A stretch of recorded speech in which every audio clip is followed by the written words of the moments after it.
The Honourable Lady is completely right to highlight the importance of the Structures Fund. There are a number of bridges, flyovers, tunnels across the country where the local authority who has responsibility for them is simply unable to meet the whole cost of repairing those structures. I intend in the new year to set out more details about this £1 billion fund to enable the repair of structures, but it will also enable enhancements to our local road network to go ahead as well. Well, Francois. Thank you, sir. The Lower Thames crossing, or the late and tardy crossing as it's now known in Essex, is the second largest infrastructure in the country after HS2.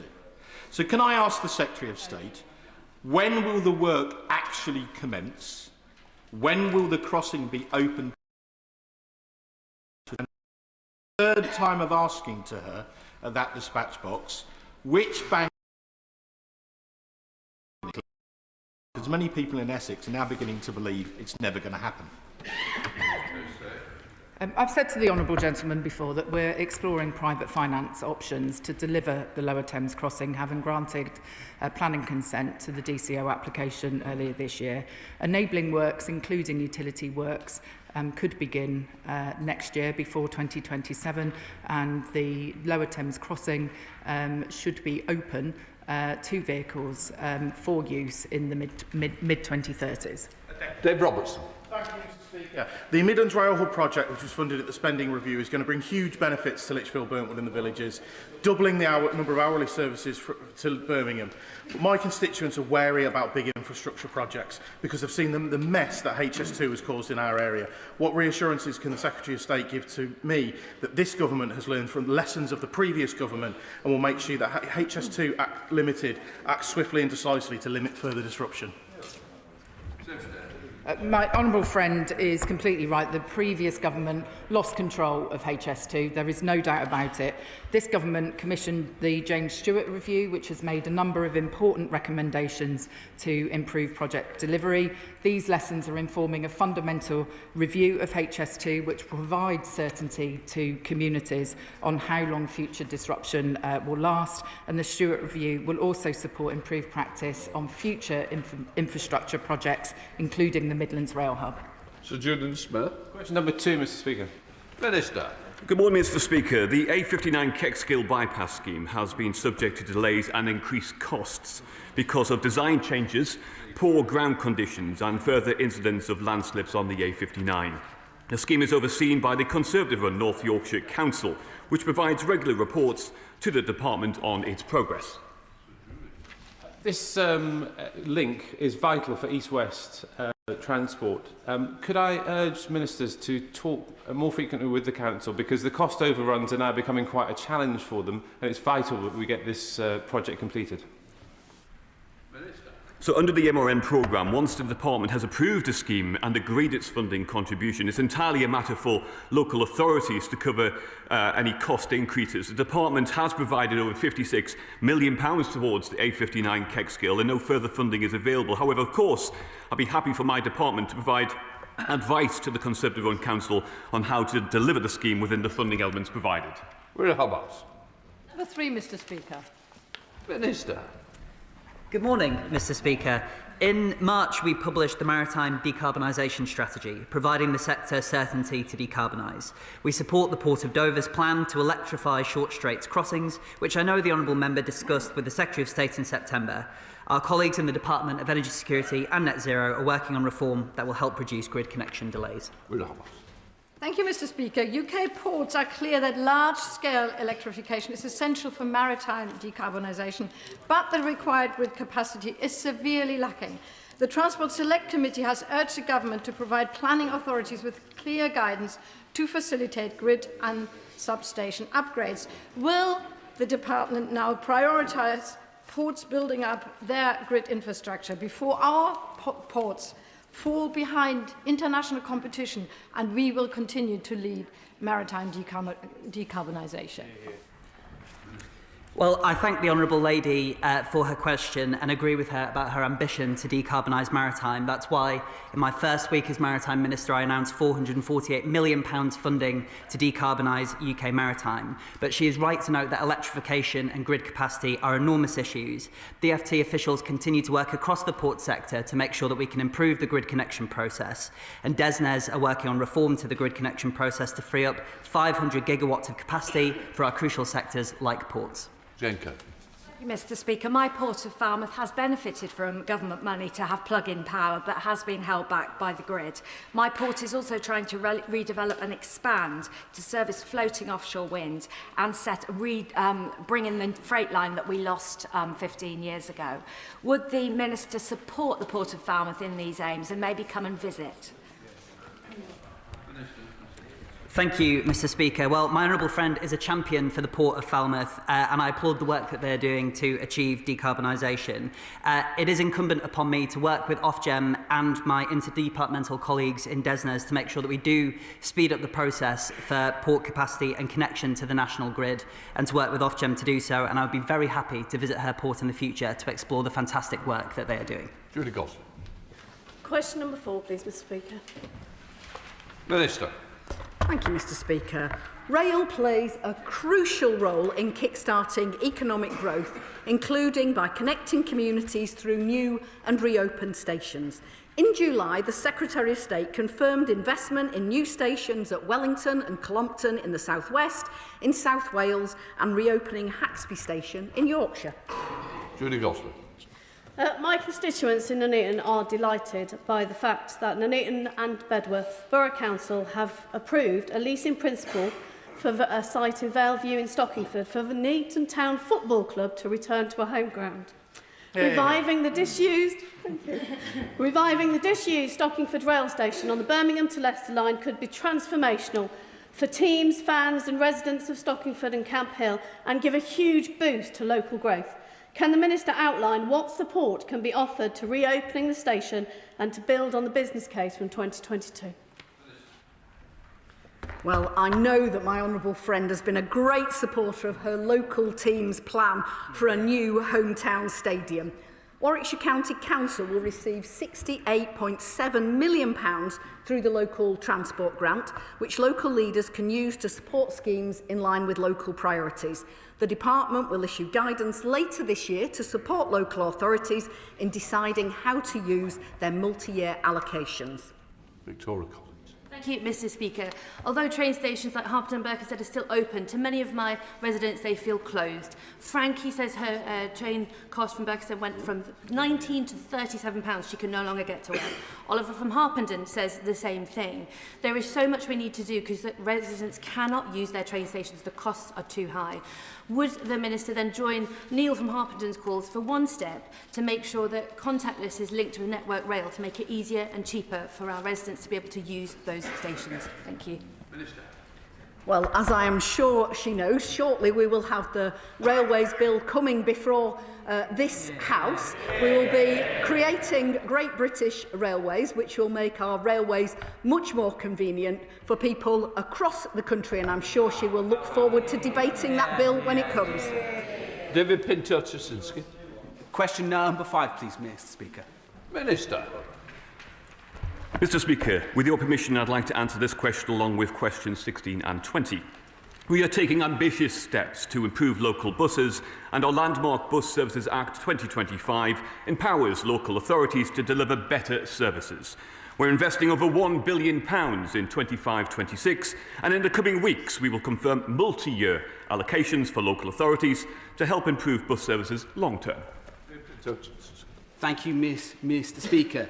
In constituencies like Hendon, bus services aren't a luxury. They are a lifeline for the community, in particular the elderly and disabled people. Yet there is more to be done to ensure that all residents are within easy reach of a bus stop. Does my honourable friend agree that frequent, well-placed bus stops are essential to ensuring local bus services are truly inclusive and accessible?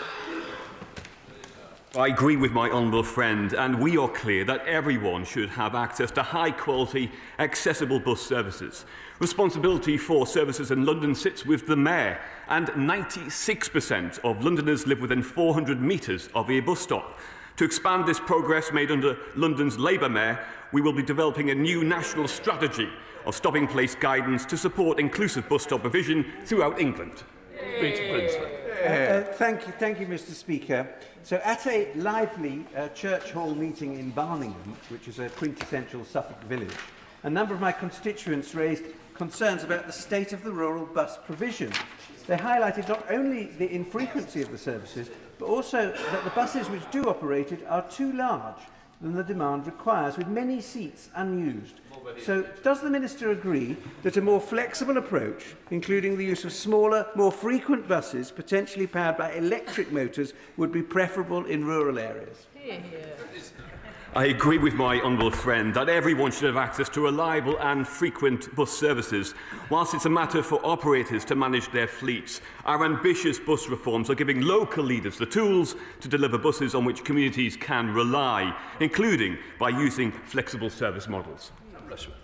Thank you, Mr. Speaker. I welcome both the new powers and funding that this government is giving to buses, but the problem is where this Labour government is giving, our Reform Local Authority is taking, including plans announced to cancel the 35A out of Coundon and the 104 connecting Canny Hill with Binchester and Newfield, as well as doubling the concessionary fares before 9:30. So will the Minister join me in condemning this Reform Council plan and join me in calling on our County Council to build up our bus services, not knock them down?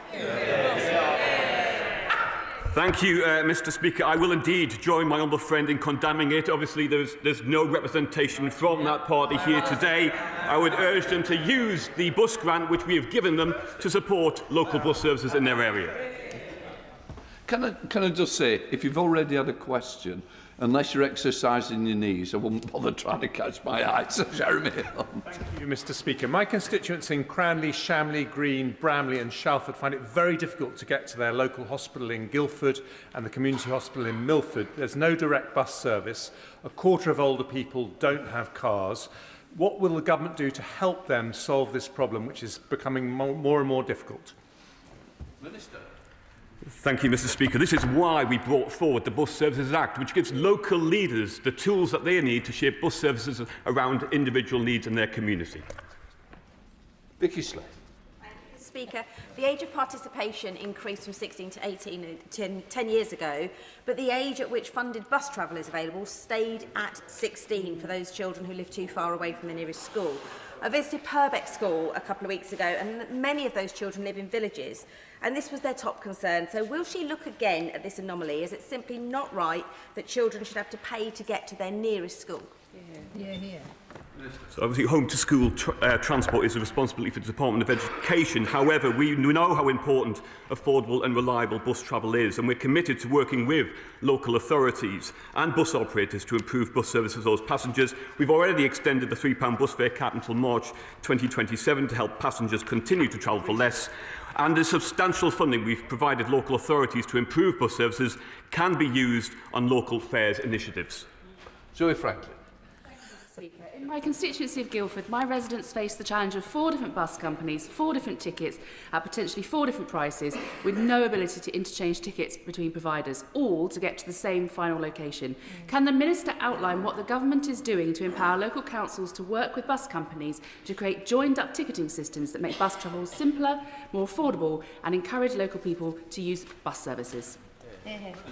I thank the Honourable Lady for her question. Under the Bus Services Act, once again, we're giving local leaders the powers that they need to take back control of their bus services, to make sure that services truly reflect the needs of their local community. We're working closely with local authorities in order to look at more integrated ticketing, and I think you'll hear more about integration in our national integrated transport strategy coming soon. Question number 6, Mr. Speaker. Mr. Speaker, with your permission, I'd like to answer this question alongside questions 17 and 21. We are starting to see train reliability stabilise following a decade of decline. We are working with the rail industry on a performance restoration framework with 5 clear areas of focus to recover performance to acceptable levels. These include timetable resilience, staffing, and keeping trains safely moving during disruptive events. Rail usage is up month on month. 451 million journeys were made on Britain's railways last quarter, a 7% increase on the same period last year.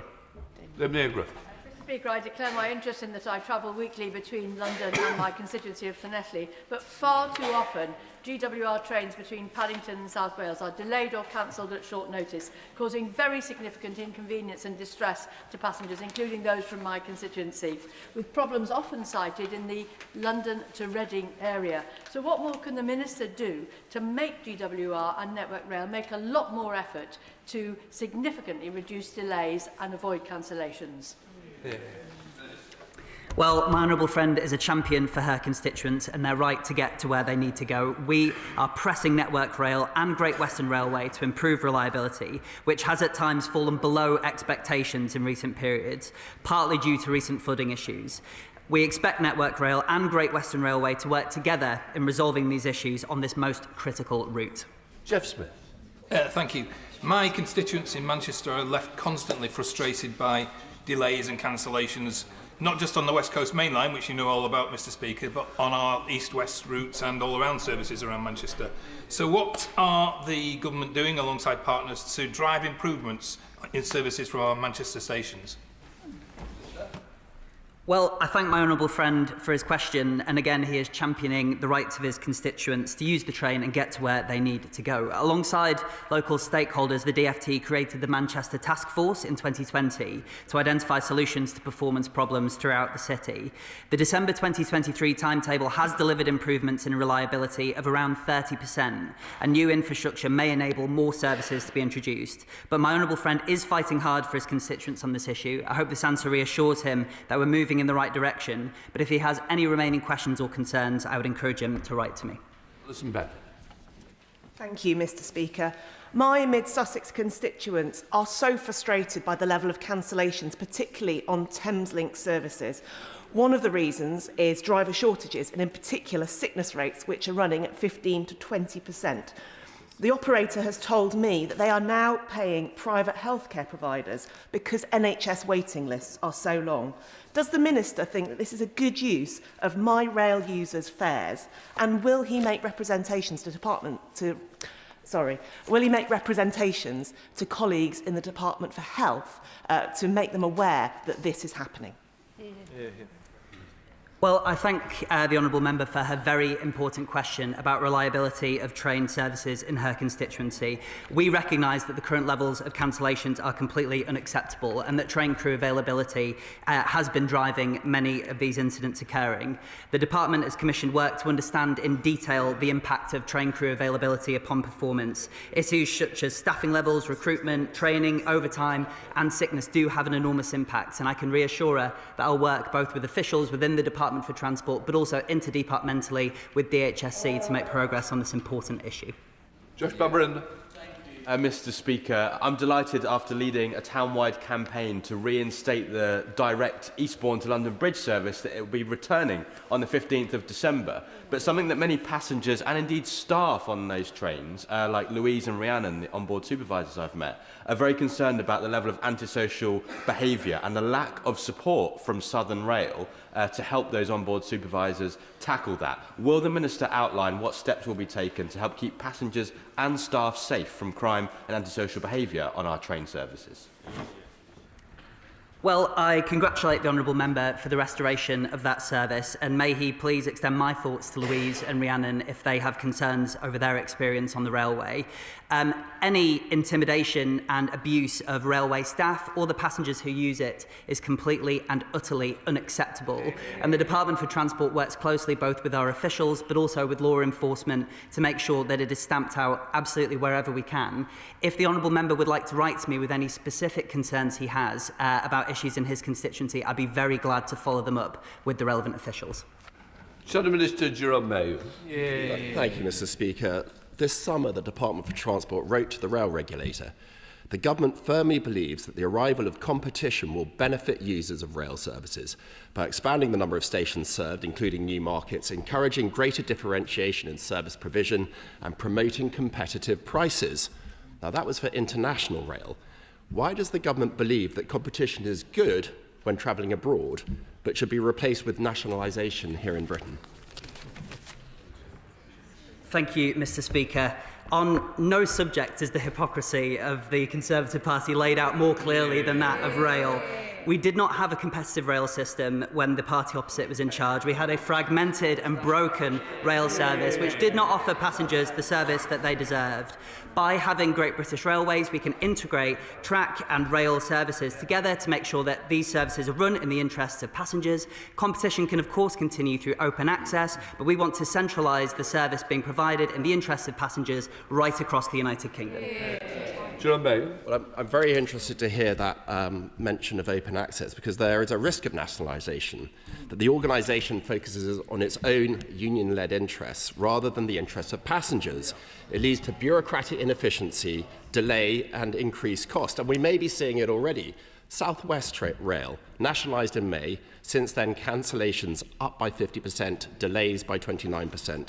C2C, nationalised in July, in September it cancelled its online advance discount, making journeys more expensive, not less expensive. And now TransPennine Express, the Secretary of State's poster child for nationalisation, workers have voted for strike action. So is the Minister concerned that this government doesn't have the backbone needed to face down demands from its union paymasters and put passengers first? The Honourable Gentleman should know that through the Railways Bill, we are building a system that is going to make sure that passenger accountability sits at the very heart of how this railway operates. I would be grateful if he could illuminate to me how constituents of his and across the country are served by the previous system, where you couldn't get a train where you needed to go, plagued by strikes, ticketing systems that did not work. We are setting up a tough passenger watchdog through Great British Railways, which can have minimum standards, statutory advice to the Secretary of State, and put passengers back at the heart of our railways. Christopher Vince. Number 7, Mr. Speaker. Minister. Thank you, Mr. Speaker. Passengers will be at the heart of Great British Railways, and it will have a statutory duty to promote the interests of passengers in decision-making. GBR will also be required to consult the passenger watchdog when developing its integrated business plan and key policies and procedures which significantly impact on passenger experience. Thank you, Mr. Speaker, and I thank the Minister for his answer. Can I welcome the extension of contactless payment to Harlow Town, Harlow Mill and Roydon railway stations in my constituency, making traveller simpler and also ensuring the best value for passengers? How will the Minister ensure that GB Energy continues to make sure that passengers are at the heart of decision-making, and will he personally join me in my campaign to ensure there are less cancellations to Roydon Station in my constituency? Well, I am very pleased to hear that the Honourable Member's constituents are benefiting from contactless payment, but he is right to urge us to go further in ensuring that GBR improves passenger experience and delivers on the priorities of the travelling public. We're committed to improving ticketing further through expanding pay-as-you-go beyond the stations at which it is already in use. Through the long-term rail strategy and its general duties, GBR will be incentivised to support innovation and deliver for passengers right across the country, including in Harlow. Shannon. Thank you, Mr. Speaker, and can I thank the Minister very much for his answer. I use the railways every Monday, every Thursday and other days in the week as well. The one thing that we look for, and passengers look for, and those who I talk to coming from Northern Ireland over to here to use the trains, is price, punctuality and space and comfort. Can the Minister assure us that those things are central to government's obligation to the passenger? And can I add a fourth thing in, when it comes to safety as well? Sometimes pedestrians and people stray onto the tracks, thereby holding up the trains. Can I just ask the Minister what's been done to ensure that that security has taken place as well? Thank you so much. I think it's slightly off the question, but if you want to have a go like that. I'll have a crack, Mr. Speaker. Thank you.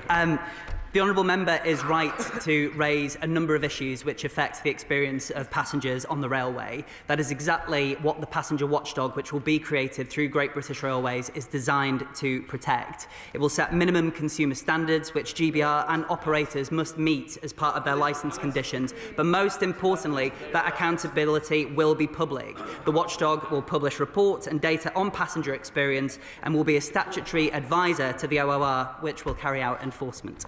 Luke Charters. Number 8, please, Mr Speaker. Minister. We are taking ambitious steps to improve local bus services, including in York and North Yorkshire. This included the allocation of £12.6 million of funding in 25-26 through the LA Bus Grants. I was pleased the honourable member could join me alongside the Mayor of York and North Yorkshire to discuss their participation in our bus franchising pilots. Luke Charters. Thank you, Mr Speaker. Last week I held a survey with my constituents on bus services. I got a great response, but one stayed with me. They said the number 11 bus, the only route to the crematorium, doesn't run on Sundays. It means they can't visit loved ones on Mother's Day or Father's Day on the days that hurt most. Reading that put a real lump in my throat. No one should be stopped from remembering those they've lost because of a bus not running. So I've written to the operator, but would the Minister join me in arguing that this is the practical kind change we need to make across the country? Look, it's vital that local bus services work for local communities, and this is at the heart of the government's bus reforms. I would encourage the local operators to consider the feedback that my honourable friend mentions, particularly recognising the role that bus services play in supporting people to meet with their families and friends and making important visits, such as the crematorium, which my honourable friend mentioned. Joe Robertson. Number 9, please, Mr Speaker. Minister. Thank you, Mr Speaker, and I thank the honourable member for his continued advocacy on this issue on behalf of his constituents. Soon the Department will publish its integrated national transport strategy, setting the long-term vision for domestic transport in England. It will focus on creating a transport network that works well for people so they can get on in life and make the journeys that they need to easily, wherever they live. Joe Robertson. Thank you, Mr Speaker. Does the Minister, indeed does the Government, accept that public transport will never be truly integrated for the Isle of Wight while it continues to rely on unregulated, unlicensed ferry services that are owned by private equity groups making bumper profits? He wouldn't accept that for any other community in the UK. Why should the Isle of Wight be left in a different situation? Well, again, the honourable member makes a powerful point on behalf of his constituents and is right to be frustrated at the issues relating to affordability and reliability of ferry services to the Isle of Wight. I agree with him that urgent action needs to be taken to resolve the issues that he and his parliamentary colleagues are campaigning on. That's why I think it's incredibly important that we get a cross-Solent chair in place quickly so that they can grip this issue, but also fundamentally that we work together to get the data necessary to create a single version of the truth so we can assess how to deal with these problems in the round on behalf of his constituents. Question number 10, Mr Speaker. Secretary of State. Mr Speaker, with your permission, I'd like to answer this question with questions 14 and 18. Transport is a key enabler of economic growth. That's why we're investing £92 billion to maintain and modernise our roads and railways, deliver major projects like HS2 and East West Rail, and support leaders in our towns and cities. This will unlock productivity and support a thriving UK economy, enabling over 39,000 new homes and 42,000 new jobs.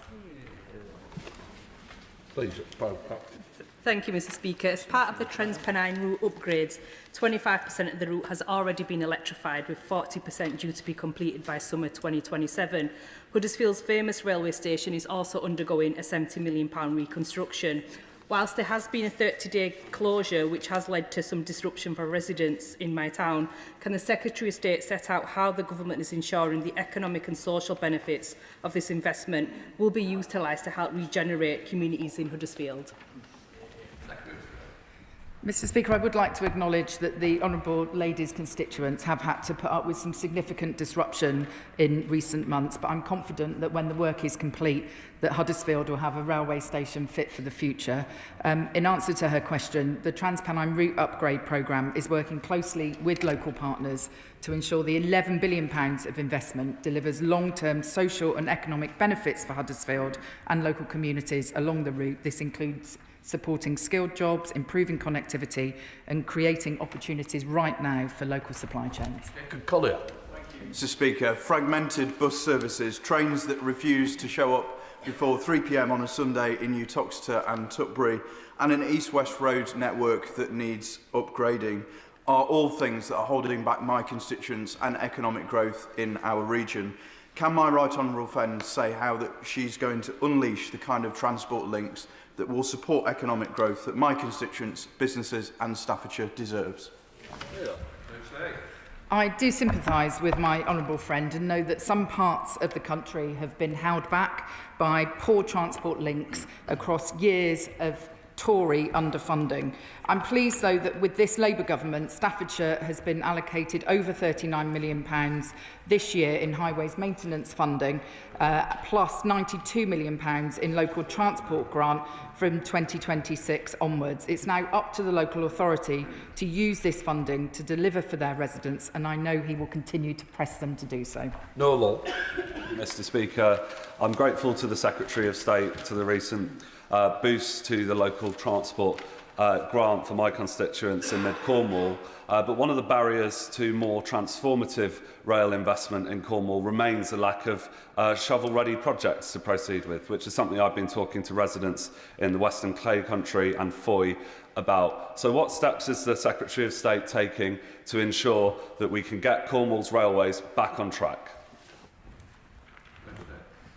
My honourable friend never misses an opportunity to talk with me about the importance of improving the transport system for his constituents. What I can say to him is that through the local transport grant, Cornwall Council will receive £25 million, over £25 million, which local leaders can use to support schemes in line with local priorities. We're going to issue guidance later this year so that local authorities can decide how to use their multi-year allocations, and I'd encourage my honourable friend to take up this cause in particular with his local council.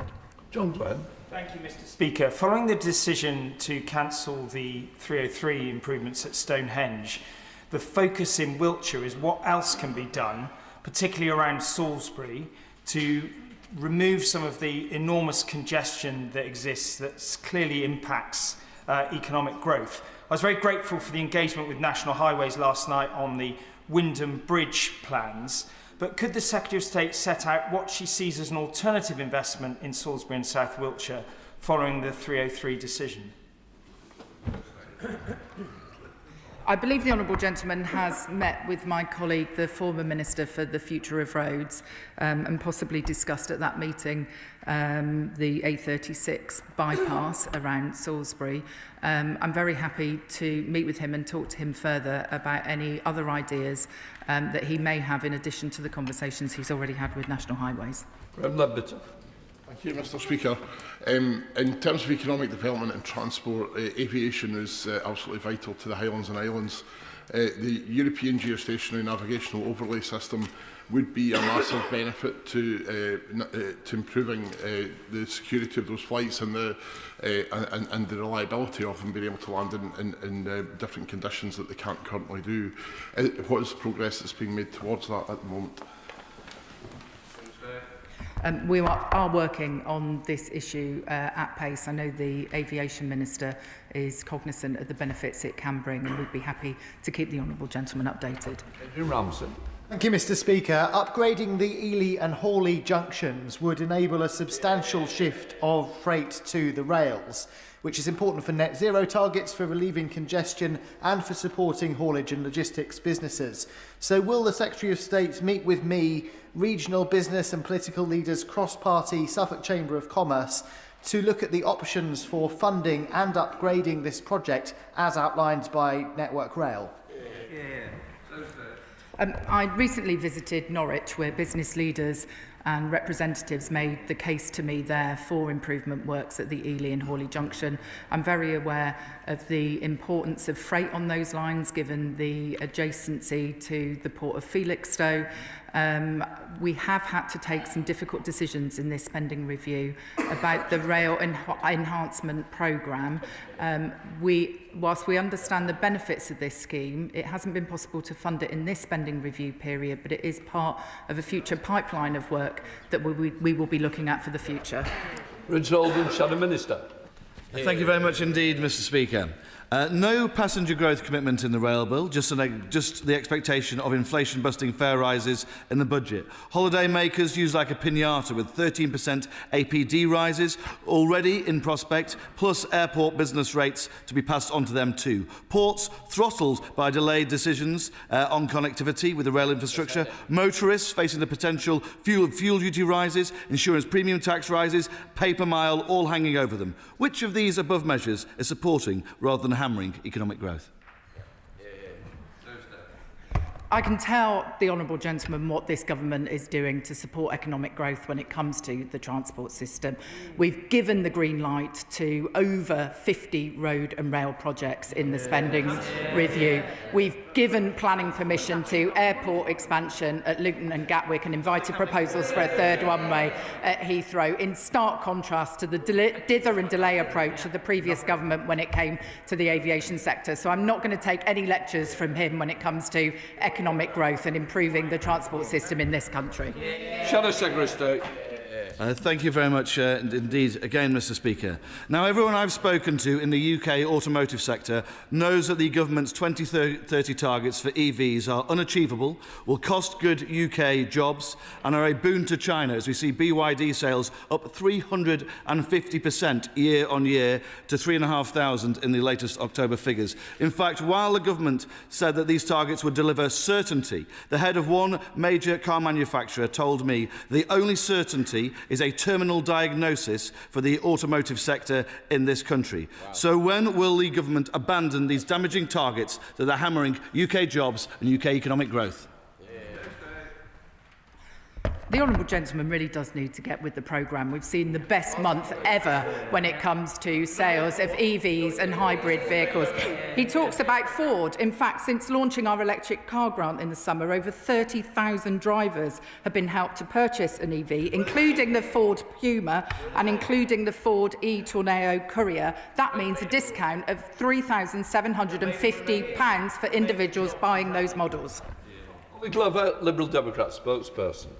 Thank you, Mr. Speaker. For decades, rail fares have been subject to above-inflation increases, and many people feel that prices such as £7,780 for an annual season ticket from Didcot to the London travel card area does not represent good value for money and hinders the railway's potential to reduce congestion and contribute to economic growth. So does the Secretary of State support the idea of a rail fares freeze? And if she does, what representations has she made to the Chancellor ahead of the budget? Good question, I think. The honourable gentleman tempts me to divulge conversations I've had advance of the budget, and I'm sorry to disappoint him, but I'm not going to do that. I am acutely aware of the importance that the travelling public place on affordability, and of course I want to find a way to help those who rely on our railways given the cost of living pressures people are experiencing. I've spoken before, though, about the scale of the public subsidy we are currently putting into the railways, and so we do have to get the balance right between supporting rail users and being fair to the taxpayer. Mohammed. Question number 11, Mr. Speaker. The DVSA conducted a record 1.96 million tests in 24-25 and delivered nearly 42,000 extra tests between June and September 25 compared to the same period in 24.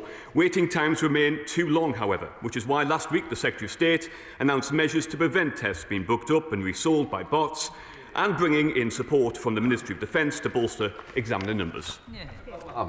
Thank you, Mr. Speaker. Rachel, a constituent of mine, reached out to me regarding booking a driving test for her daughter at the Huddersfield Centre, only to see there were no appointments available next week, not next month, and not even next year.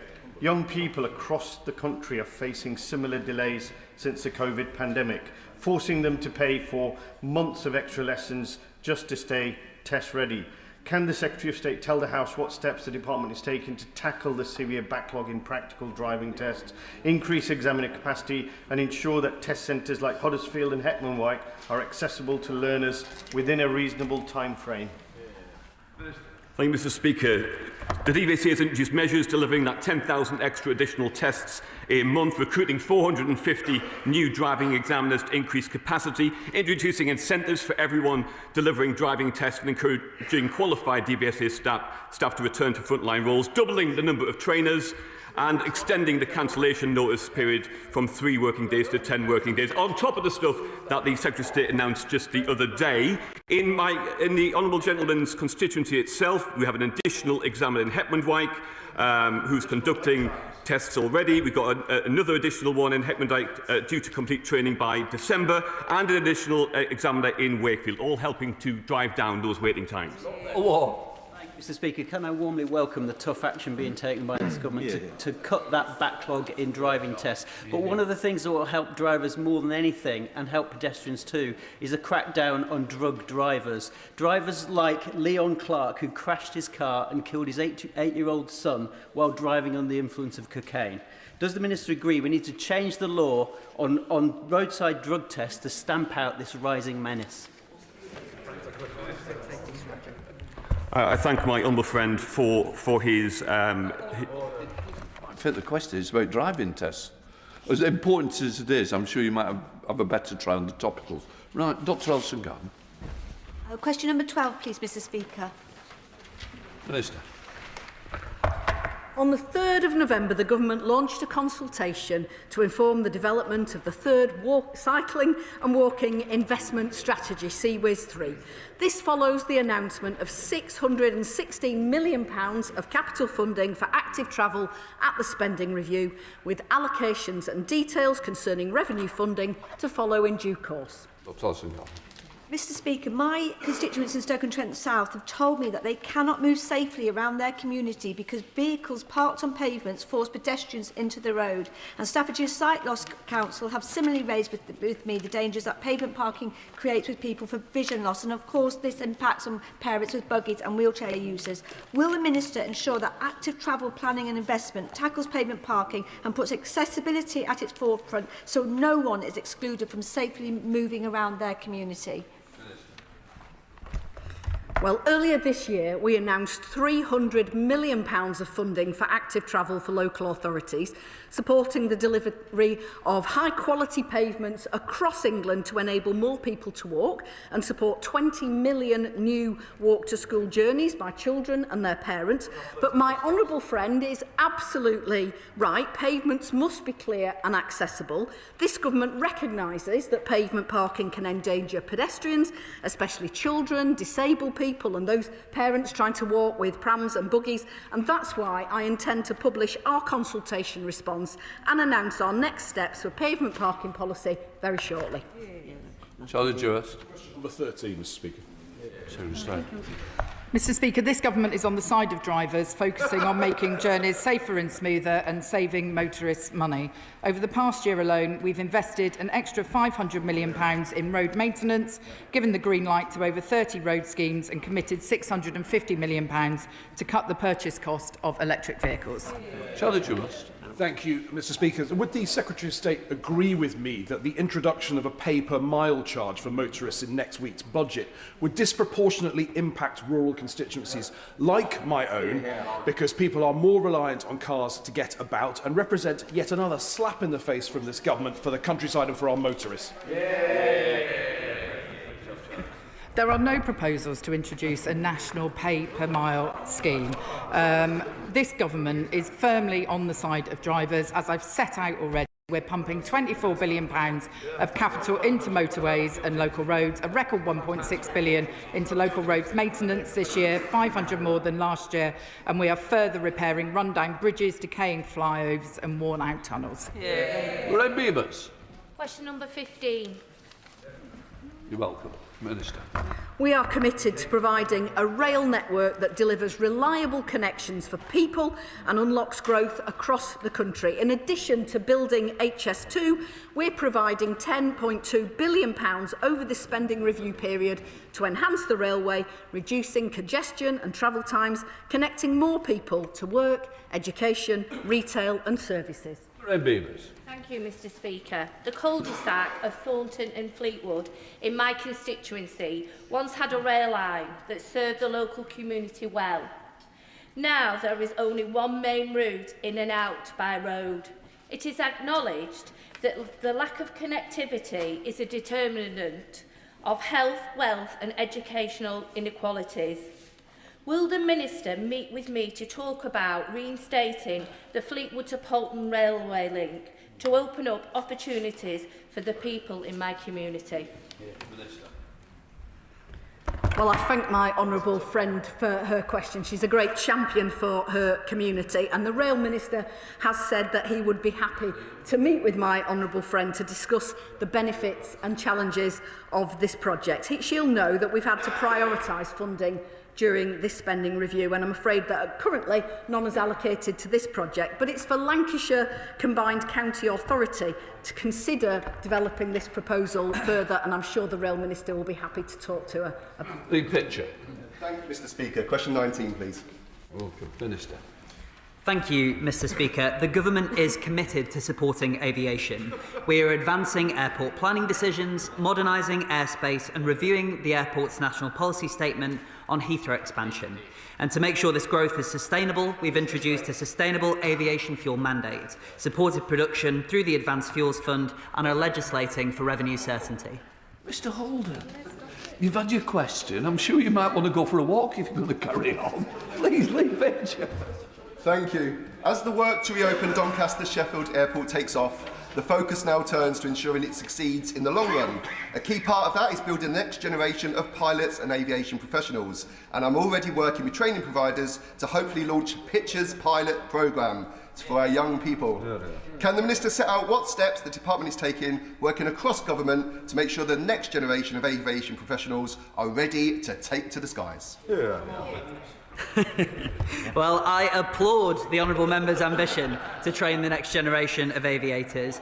Government changes to apprenticeship regulations now mean that aviation employers have greater flexibility, which recently enabled the launch of the TUI cabin crew apprenticeship, with more under development.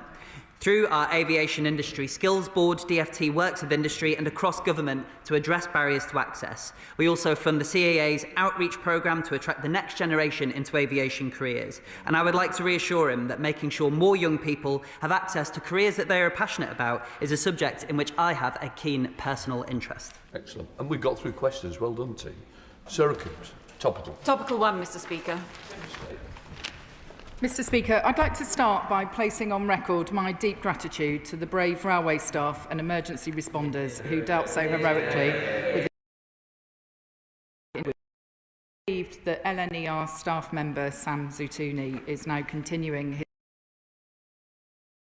to join me in sending our best wishes to him and his family.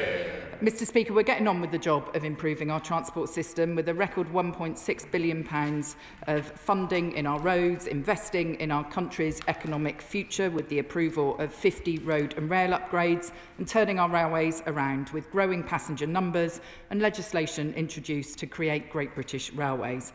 Better journeys are turning into cleaner journeys, with 1 in 4 new cars now an electric vehicle.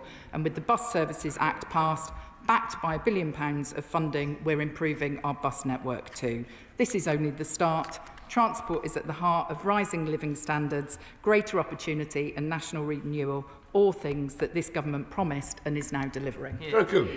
Thank you, Mr. Speaker. Ghost number plates are a scourge on our roads and must be tackled. Part of the problem are the thousands of rogue traders who are very happy to sell ghost and cloned number plates to criminals with no questions asked. Despite this number plate Wild West, the DVLA has only removed 5 businesses from its register for illegal sale of number plates in the last year. So can the Minister reassure me that she is taking action to control the sale of number plates in Britain and crack down on the explosion of ghost plates on our streets? I'd like to pay tribute to my honourable friend for her dogged campaigning on road safety and thank her for talking to me about this issue and others when I visited West Bromwich earlier this year. We're determined to tackle illegal ghost plates and we will publish our road safety strategy before the end of the year. We are working with DVLA, Mr. Speaker, to consider options for strengthening the regime governing the supply of number plates. We're almost. Thank you, Mr. Speaker. Yesterday I met with Volkswagen. They stressed that for meeting our electric vehicle targets, the government must provide long-term support and certainty through to 2030 and beyond with sensible incentives, a supportive tax framework and more robust infrastructure. What steps is the department taking to ensure consumers and manufacturers have confidence in the long-term value of EVs? Thank you, Mr. Speaker. The electric car grant is designed to ensure that consumers have confidence in their ability to buy an electric vehicle over the long term, benefiting from £3,750 off the cost of some models, and importantly, we're undertaking work to increase the number of electric charge points across the country, an extra 100,000 on top of the over 80,000 that are already in use. Douglas McAllister. Speaker, in June this year, the average wait time for a driving test in the UK was over 22 weeks. This backlog is holding back learners in my Western Bartonshire constituency. Can the Secretary of State outline what action she's taking to deliver extra tests and remove these barriers for young people in my Western Bartonshire constituency? Driving test times remain too high, and this government is committed to getting them down. Last week, the Secretary of State announced further actions to do so, including measures to prevent tests being booked up and resold by bots, and bringing in the army to bolster examiner numbers. We continue to develop and assess further measures to help tackle this serious issue. Shadow Minister Greg Smith. Thank you, Mr. Speaker. Snuck out on a government website, we learn narrower roads are coming to make driving more miserable. Isn't it the case that such a move will cause even more friction between motorists and cyclists and slow our roads down so much it costs the economy billions?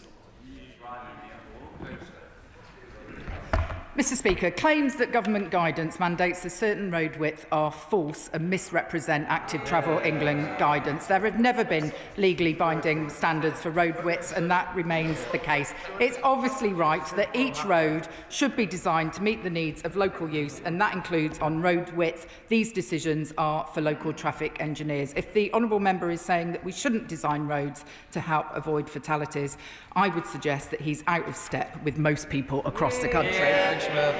Thank you, Mr. Speaker. It's on their own website. But let's turn to another government blunder. Taxpayer-funded schemes to bribe the public into buying something they don't want, that now we learn they'll be financially hammered for doing what the government told them to do in the first place. Isn't it time to just let people choose what they want to drive before electric becomes the new diesel? If the electric car grant scheme was so unpopular, I don't know why 30,000 people have availed themselves of it since its launch in the summer. I am clear, Mr. Speaker, that the transition to electric vehicles is a key plank of this government's agenda, both because of the good jobs it can create, but also the need to clean up the way we travel. Thank you, Mr. Speaker. So, at a recent church hall meeting in Elmswell, yet another quintessential Suffolk village, a number of my constituents raised concerns about the local railway crossing. This rapidly growing village relies on an outdated level crossing, creating enormous hold-ups, inconvenient at best and dangerous at worst. In Thurston nearby, passengers can only access the platform by walking across the tracks. And although I welcome Mid-Suffolk District Council's recent decision to invest, what action is the government taking to improve safety and reduce disruption at rural railway crossings? I have to say, Mr. Speaker, I am enjoying the tour of village halls this morning. Level crossings can be a significant source of safety risk. Network Rail, the owner of this level crossing, has legal responsibility to reduce risk as low as practically possible. The Rail Minister would be happy to meet with my honourable friend to discuss the specifics of the crossing. Glover, Liberal Democrat spokesperson. Thank you, Mr. Speaker. The new railway between Oxford, Bicester and Milton Keynes has been open for more than a year and successfully running freight and charter trains, but passenger trains have yet to start. When will passenger services begin, and what does the Secretary of State feel are the lessons for her department as to what's gone wrong? Mr. Speaker, there were significant delays under the previous government, 14 months between their intention to move to procurement in, I think it was March of 2023, and no action on it until the general election actually happened last year. Within a couple of months of me being in post, we appointed Chiltern as the operator. There are discussions that are ongoing locally, and I hope that the services are up and running as soon as possible in the new year.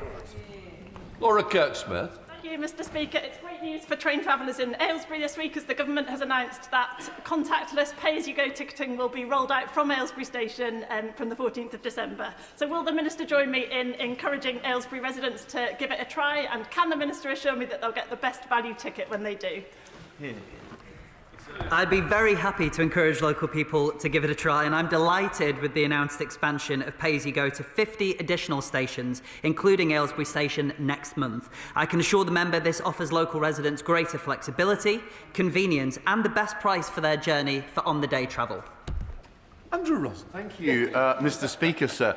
The Secretary of State will know, because I've raised it so many times, about the appalling situation at Gallows Corner, A12, A127 junction. It's affecting everybody on the east side of London, well into Essex and all of my constituents. Total incompetence by TfL and the Mayor of London. So, will the Secretary of State take charge of the situation, overriding the Mayor of London and TfL, ensuring that this infrastructure project is completed no later than the spring of 2026, because it's already been delayed for 6 months already?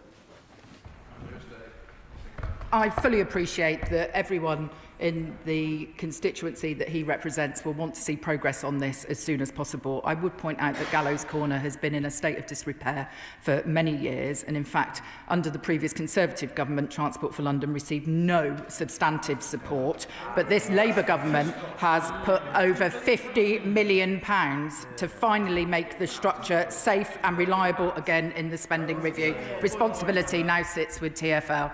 David Bella. Mr. Speaker, the recent approval of Virgin Trains' application to share Leighton's Temple Mills depot with Eurostar is welcome news for jobs and investment in my constituency and for green economic growth. May I ask, what plans does the Secretary of State have to further seize the opportunities from cross-channel rail? The decision of the ORR was very welcome with respect to unused capacity at Temple Mills. We do need to explore whether there are ways to increase depot capacity further, and he will be aware there are a whole series of further steps that we need to go through until passenger services are live and running. But I am really keen that we make use of the spare capacity that exists in the Channel Tunnel to improve and increase the number of direct international rail services that run from London. Clive Jones. Thank you very much, Mr. Speaker. Hundreds of residents scramble to Twyford train station in my constituency every morning to get to work either in London or other nearby towns. The village has become overwhelmed, with many struggling to find somewhere to park. Can the Minister meet with me to update me on plans for improving local travel links to help residents access new services like the Elizabeth line and even a rail link to Heathrow? I would be very happy to ask the Rail Minister to meet with him to talk about the particular issues around the station that he mentions and to understand what more we could do to properly integrate transport options in that area. Paul Wall. Speaker, apologies for jumping the gun earlier. We need to crack down on drug drivers. Rochdale's Leon Clark crashed his car and killed his 8-year-old son while driving under the influence of cocaine. Does the Minister agree we need to change the law on roadside drug tests to stamp out this rising menace on our roads? My honourable friend is a great campaigner on road safety, and he's right to raise this tragic case and the growing menace of drug driving. I'm proud to tell him that our first drug driving focused Think campaign will be launching this coming Monday, and if my honourable friend or indeed any members across the House would like to know more, they'd be very welcome to come along to the drop-in I'm holding in W3 at 5 p.m. on Monday. Steve Jardine.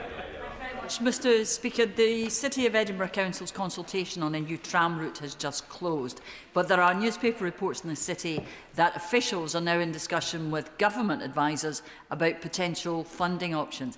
Can the Minister clarify if this is the case, and if so, ensure that the views expressed in that consultation by my constituents will be adhered to? I'm happy to talk to my officials about that particular scheme, and if I may, I will come back to her in writing. Chris Webb. Yesterday in Parliament, I met a number of bus drivers who told me in their research of 420 routes, 222 didn't have any toilets during the route. with 155 of those had no procedures in place for drivers who needed to access toilets during the route as well. These drivers deserve toilet dignity in their workplace. So would the Minister agree with me that we need to ensure that these providers give them that toilet dignity, but also will she meet with me to discuss this further to ensure they get that access? I will, of course, be pleased to meet with my honourable friend. I think welfare facilities for drivers is extremely important. Thank you, Mr. Speaker. Many of my residents rely on transport for London services to travel every day, yet they are not entitled to concessions that those living literally hundreds of metres away enjoy, which is an issue that I have raised before in this chamber. Can the Minister advise me of any way, besides literally turning up at City Hall, that I could meet with the relevant person to discuss this? I'm interested that the honourable gentleman's constituents want to avail themselves of concessions provided by the Labour Mayor of London. He will know that Londoners often pay a precept to fund some of the entitlements that they have in London, and that is the reason why his constituents who fall outside of the Greater London boundary do not have those concessions available to them. It's a swallow. Thank you, Mr. Speaker. Bracknell Forest Council, supported by Department for Transport funding, have delivered an early Christmas present for residents with free bus journeys for the first 3 weekends in December. So will my honourable friend share my joy in this scheme, boosting our local economy, and I know it's only November, but wish everyone in Bracknell Forest a very Merry Christmas. It would be my pleasure to wish them a very Merry Christmas, and I'm very pleased to hear about this. We confirmed £1 billion of funding for buses to support and improve services in 25-26 to keep fares affordable. Katie Lamb. Thank you, Mr. Speaker. Cross-Channel Rail was already mentioned this morning, but specifically trains from Ashford to Paris were a massive boost for my constituents in the Wirral of Kent and are much missed. It's fantastic news that Virgin would like to run trains again from Ashford and also from Ebbsfleet, but I know there's some open questions about how the stations would be updated. It would be great to hear about any conversations the Right Honourable Lady might have had with Virgin about what might need to happen next to move this forward. As I said to my honourable friend in answer to a previous question, there are a whole number of steps now that need to be gone through subsequent to the ORR decision that we welcomed. We're very keen to see the stations both at Ashford and Ebbsfleet reopened, and I'll be talking to all operators who are interested in making that a reality. You stand back. Don't worry. Speaker, considering the imminent publication of the 10-year bus pipeline and rapidly rising Chinese market share in UK bus orders, can the Minister expand on what the Government will do to ensure domestic manufacturers receive the level playing field that the SNP's infamous Scott Z2 shopping list for Chinese manufacturers dismally failed to deliver? I thank my old friend for his question. As he's aware, we've been working very closely with operators and manufacturers as part of our bus manufacturers expert panel. We'll be publishing that pipeline of orders in the near future. Tom Tugendar. Thank you, Mr. Speaker. The Minister will know that there's no mandate for TfL beyond the bounds of London, little enough within it. Would she agree with me that there has absolutely no mandate to increase the price on rail fares to Tunbridge by extending the peak hour system in London on areas where there is now talk of putting contactless? Can she assure me that rail fares to Tunbridge and to Borough Green will not be going up should contactless increase? The expansion of the contactless system to wider areas of the South East is, I'm sure, welcomed by his constituents, given the convenience that it gives them. He's shaking his head, but I can tell him that there are a lot of honourable members across this House who are delighted with the rollout of pay-as-you-go. If he wants to write to me with the detail of his concern, I'd be happy to come back to him. Callum Anderson. Speaker, East West Rail promises to be hugely transformative for Bletchley, positioning the town as a key economic hub, not only between London and Birmingham, but also Oxford and Cambridge. But with a new eastern entrance at Bletchley Station, we can unlock the jobs and investment that will not only revitalise the town centre, but also deliver a modern gateway to visitors at Bletchley Park. So we've got local backing, we just need some local funding. So will the Secretary of State meet with me and key strategic partners to discuss how we can realise that opportunity?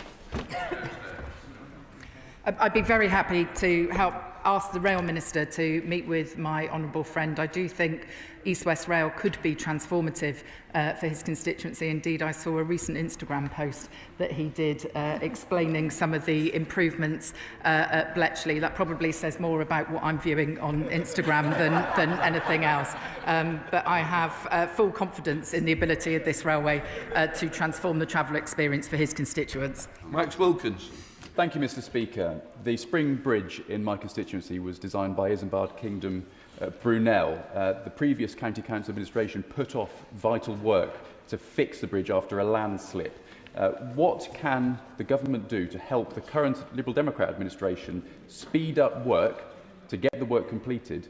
And will the government encourage the County Council to open one lane as soon as possible for the benefit of businesses and residents who are being put off by diversions?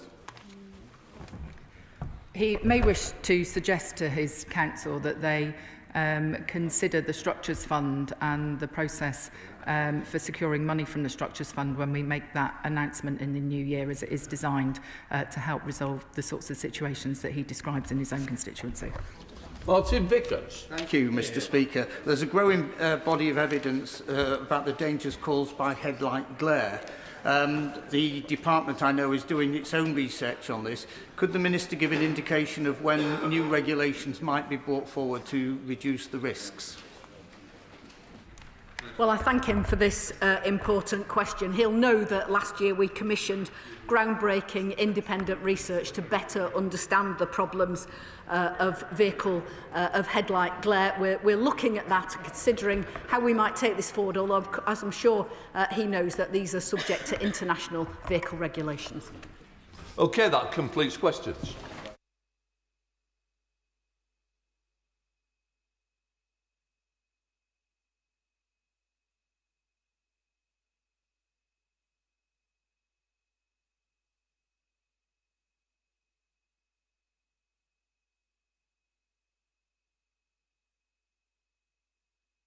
Come to the urgent question. I'm once again reminding ministers on the requirement in the government's own ministerial code that major announcements should be made in the House in the first instance and not to the media. This applies to Secretary of States. It is disappointing that the Secretary of State for Defence gave a speech on television yesterday and no statement from the government has been made in this House. And I hate to say, the House went up at 3 o'clock yesterday. There was a huge gap of time that could have been taken. This is the third in a row from the Defence where it's been put to the outside, to the media, rather than here. We are elected members of Parliament. All ministers serve this House, not Sky News or the BBC. So I do hope the message is going back. The ministerial code is not fit for purpose if this continues to happen. So I hope it's going to be used and make sure that ministers take it seriously. So please, as I stated yesterday, matters relating to defence of the realm should always come to this House first. I now call James Cartledge to ask his urgent question. Thank you, Mr. Speaker. To ask the Secretary of State for Defence if he will make a statement on the use of lasers by the Russian spy ship Yantar. Mr. Speaker, with your permission, I'd like to make a statement on the Russian main directorate of deep sea research. To the Minister gently. Unfortunately, it's not a statement. That's what I was wished. We are answering an urgent question. And I think that is the big problem, that somehow different departments have decided that statements don't matter. I know it's not the gentleman in question, but I hope the message is going to go back to the Defence Secretary and that people are listening how important this House is comes first. Minister. Mr. Speaker, I will pass the message into the broader team. I'd like to make some comments on the Russian main directorate of the Deep Sea Research Programme known as GUGI. As the Secretary of State for Defence described yesterday, the Russian research vessel Yantar is part of this programme and is used for gathering intelligence and mapping undersea infrastructure, not just in the United Kingdom, but across many other nations, both in Europe and indeed across the globe. The UK understands that the Yantar is but one in a fleet of Russian vessels designed to threaten our critical national underwater infrastructure and pose a threat, indeed, to our economics and our way of life. Russia has been developing a military capability to use against critical underwater infrastructure for decades. Googie is developing capabilities. It's deployed from specialist surface vessels and submarines that are intended to be used to survey underwater infrastructure during peacetime, but then damage or destroy infrastructure in deep water during a conflict. Russia seeks to conduct this type of operation covertly without being held responsible. Such capabilities can be deployed from surface vessels like the Yantar. That's why Defence directed a change in the Royal Navy's posture so that we can better track and respond to the threats from this vessel and many others. The Yantar has once again been operating in and around the UK's EEZ for the second time this year. During this time, she was continuously monitored by Royal Navy frigate HMS Somerset and the RAF's P8s. We will ensure that the Yantar is not able to conduct its mission unchallenged or untracked. But this has not been without difficulties. A laser assessed to be originating from the port side of the Yantar was directed at British personnel operating one of our P8s. This was a highly dangerous and reckless attempt to disrupt our monitoring. The P8 continued to monitor the Yantar's activity. Personnel, when they arrived back safe in the UK, were medically assessed post-incident, and no injuries were sustained. There was no damage was sustained to the aircraft or her equipment. Russia does not want us to know what they are doing. They do not want us to know what the Yantar is up to. It does not want the world to know what it is doing, but we will not be deterred. We will not let the Yantar go unchallenged as it attempts to survey our infrastructure, and we will work with our allies to ensure that Russia knows that any attempt to disrupt or damage underwater infrastructure will be met with the firmest of responses. And I'd like to finalise by saying a great thank you to the brave men and women of our Royal Navy and RAF that continue to keep us safe at home and abroad. James Cartledge. Thank you, Mr. Speaker, for granting this urgent question. And I do echo what you said. It is unacceptable that we are getting the Minister's update on a major national security incident 24 hours after the Secretary of State gave his press conference. Have ministers learned nothing from the total shambles of the SDR when defence companies got a copy many hours before parliamentarians? But turning to the incident itself, this appears to represent a serious escalation by Russian forces in close proximity to our homeland. And given the priority of protecting our service personnel, and I welcome the news about the P8 pilots being unharmed, can the Minister outline what mitigations are being taken against the evolving laser threat involved? But surely what this incident really underlines, Mr. Speaker, is that Russia remains a serious threat. That being so, we couldn't help but notice that the Defence Secretary got the podium out for the media yesterday, just as the Defence Select Committee was publishing a damning report about Labour's total lack of progress on boosting our defence readiness. The report said that when it comes to readiness, the government are moving, and I quote, at a glacial pace. And on the subject of pace, the SDR promised a defence readiness bill which would include measures to deal with the grey zone threat, Mr. Speaker. But ministers recently told me it hasn't even been timetabled. So what year will the Defence Readiness Bill become law? Now, capability questions are going to be key when it comes to undersea cables. But every one of Labour's defence policy papers has been late. They promised to publish a defence investment plan, and I quote, in the autumn. With a week of that season remaining, will they keep that promise? Finally, Mr. Speaker, as the Minister himself knows better than anyone, when it comes to the hybrid threat, our special forces remain more important than ever. So is he not concerned that General Sir Michael Rose, who led the relief of the Iranian embassy siege that made the SAS world famous, has condemned the government for, and I quote, hounding SAS veterans, warning this will harm recruitment and morale? To conclude, the Yantar incident shows the seriousness of the threat we face, but in response, what are the government actually doing? The answer: Labour are cutting £2.6 billion from defence spending this year, surrendering sovereignty of the Chagos Islands, and following their shameful vote this week, they're putting the British Army back in the dock. Who said nonsense? Minister. The honourable member is correct. Russia does remain a threat. With a conflict ongoing in Ukraine causing over 1,000 casualties a day, it is the biggest threat the UK has faced in a generation.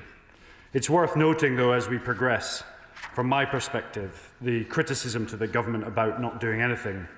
You're trying to, collectively, the opposite side is trying to convince us that from 24 years of service and watching the degradation of defence, watching the lowest morale in armed forces, watching houses with families with leaky homes and damp, being equipped with equipment that isn't fit for purpose, watching ships go alongside that haven't left docks in years, looking at a decrepit and delay and downwriting of all of our defence capabilities, what we had to put up for. And now, in the first time in a generation, the military is looking to an increase in defence spending. It's looking with a strategic defence review, integrated missile defence, NATO first. By 2027, we'll run out steadfast December to look at a whole-of-society approach. 4 billion into uncrewed systems, 1.5 billion into munitions. The Defence Readiness Bill is another legislative process to push further changes through by the end of this Parliament. And then we talk about elements of the tip of our spear, recruitment and retention. I can assure you today, looking into the details, there isn't a recruitment and retention in the tip of the spear. Indeed, the recruitment and retention issues that we inherited created the smallest army since Napoleonic times. And that was the government on the other side of this bench. So before we start lecturing us a year and a half into government on how decrepit our defence is and downplaying our soldiers, Air Force and those individuals in the Navy, you should take some responsibility for the mismanagement of the defence portfolio for the last 14 years. Thank you, Mr. Speaker. The Antar's presence within our waters makes clear Russia's threat to our democracy, and I'm grateful for the service of the brave men and women of the Royal Navy and the Royal Air Force for protecting us. Set within the context of the Defence Select Committee's recent report, can the Minister highlight how our government's leadership of the Ukrainian Defence Contact Group, treaties with Germany and France, are essential in ensuring that we reset our relationships and ensure democracy is safe within Europe? I'd like to thank the honourable member for his contribution. Since coming into government, we've signed the Trinity House deal with the Germans, we've renewed the Lancaster House deal with the French, we've done a world biggest ever frigate deal with the Norwegians, bringing in 10 billion of investment, the Typhoon deal with the Turkish, UK-EU security and defence. We've led the coalition, the willing, with the French. We've taken on the UDCG, which has generated billions of pounds investment for Ukraine. EU, US, India deal. I would argue that this is like an episode, a really bad episode of deal or indeed no deal. Liberal Democrats, please. Thank you, Mr. Speaker. And may I begin by joining the Minister in thanking our service personnel for their bravery and dedication. The use of lasers in this incident was a brazen act of aggression by Russia which endangered the lives of RAF pilots. So has the government identified those Russian officials and military personnel who gave the order to engage so that they can be held accountable and sanctioned? What assurances can the Minister give that Russia understands the consequences of repeating this aggression towards the UK?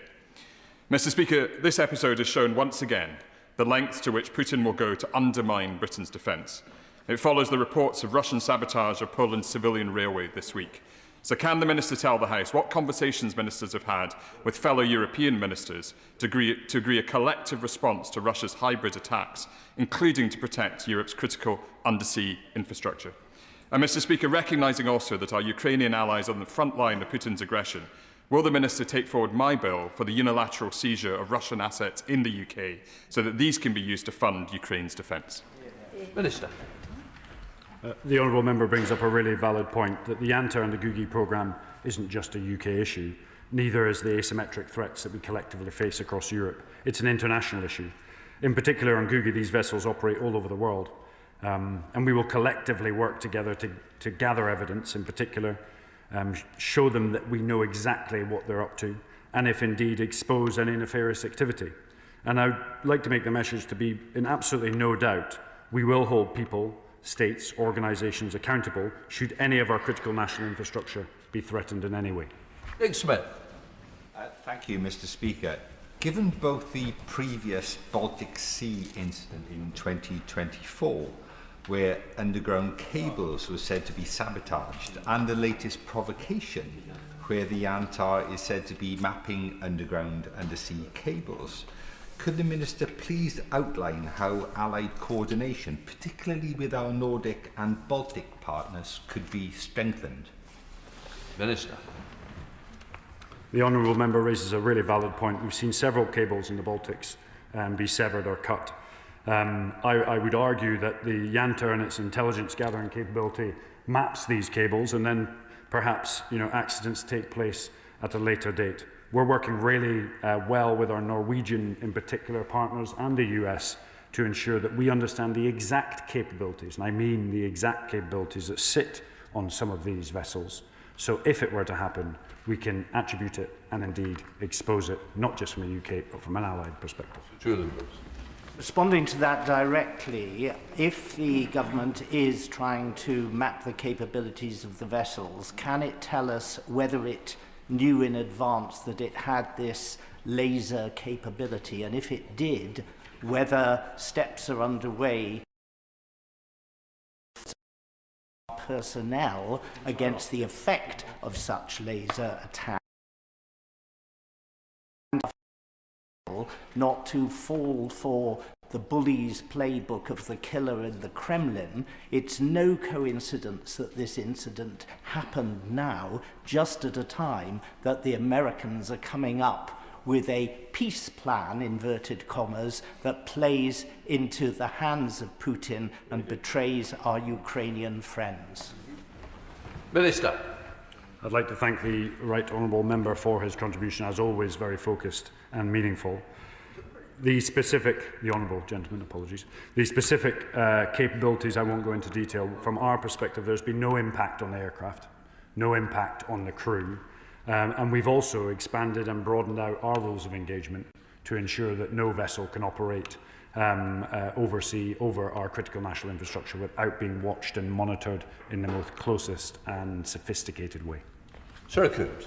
Thank you, Mr. Speaker. The first duty of any government is to keep our citizens safe, which is why this Labour government is delivering a historic uplift in defence spending, in stark contrast to the cuts of the party opposite. The Minister's statement sets out a potent example of the rising threats to our country. So can he say more about how our increased defence spending is going to keep us safe and also support jobs in the defence industry, such as the Wesley Group in my constituency, which makes all the castings for our UK submarine fleet? Minister. The honourable member raises a really important point, that defence spending isn't just about defending the nation, it's about an engine for growth. The Typhoon deal alone has created over 20,000 jobs, and as you'll have seen recently, we're providing up to 100,000 drones to Ukraine just recently as well. And that's not necessarily to do with just the capability going forward, but the industrial base back here in the UK. Huge amounts of increase in defence spending in 2027 will broaden out our defence industrial base. Combine that with deals both here and in the UK will make this an engine for growth, increase jobs, prosperity, but importantly, shore up the defence of the nation. Sir Bernard. Thank you, Mr. Speaker. Can I, on the one hand, congratulate the government for being more forward in its public responses to this kind of provocation than any other European member of NATO, let alone the United States. But can I also just point out that this underlines what we know from what Putin and Lavrov have been saying. They think they are at war with NATO and war with the United Kingdom already.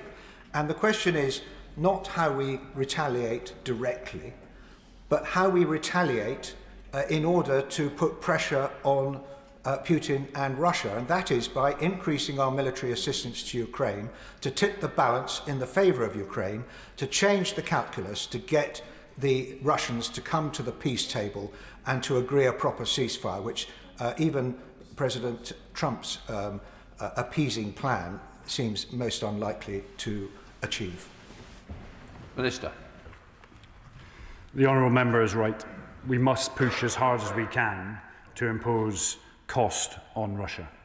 To date, we've spent 21.8 billion in Ukraine, 4.5 billion in military support, and I know we have support from both sides of the House to do everything we can to increase that pressure.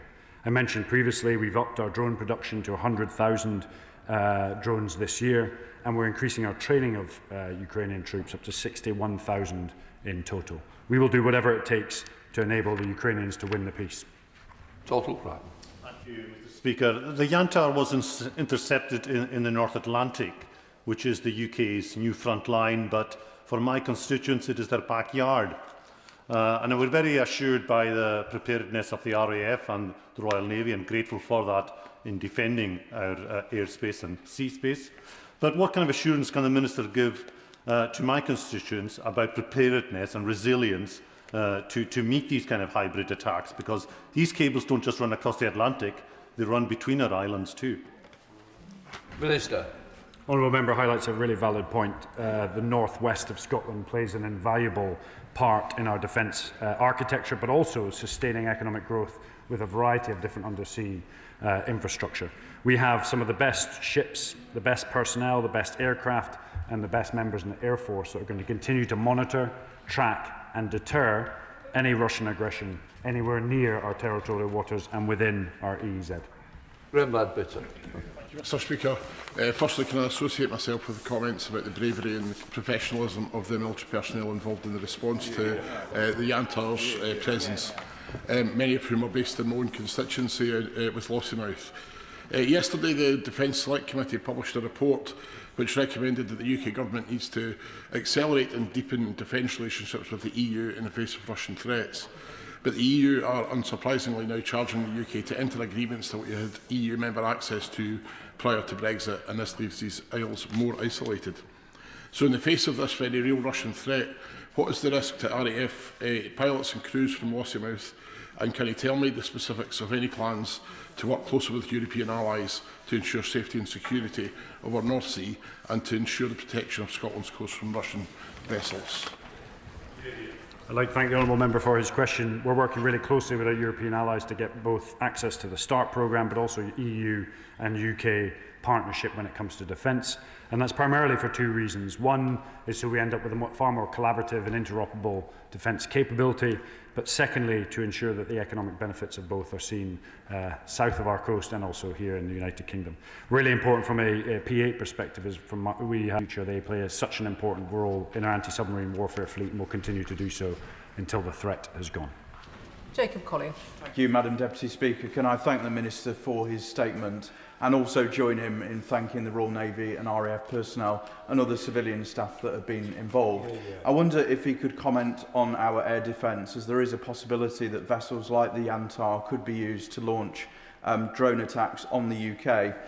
Can the Minister reassure us that he's working to bolster the UK's air defence system? Minister. It's a very, very valid point. For years, we have not taken homeland security seriously.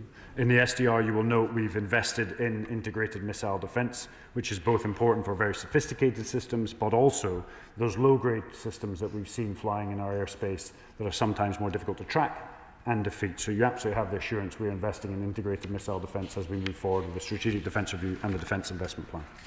Tom Tugendhat. Thank you, Madam Deputy Speaker, and I welcome many of the comments that my honourable friend has made today. I would just add enormous thanks to the intelligence personnel who assisted in not only zeroing in on the ship but understanding its capabilities a long time before anybody else arrived on the scene. May I just raise with him as a fellow former military assistant in the MOD, we've both seen governments of every colour making decisions and statements that sound good on the day, but then seeing the reality of lack of kit coming through. I saw it under Blair and Brown. I saw it again, yes, under governments of my own stripe. He's also seen it, I'm sure, under all. I raise this because the reality is the world has changed. We are much, much more vulnerable today than we have been, and yet we have fewer ships at sea, fewer men at uniform, and fewer planes in the air than we have at any time. And yet the aspiration for the 3% is still, by the end of the Parliament, over the next 5 years, and always on the never, never. He must be very careful, and I'm sure he's hugely aware, that he's there to change defence, not to apologise for failure. Minister. The honourable and gallant member raises a really valid point. When we came into government, we have taken a really significant step to raise defence spending. But he knows, as well as many other in the House today, that it's not just about buying or investing in the same capability, it's about rebuilding and reshaping our armed forces to fight not yesterday's war, but the war in the future. and absorbing many of the lessons from Ukraine to ensure we can transform our military to fight in the most effective manner. And that's why, personally, I got into this game in the first place, was to move that faster, in particular when it comes to autonomous systems. So you'll see in the Strategic Defence Review a massive increase of $4 billion into autonomous systems. You'll see the numbers of drone companies. Just today, the Defence Secretary has opened another factory just down in Plymouth, and I'm away to go after this to open one in Swindon. A huge industrial base is building within the UK for drones. It's a seed corn capability that can expand rapidly at times of conflict. And I'm happy to take any of these points offline to talk further how we can work collaboratively to move forward. Chris Webb. Thank you, Madam Deputy Speaker. The reckless act from Russia demonstrates how important it is that the world stands united against Putin's aggression. So what discussions has the Minister had with his international partners about maintaining and galvanising this support? Minister. A really useful point. Individually, we are strong. Collectively, we are united. And I think it's really, really important that we double down on our allies and partners, whether that be NATO, whether that be the JEF, whether that be some of our European or international allies, to collaborate. And I'd like to refer both to the last couple of questions. This is all about stronger we are together. Whether that is stronger in the UK with the Army, Navy, Air Force or intelligence partners to expose the Yantar's capability, or indeed collectively working with all our like-minded allies to make sure we're mapping and tracking their capability. And should there be a disruption in critical national infrastructure, we can expose it and attribute it as fast as possible. Ben Obsi-Jekti. Thank you, Madam Deputy Speaker. I think everyone in this House should be concerned by the increase in Russian sub-threshold activity, and this certainly isn't the first time that we found ourselves in this House discussing the Yantar specifically. I do think that the use of lasers against an operational P-8 very much pushes the boundaries of what we could consider to be sub-threshold activity. But if I could ask the Minister a question that's very much within his bailiwick, I don't expect him to be able to comment on whether we have deployed any elements of the Fleet Contingency Group forward to HMS Somerset, which is tracking the Yantar, but under what circumstances and geographically whereabouts within our waters would the Yantar need to be in order for us to apply some maritime interdiction via the Fleet Contingency Group? Minister. So I'd like to thank the honourable gallant member for his point. Being an individual who used to be in that part of the organisation, I'm sure there's lots of people that are chomping at the bit to get involved. We must adhere to the international rules of the sea. But I will be really clear to anyone listening to this today that we know exactly what they're up to. Without a shadow of a doubt, we know what they're up to. And should there be a connection between understanding our cables or undersea infrastructure and disruption, individuals, units, organisations or countries will be held accountable. Peter Prinsley. Thank you, Madam Deputy Speaker. The sight of this sinister ship snooping around our shores strikes alarm. So how can we be confident of the security of our vital undersea communication cable? And what, without compromising our security, actually is Plan B if these are severed? So as the honourable member will know, we work with our allies to build contingency across all of our critical national infrastructure. There's lots of work to do, and we're working in collaboration with other governments to do it. I think the point he raises, which is one of the most important, is that Russia wants to operate in this veil of darkness, sort of in the shadows. But let's just be really clear to them. We know exactly what they are doing. We know everything that they are up to. A laser pen is not going to deter us. We will continue, we will double down, and if required, we will expose and attribute. Charlie Dewhurst. Madam Deputy Speaker, now in light of this recent escalation, can I ask the Minister what specific and immediate steps he's taking to ensure that UK armed forces are equipped to both protect critical underwater infrastructure and respond both rapidly and effectively to direct threats from Russia and others? Minister. The Strategic Defence Review points to the multi-role ship and us actually buying into both mapping and tracking our infrastructure, protecting it, and importantly, if required, to deter capabilities such as the Yantar and other variety of suites of capabilities that the Russians can field to ensure that they can't work with impunity either in the EEZ or indeed in international waters as well. James Wild. Thank you, Madam Deputy Speaker. In January, the Defence Secretary did come to this House and make a statement when the Yantar passed through British waters, but didn't see fit to do so when that ship directed lasers at our pilots, which I think reflects poorly on him. Can I ask the Minister, has the Russian ambassador been summoned over this highly dangerous action? And if not, why not? So I'd like to thank the member for raising that point, and it's something I'll take up with my FCDO colleagues. We've got to continue to ensure that if there is unruly activity or escalatory activity, that both diplomatically individuals are called in and held to account, and we will continue to do so. Nick Timothy. Thank you, Madam Deputy Speaker. We know, as the Minister has said, that Russia and China target undersea cables and interconnectors, which we rely on increasingly as a matter of government energy policy. We know that the Russians use our offshore infrastructure to put listening devices on to monitor our submarines. We know that China dominates the world market for cellular internet modules and inserts kill switches into the turbines this government wants to buy from them. I've been asking this question for a year now. Why isn't there a single minister in charge of the security of our offshore energy infrastructure? And what representations of ministers in the Ministry of Defence made to the Energy Secretary, who's causing so many of these problems? Minister. So the individual is right to mention that up until now there has been, I wouldn't say a lack of accountability, but a lack of centralisation when it comes to critical national infrastructure. There was a recent report issued.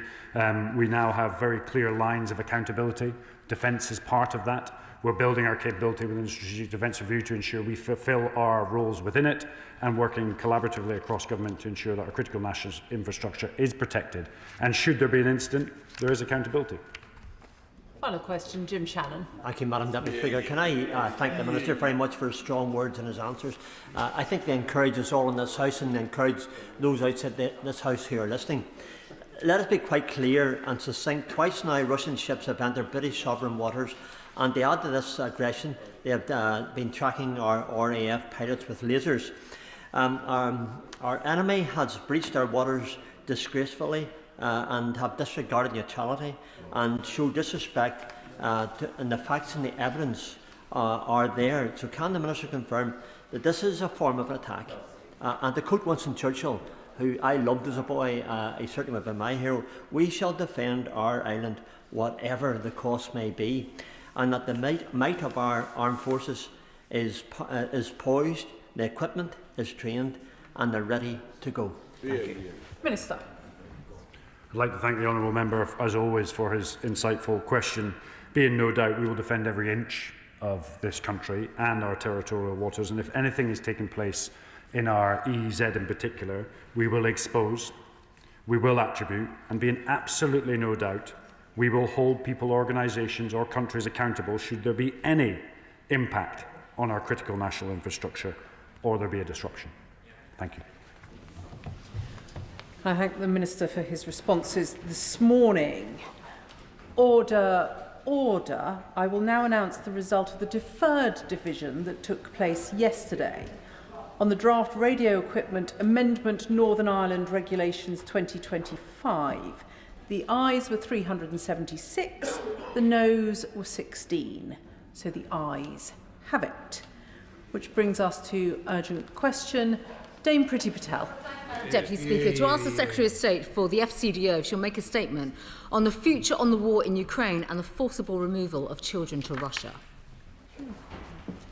Minister. Russia's assault on Ukraine is an unprovoked, premeditated and barbaric attack on a sovereign, democratic state. For over 3 years, Ukrainians have defended their country with courage and a fierce determination to defend the shared values that we cherish. President Putin continues to intensify missiles and drone attacks into Ukrainian cities, which continue to kill civilians, including children, and damage vital civilian infrastructure. President Putin is also taking children from their families. Almost 20,000 Ukrainian children have been forcibly deported to Russia or Russian temporarily controlled territory by Russian authorities. We are closely engaged with Ukraine and our international partners to ensure Ukraine gets the support it needs to defend itself and achieve a just and lasting peace. President Putin has shown no readiness to engage in meaningful peace negotiations. At last week's foreign ministers' meeting, G7 partners were clear that international borders must not be changed by force. We will also continue to use the full might of our sanctions regime to bear down on the revenues that are funding Putin's war and ratchet up pressure to force him to engage in meaningful talks. To date, this government has sanctioned over 900 individuals and entities targeting Russia's illicit shadow fleet and its two largest oil producers. We have also announced a ban on maritime LNG, all to curb funding of Russia's war chest. Russia's heinous policy to deport, indoctrinate and militarise Ukrainian children demonstrates the depths to which they will sink to eradicate Ukrainian identity and future. The UK has committed more than £2.8 million to support Ukrainian efforts to facilitate the return and reintegration of children deported by Russia.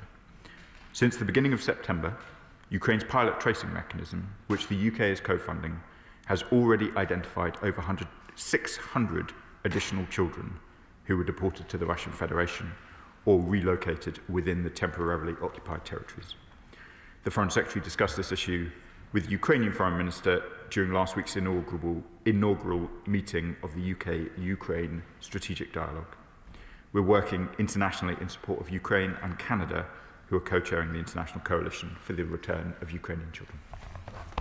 Dame Priti Patel. Madam Deputy Speaker, this House has been resolute in its support for Ukraine and its defence of its territory, sovereignty and freedom. Since 2022, the level of support we've given to Ukraine has been at the forefront of working with them to secure peace on their terms.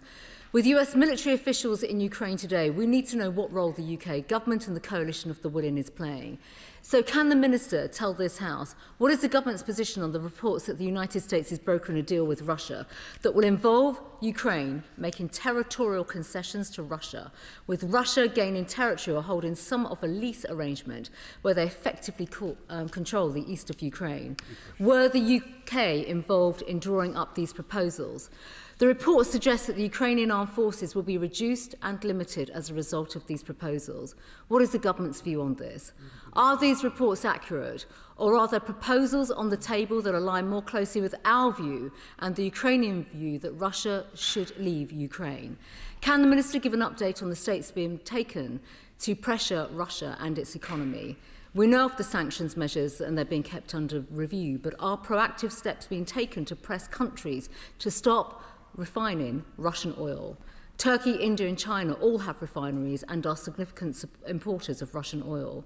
When the Prime Minister was meeting the Turkish President last month, did the Prime Minister raise this issue and press them to stop? We've asked this before but did not get a direct yes or no answer. Have British ministers raised this issue with their Chinese counterparts when they're going to discuss with the CPP ministers when it comes to their shuttle diplomacy in Beijing? Is there an update on securing the proceeds from the sale of Chelsea to support Ukraine? And finally, Madam Deputy Speaker, today is World Children's Day, and our thoughts are with the reported 20,000 Ukrainian children abducted by Putin. We welcome the reports of the returns and the rescue of 1,800 Ukrainian children, but what further steps are being taken by Britain to secure their return as soon as possible? And is this a priority in the talks that are now taking place? Minister. Madam Deputy Speaker, I'd like to thank the Shadow Foreign Secretary for the tone of her question. This whole House is united on these questions, both in support of Ukraine and in outrage at the iniquity of what the Russians are doing in relation to Ukrainian children. We are glad of our partnership with the Ukrainian government in the new tracing mechanism. As I said in my statement, it has made some progress since September in identifying more than 600 children who should be returned to Ukraine, and we will use our full efforts to ensure that that is the case. The Shadow Foreign Secretary asks about some of the reports in recent days. She will, I'm sure, have seen the US Secretary of State's statement this morning, in which he indicates that there are a range of ideas that are being discussed. Of course, the Foreign Secretary is in direct and regular discussions with the US Secretary of State and made an important statement last week at the G7 in relation to these questions. That statement reiterated that an immediate ceasefire is urgently needed. We should be clear. President Zelensky is ready for an immediate ceasefire. The UK supports him in that initiative. It is President Putin who is failing to come to the table. What should be the starting point of negotiations? That was clear in the G7 statement. The current line of contact should be the starting point of negotiations, and we remain committed to the principle that international borders must not be changed by force, and I know that is a principle held with great force across the whole of the House. Joanna Baxter. Thank you, Madam Deputy Speaker.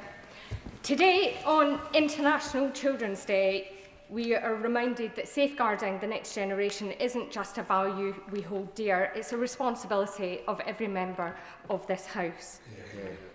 More than 100 members of this House over recent days have backed President Zelensky's Bring Kids Back initiative, standing united with Ukraine and its stolen children, and I want to thank every member who has done so.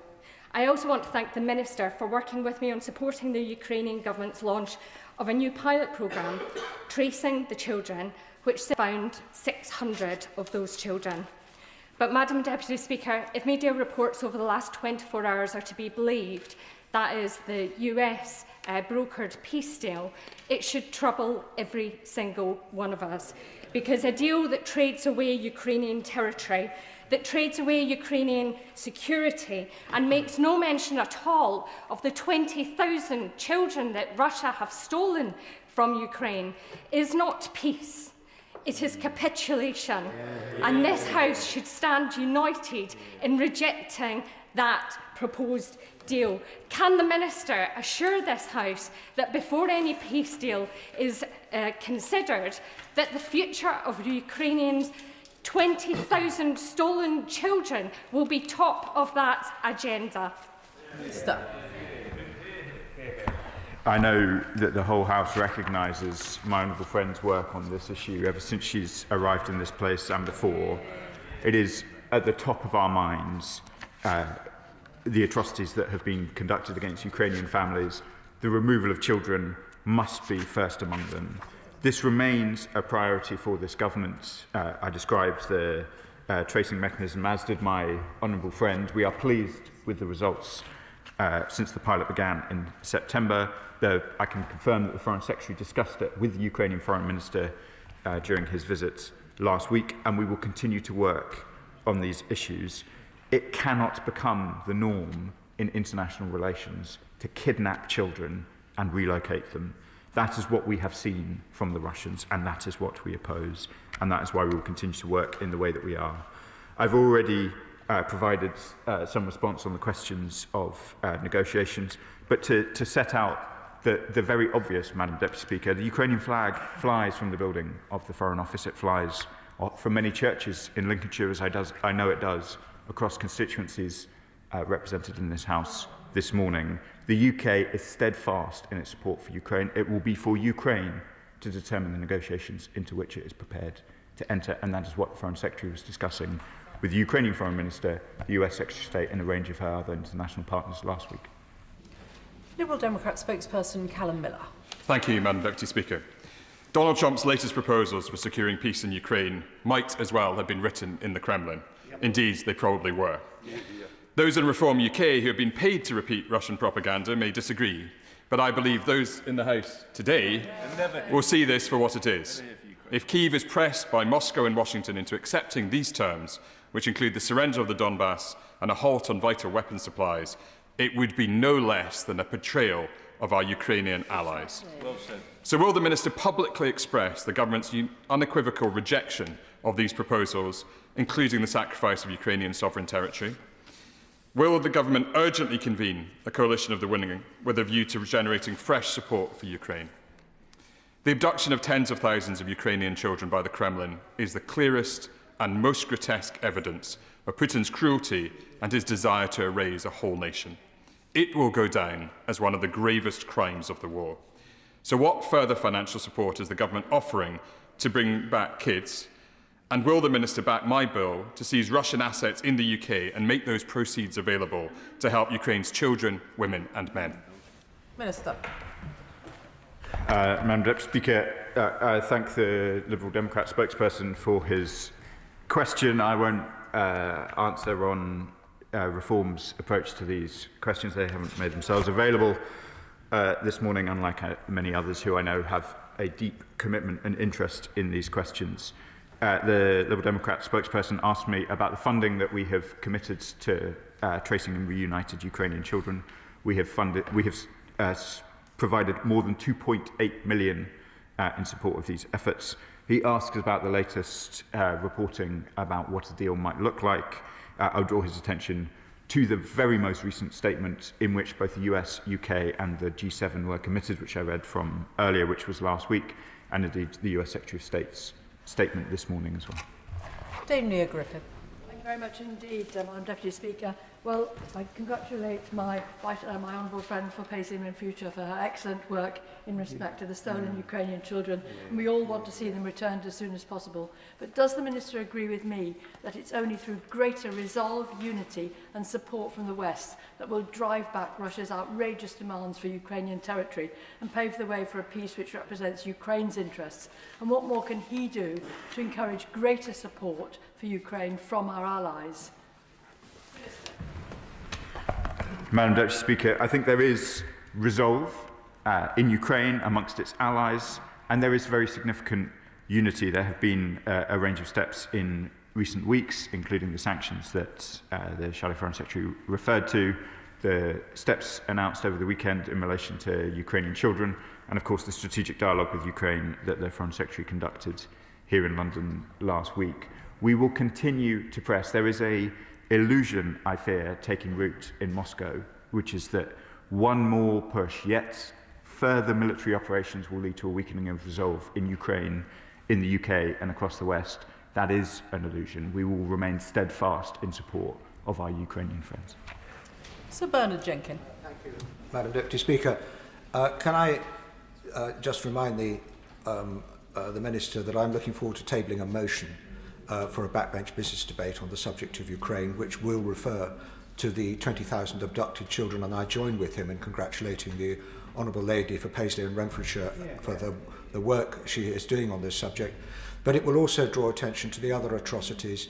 Just this week we welcomed 2 former Ukrainian prisoners of war who had been held and tortured by the Russians, completely without regard to the Geneva Conventions for prisoners of war, because the Russians, of course, fabricate this narrative that they're not at war in Ukraine, they are conducting some special military operation.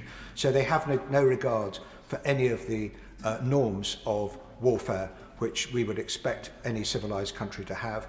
Can he underline the point that the Trump proposals are unacceptable? And will he join all the NATO allies together to make it clear to the United States that these proposals are unacceptable? Minister. Madam Speaker, I thank the honourable gentleman for his question, and I'll ensure that the Minister for Europe is aware of his proposals in relation to further discussions in this House on these very important questions. He is right to draw a line, to draw attention to the clearly preposterous Russian position that they are engaged in an operation rather than a war.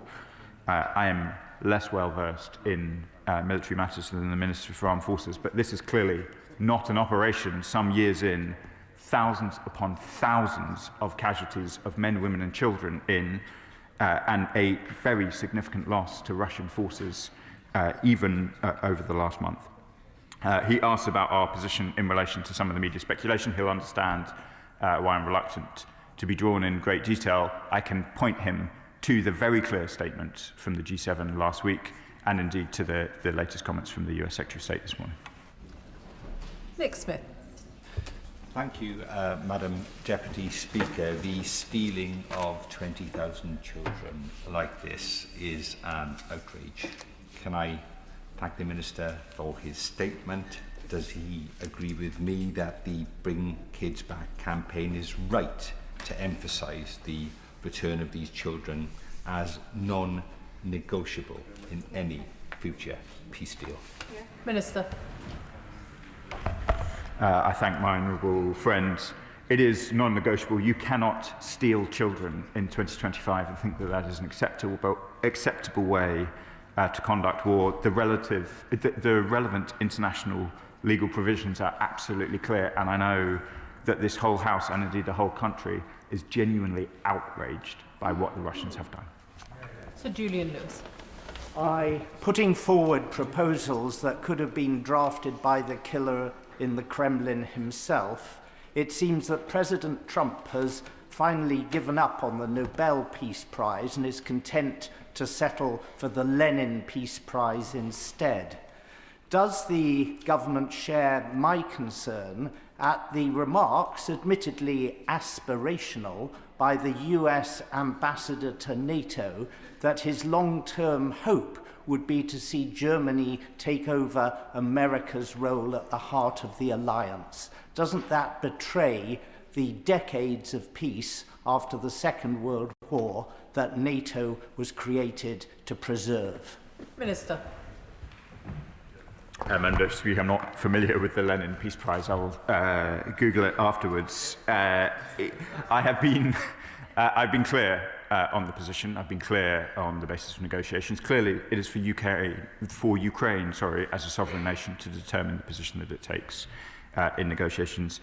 I did see some of the reports about the discussion. I think it was, to be fair, about who should perform the role of SACEUR rather than what the future division between forces would be in NATO. NATO remains a vital component of European security, perhaps the most signal commitment between Europe and America of our shared defence and shared values, and long may it continue.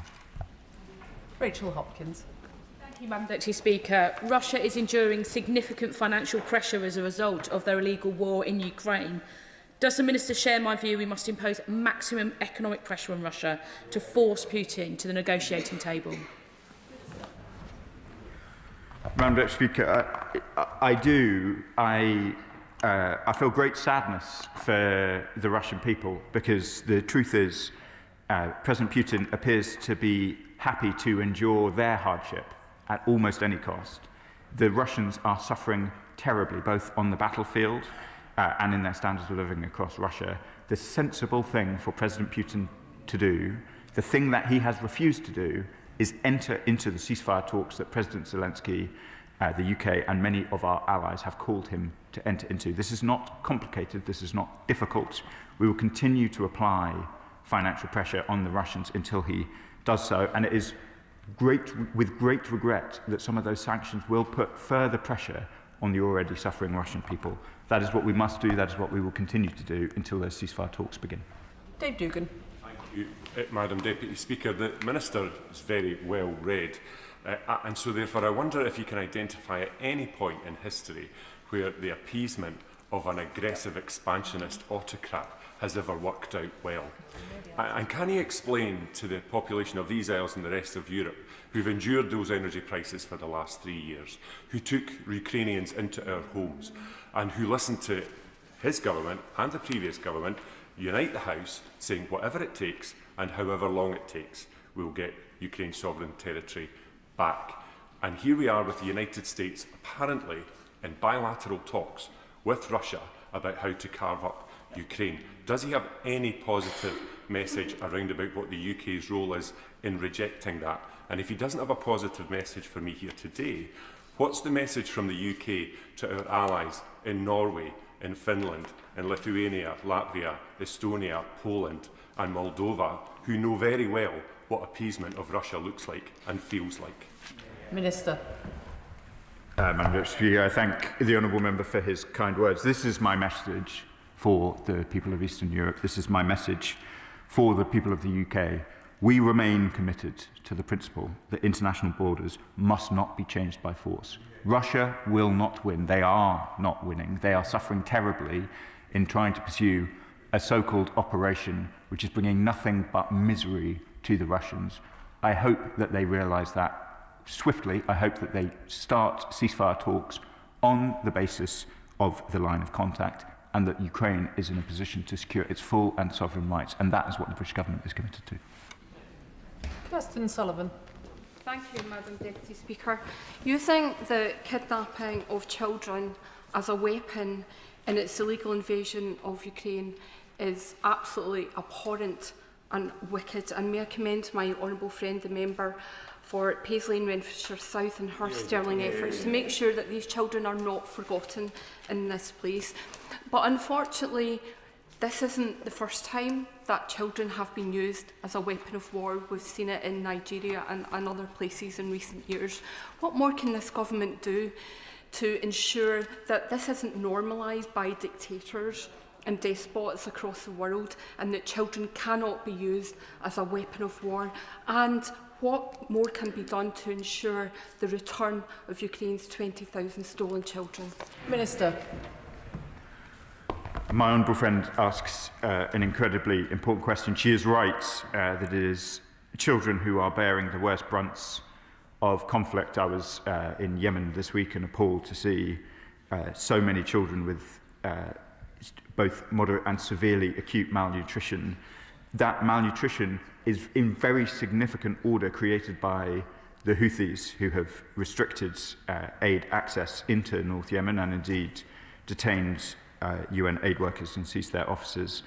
What happens in Ukraine, conducted by Russian forces, is seen elsewhere. It is seen by the Houthis, it's seen by militias in Nigeria. This country will stand up for an international rules-based order, which includes the protections that children are entitled to. We will continue to work to ensure the safe return of those 20,000 Ukrainian children. 600 of them have been identified by the mechanism which we co-fund and co-founded with the Ukrainians, and we will continue to work to ensure that all the remaining children are returned. Tom Tugendhat. Thank you, Madam Deputy Speaker. May I welcome the courage of the American people over many, many decades in standing up for our liberties and defending our freedoms. May I also draw attention to the fact that this wonderful act of generosity has supported a US economy that has grown more powerfully, more capably, and in more directions than any other economy in human history, making the United States now the richest and most powerful country the world has ever known.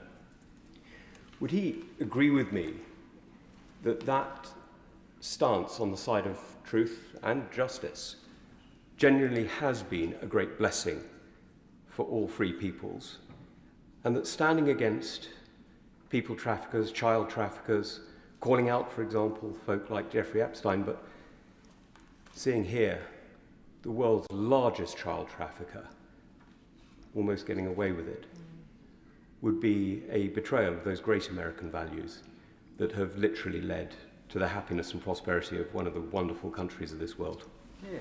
Minister. I thank the gallant member for his question. The US and UK have stood together on questions of European order ever since the Second World War. I'm incredibly proud that it was a Labour Foreign Secretary that led the creation of NATO. I know that our American friends continue to see questions of European security and order as being of the utmost importance, and that security and order cannot coexist with a world in which territory is seized by force and children are abducted in exactly the way he describes. David Burton-Sampson. Thank you, Madam Deputy Speaker. The stealing of Ukrainian children by Putin is scandalous and equally devastating for the Ukrainian families impacted. Putin is showing no desire to ceasefire in Ukraine, with continued bombardments on the Ukrainian people day in, day out. Does he agree with me that until Putin demonstrates he is committed to returning these children and committed to a ceasefire, we must continue to provide Ukraine with all the military, economic and diplomatic support that it needs? The honourable member puts it very well, and I do. We will continue to stand with Ukraine for all the reasons that honourable members have expressed this morning, and we will continue to do so until talks have started, until a just and sovereign future for Ukraine is secured. Clive Jones. Thank you very much, Madam Deputy Speaker. In Wokingham, there is a Ukrainian refugee community who have made a positive difference to the area. I have worked with local groups to help supply aid to civilians in Ukraine, and many have shared their concerns about the war and the safety of their relatives back home. I fully support the Honourable Member for Paisley and Renfrewshire on her comments about the 20,000 stolen Ukrainian children by the Russians. But can I ask the Minister, what is the government doing to reassure the many Ukrainians in my constituency that the UK support for Ukraine will remain steadfast against a Russian invasion, and that Putin will be held to account for his war crimes, and that Trump will not be allowed to backtrack on his support for Ukraine and NATO? Minister. I want to pay tribute, Madam Deputy Speaker, to the work of the Honourable Member and his constituents to support Ukrainians. I know that right across the House, both Honourable Members and their constituents have been engaged in supporting Ukrainians in many different ways. I myself have met with the Ukrainian community in Lincoln, and there are many people in Lincoln who've taken Ukrainians in or provided support. And I would like to assure all of those people that we will continue to stand with Ukrainians on these questions. He asks the important question about how we can continue to try and identify those children who have been seized by the Russians.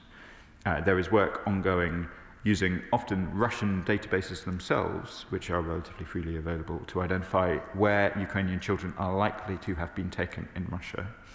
I imagine that Russian authorities think that people are not sufficiently interested to track individual children, and I can assure the House that we are, that we will continue to follow this to the end. We have identified 600 individual Ukrainian children by name alongside our Ukrainian friends. We will not forget the names of those children. We will not forget the locations of those children. The Russian families who have sought to take in those children should know that such an effort is ongoing, that it is supported right across the government, right across the House and right across the country. We will continue day in and day out to ensure those children are returned. Adam Jogi. Kind Madam Deputy Speaker, thank you. Using children in this way is sick, and there is no other word for it. Now, the people of Newcastle and Lyme opened their homes, they spoke out, they spoke up, and they stood with the people of Ukraine and still do. They raised money, they donated medical supplies, books and clothes, and I thank them all for their efforts and their commitment. But whilst we rightly support the people of Ukraine against Russia, we also see Russia continuing to seek influence in other parts of the world through money, through arms and the rest. So this is a geopolitical challenge that we think rightly in one part of the world we're getting right, but we can't afford to ignore in others. So can I ask the Minister what we're doing to help to ensure that we neutralise Russia's attempt at command and control in other parts of the world? Minister. I thank my honourable friend for the important question. Russia exerts a malign influence, not just obviously in Ukraine. We have seen their relationship with the Houthis. We have seen their relationships in Syria, and I'm glad to see that they have declined in recent months, but they continue through Africa Corps and a number of other arms of their state to be a malign influence right across the world. Their efforts are always at the expense of the populations where they are found. We continue to work with our friends and allies across the world. I was discussing malign Russian influence in Yemen in recent days. I have discussed it in Libya. I have discussed it in Syria, and we will continue to act across the world as you would expect, as I know my honourable friend pays close attention to. We will not rest while Russia continues to exert such a malign influence on global affairs. We wish to have a friendship. We have historic and long relations with the Russian people.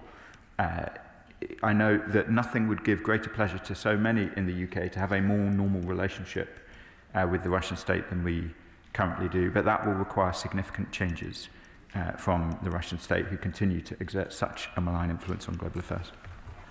Will Forster. Madam Deputy Speaker, one of the most important things the UK can do to support Ukraine is push President Trump on a comprehensive G7 plan to seize the estimated £300 billion of Russian assets across those 7 nations and funnel them to Ukraine. Please can the Minister confirm what steps the government has taken to push President Trump on this, to build that international coordination on seizing Russian assets, including Sutton Place in my constituency of Woking. Minister.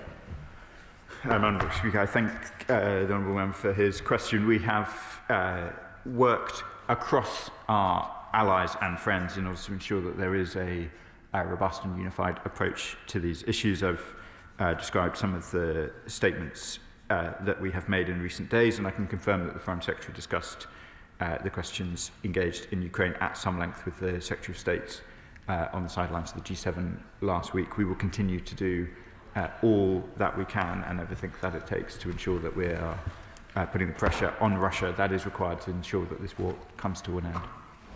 Richard Baker. Thank you, Madam Deputy Speaker. In September, I had the privilege of meeting in Kiev with Raisa Kravchenko and Yulia Klepets of the All-Ukraine NGO Coalition for People with Intellectual Disabilities. They told me of the devastating impact of Russia's invasion of Ukraine for disabled people. Will my honourable friend agree it is particularly distressing that when Russian forces have kidnapped Ukrainian children, they have targeted disabled children, and that when we can finally look to reconstruction and rebuilding Ukraine, specific support will be required for disabled people who have suffered so much as a result of Russia's aggression and crimes for which Russia must be held accountable. My honourable friend is right. These are actions almost beyond comprehension. To be targeting disabled children in this way is a crime that will not be forgotten, and he's absolutely right that it is always the most vulnerable who are worst affected by conflict. That is particularly true of people who are disabled. It's something we consider in our own aid efforts in Ukraine, and of course must be considered as part of reconstruction efforts, as he says. Jim Shannon. Deputy Speaker, can I thank the Minister very much for his answers and for his very strong focus for the Ukrainian children, for the Honourable Lady for Paisley as well, for all that she's done. We appreciate it. The trafficking of children and forced adoption of Ukrainian children to Russia is truly despicable. The re-education camps or the brainwashing of children to forget or to erase their Ukrainian heritage is detestable, and the need for British involvement is undeniable. So will the Minister outline, please, what steps we will take to bring these children home to their families instead of accepting that they are prisoners of war, which is disgusting, inhuman and contemptible? I'd like to thank the honourable gentleman. His tone is absolutely right. I've described some of the tracing efforts that we're engaged in. Clearly, simply locating these children in Russia is not enough. They must be returned to. We will continue at every level. I know that the Minister for Europe has met with some of the organisations and civil society organisations involved in these efforts, as has Baroness Harman, our Special Envoy on Women and Girls. The Foreign Secretary has discussed them with her opposite numbers. We will continue to give this the focus that the honourable gentleman rightly demands of us, and I want to assure the country that we will continue to focus on this issue until those children are returned. Patricia Ferguson. Thank you, Madam Deputy Speaker. It would seem that the traditional role of the American President as someone who can straddle the world stage, working with friends and allies to achieve outcomes for the good across the world, are in danger of being diminished to those of someone who proffers capitulation on behalf of another sovereign nation. And that is something that we cannot accept. However, with regard to the children that are the focus of the debate today, and again I would pay tribute to my honourable friend, the member for Paisley and Renfrewshire South, as young people are returned, and hopefully in increasing numbers, what work can we do as a country and as a government to ensure the reintegration of those young people into the society that Putin has worked so hard to prevent them to being part of? Minister. I thank my honourable friend for the question. We of course, must work to see these children returned. We're an active member of the International Coalition for the Return of Ukrainian Children. We work closely with the Ukrainian government on these questions. She is absolutely right that when children are returned, one can hardly imagine the trauma, the confusion, and the status of those children upon their return to Ukraine, and we will do what we can to support the Ukrainian government in their efforts in that area.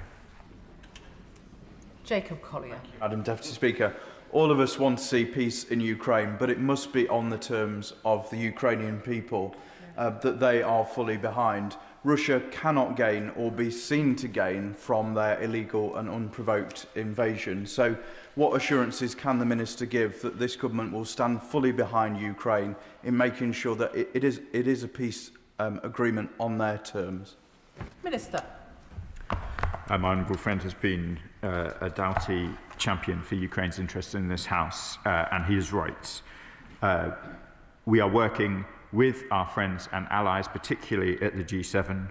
I've described the statement which we agreed last week in relation to questions of ceasefire and negotiations, which, as he says, must be on the basis of Ukraine's sovereign interests, and we will continue to work with G7 partners condemning Russia's actions, condemning their provision of arms to others, as well as their actions in Ukraine, and increasing the economic costs to them, as we have set out in our most recent sanctions measures.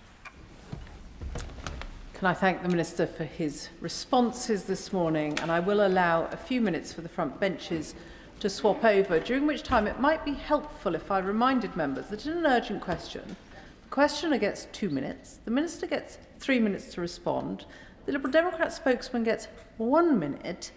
Any member posing a question that is approaching that 1 minute time might like to think about reducing the length of their question.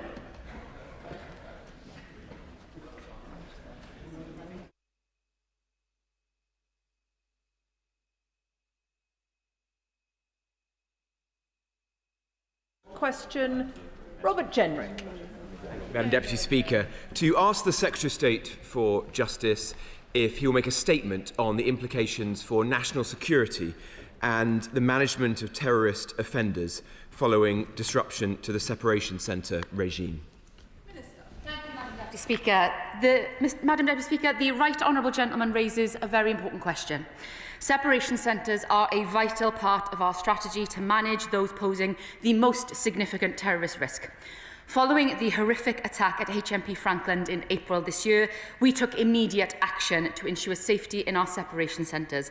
Today, everyone is safe and a stringent regime remains in place. Our prison officers are some of the hardest working and bravest public servants in this country. It is right that they feel safe as they work to protect the public. That is why, following the attack at Frankland, we, for the first time, mandated the use of protective body armour in our highest risk units, including our SCs. The DPM has recently announced a further £15 million investment in safety equipment, including to roll out up to 10,000 pieces of body armour to up to 500 staff trained in the use of tasers. The Abu judgment is very fact-specific. It does not threaten the integrity of the separation centres themselves. This government takes the judgment and others referenced very seriously. We are clear that any decision regarding segregation must comply with prison rules and human rights obligations, including under the European Convention of Human Rights. We are working to ensure our referral process is robust, and we are strengthening our ability to defend against legal challenges. Specialist staff continue to assess referrals rigorously, and placements are made only where that criteria is met. Let me be clear. The government will always put national security first. Separation centres remain an essential operational tool, and we will continue to use these specialist units to protect the public from the most dangerous of offenders. Shadow Secretary of State Robert Jenrick. Thank you. Saeed Abu is a danger to this country. This is an ISIS fanatic who bought a combat vest and a sword so he could, in his own words, shoot up a crowd. Yet this week the High Court ruled that keeping him apart from other prisoners to prevent him radicalising them was a breach of his human rights.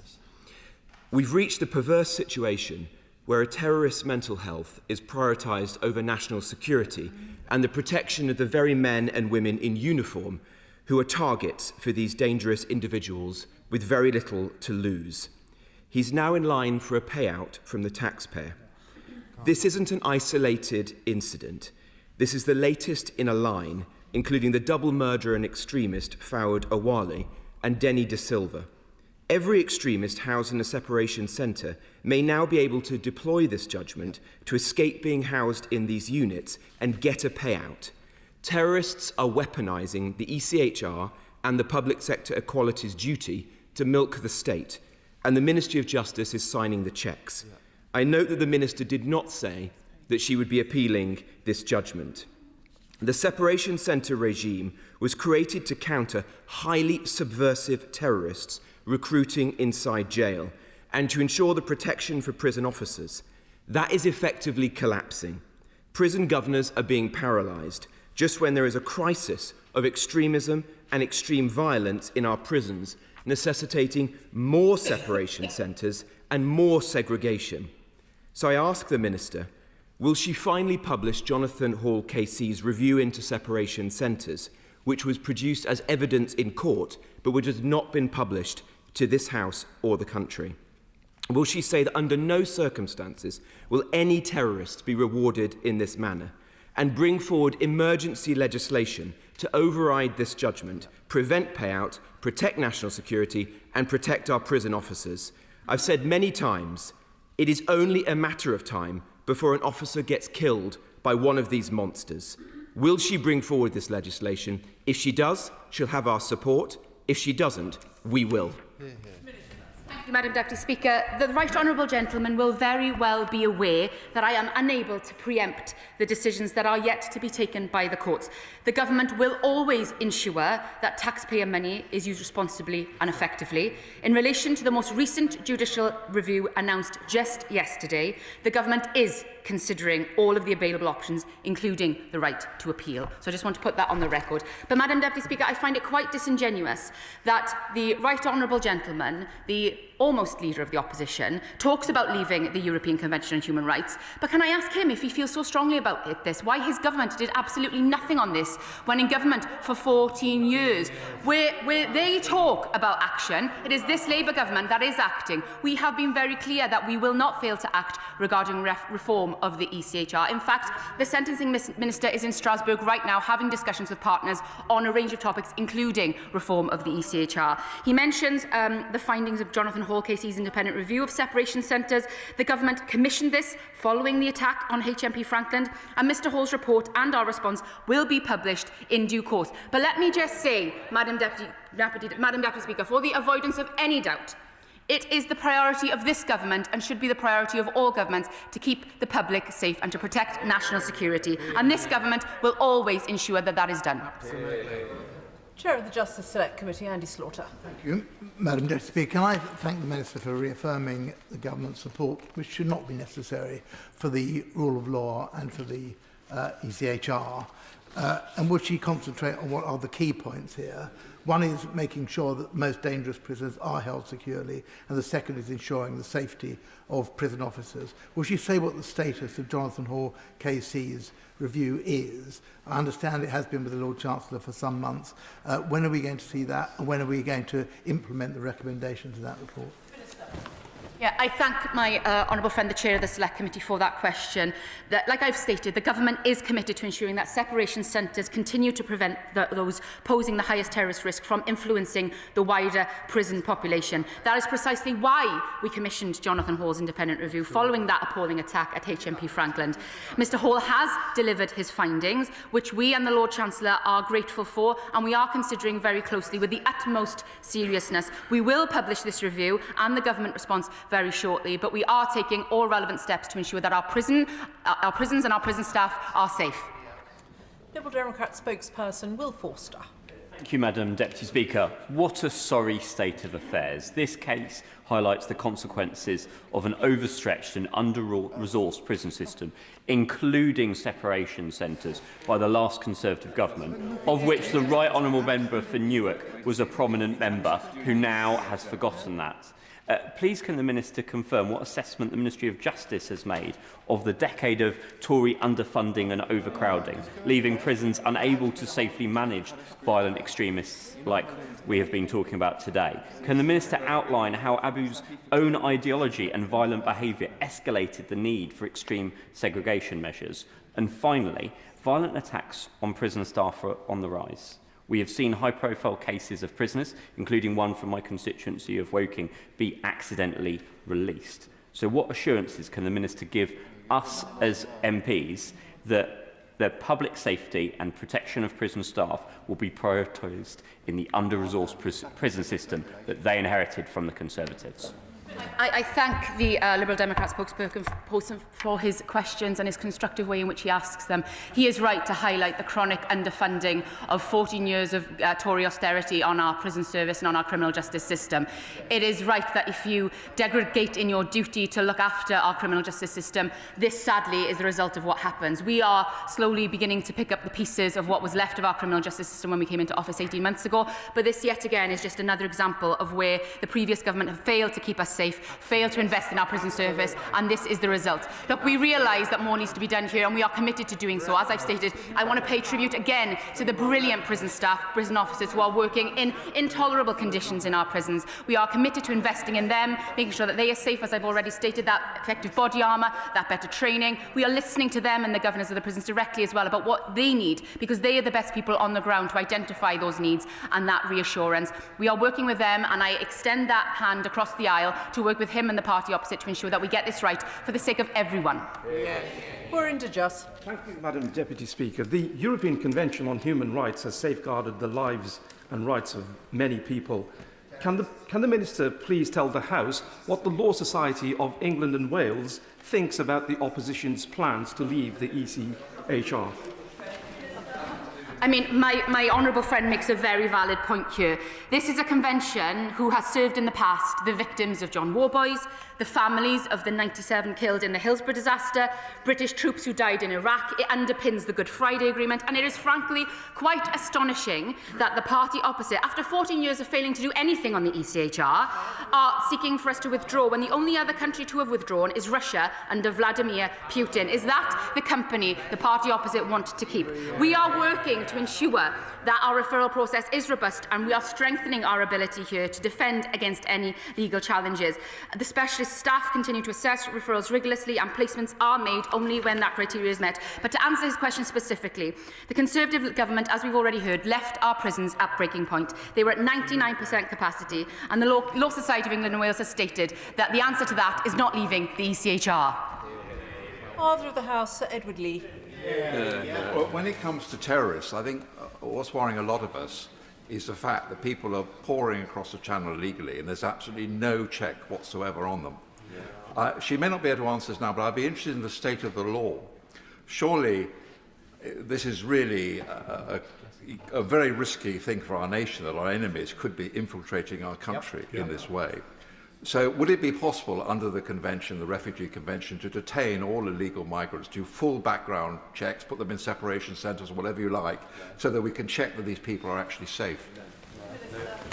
No, I thank him for that question. We are working very closely with the Home Office on this and our proposals regarding reform of the ECHR. As the Right Honourable Gentleman knows, we are bringing forward legislation to exactly clarify how Article 8 of that ECHR, that right to a private life, operates domestically in relation to immigration rules, to ensure an appropriate balance between the rights of individuals and the national interest. The Right Honourable Gentleman speaks from a sedentary position regarding Article 3. Again, we are looking at the interpretation of Article 3 so that varied prison conditions or access to healthcare are not a bar to extradition or deportation. I reiterate our commitment that we will do everything we can to keep our national security safe, and I would be happy to write to him with more information and clarification on those points. Nick Smith. Thank you, Madam Deputy Speaker. Can I thank the Minister for her statement? The Franklin attack was awful. Given body armour is crucial for the safety of prison staff, can she please tell us more about the procurement of body armour so prison staff are protected as best as possible, as soon as possible? I thank my honourable friend for that question. It is right that we equip our prison officers with the most robust security and protection possible. That is why we are working with them. We are working with the unions and the governors to ensure that all steps are taken. It is also really important, I want to stress here, that prisoners' mental health needs are taken into account. We have medical staff advising on the placement within separation centres. On the procurement exactly, I'd be happily to write to him on with further details on that, but I want to reassure him that we are doing all we can, working with our prison staff who are working in exceptional circumstances to ensure that they feel reassured and they feel safe. Julian Lewis. Normally, I like the Minister's can-do attitude. So is she really telling the House that this government would rather make payouts to terrorists than to disapply the ECHR? Well, I am grateful for the question from the Right Honourable Gentleman. I do have a can-do attitude, and I am willing to do everything we can as a government to ensure that we get this right and we keep our public safe and our prison officers safe and we keep dangerous criminals locked up where they belong.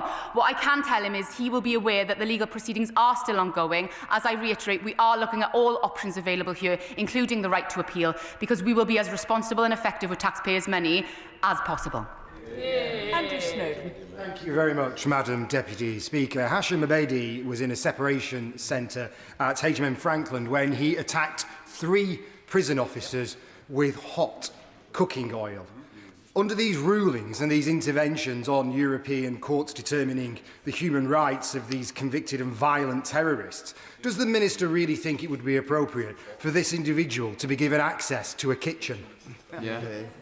Well, I will not preempt the findings and the outcome of Jonathan Hall's review.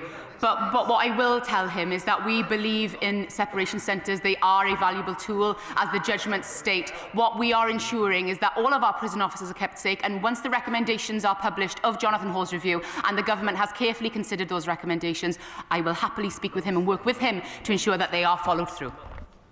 James Wilde. Thank you, Madam Deputy Speaker. This terrorist was moved to a separation centre over concerns that he would use his extremist Islamist ideology to radicalise others, yet the ruling says that this move was a breach of his right to a private life under the European Convention. Shouldn't national security and prison officers' safety come first? And will she rule out paying any money to this terrorist? Again, I echo my previous comments. We cannot preempt the judicial decision, and we are looking at all rights to that in terms of appeal here regarding that point.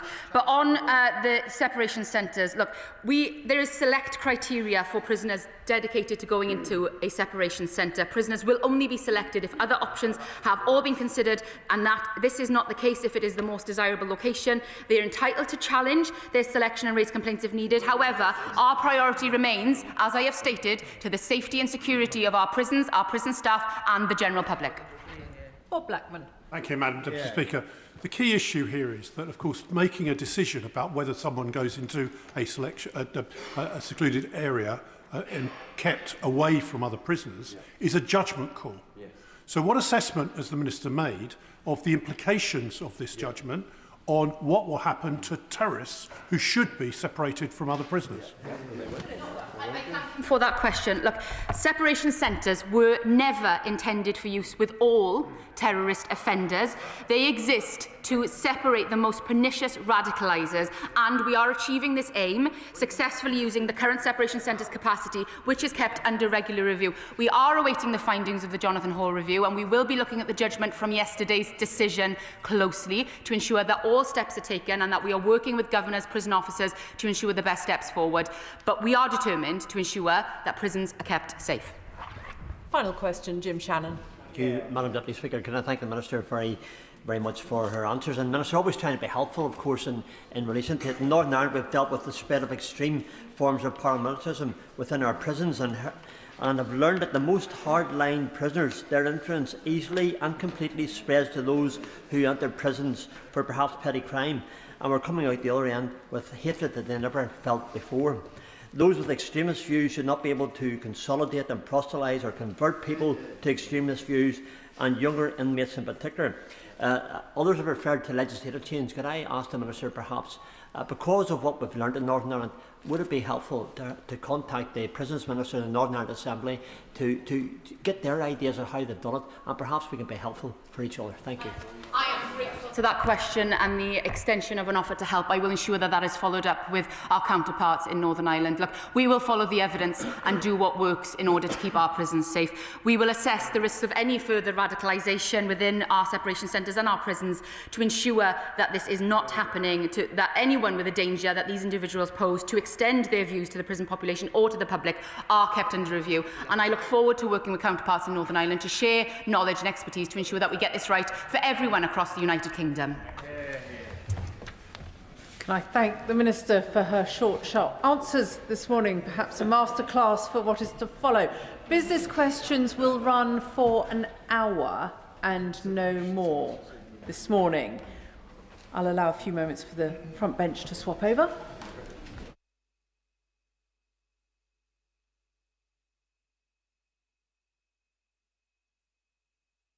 Brings us to business questions this morning. Shadow Leader of the House. Thank you, Madam Deputy Speaker. Will the Leader of the House give us the forthcoming business? Leader of the House. Thank you, Madam Deputy Speaker. The business for the week commencing 24th of November will include Monday the 24th of November, remaining stages of the English Devolution and Community Empowerment Bill, Day 1. Tuesday the 25th of November, remaining stages of the English Devolution and Community Empowerment Bill, Day 2. On Wednesday, the 26th of November, my right honourable friend, the Chancellor of the Exchequer, will deliver her budget statement. And on the Thursday, the 27th of November, a continuation of the budget statement. Friday, the 28th of November, the House will not be sitting. The provisional business for the week commencing the 1st of December includes Monday, the 1st of December, continuation of the budget debate, Tuesday, the 2nd of December, conclusion of the budget debate, Wednesday, the 3rd of December, remaining stages of the pension schemes bill, Thursday, the 4th of December, debate on a motion on the war in Ukraine, followed by a general debate on St Andrew's Day. The subject for these debates were determined by the Backbench Business Committee, and Friday, the 5th of December, the House will not be sitting. Leader of the House. Thank you, Madam Deputy Speaker. May I start by recording my thanks to the Leader of the House for agreeing to the request to have the Ukraine debate on December the 4th. I think we all feel very warmly about that decision. Madam Deputy Speaker, politics at the present moment may not be enormously pretty, but it has been a week of triumph in the sporting world. We have had the joyous mayhem of Scotland reaching their first World Cup for 28 years. But let us not forget the extraordinary thumping which the England rugby team dealt out to the All Blacks at the weekend, or the perfect World Cup qualification record of our English footballers. In that spirit, I hope many, if perhaps not all, members of this House will join me in sending our best wishes to the England cricket team as they prepare for the opening test in Perth tomorrow. Madam Deputy Speaker, this has been another week in which the headlines have not been kind to the government and its allies. They have reported that the Prime Minister has spent a sixth of his time in office abroad. That is 2.5 months to date outside the UK since the last election. Half of all UK jobs lost since the government came to power are among the under 25s. That's 80,000 more young people out of work since July 2024. Agency staff brought into work during Birmingham's 8-month-long bin strike by members of Unite have now themselves decided to go on strike. The former Deputy Prime Minister is reported to be planning a leadership bid following last week's speculation about the Health Secretary and last month's unfortunate foray by the Mayor of Manchester. Since Labour took office, the energy price cap has not fallen but risen by £187 to £1,755. Madam Deputy Speaker, I often wonder if the government has forgotten that there is a world outside London and our biggest cities. So in that spirit, I hope I may raise a couple of important issues on which I'd be grateful for the Leader's assistance. The first is local. Last weekend, the village of Ewes Harold in my constituency was devastated by flooding as a result of Storm Claudia. The village was inundated after record levels of rainfall flooded the Dewless Brook, with water levels rising to the highest ever recorded by the monitoring station. The emergency services were called out to help vulnerable residents and houses.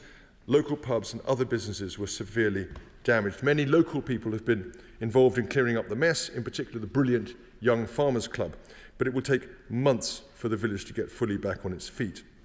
The House, you will know, Madam Deputy Speaker, was given time to debate the severe flooding in nearby Monmouthshire in Wales yesterday. So may I ask the Leader of the House now if he would encourage both the Environment Agency and DEFRA to take the swiftest and most comprehensive action to protect Ewes Harold and other flood-hit areas across England in order to prevent this from happening again.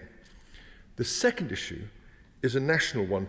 The Listed Places of Worship grant scheme helps thousands of churches, synagogues, mosques and temples and other places of worship to reclaim or to get grants to cover the VAT paid on repair and maintenance work.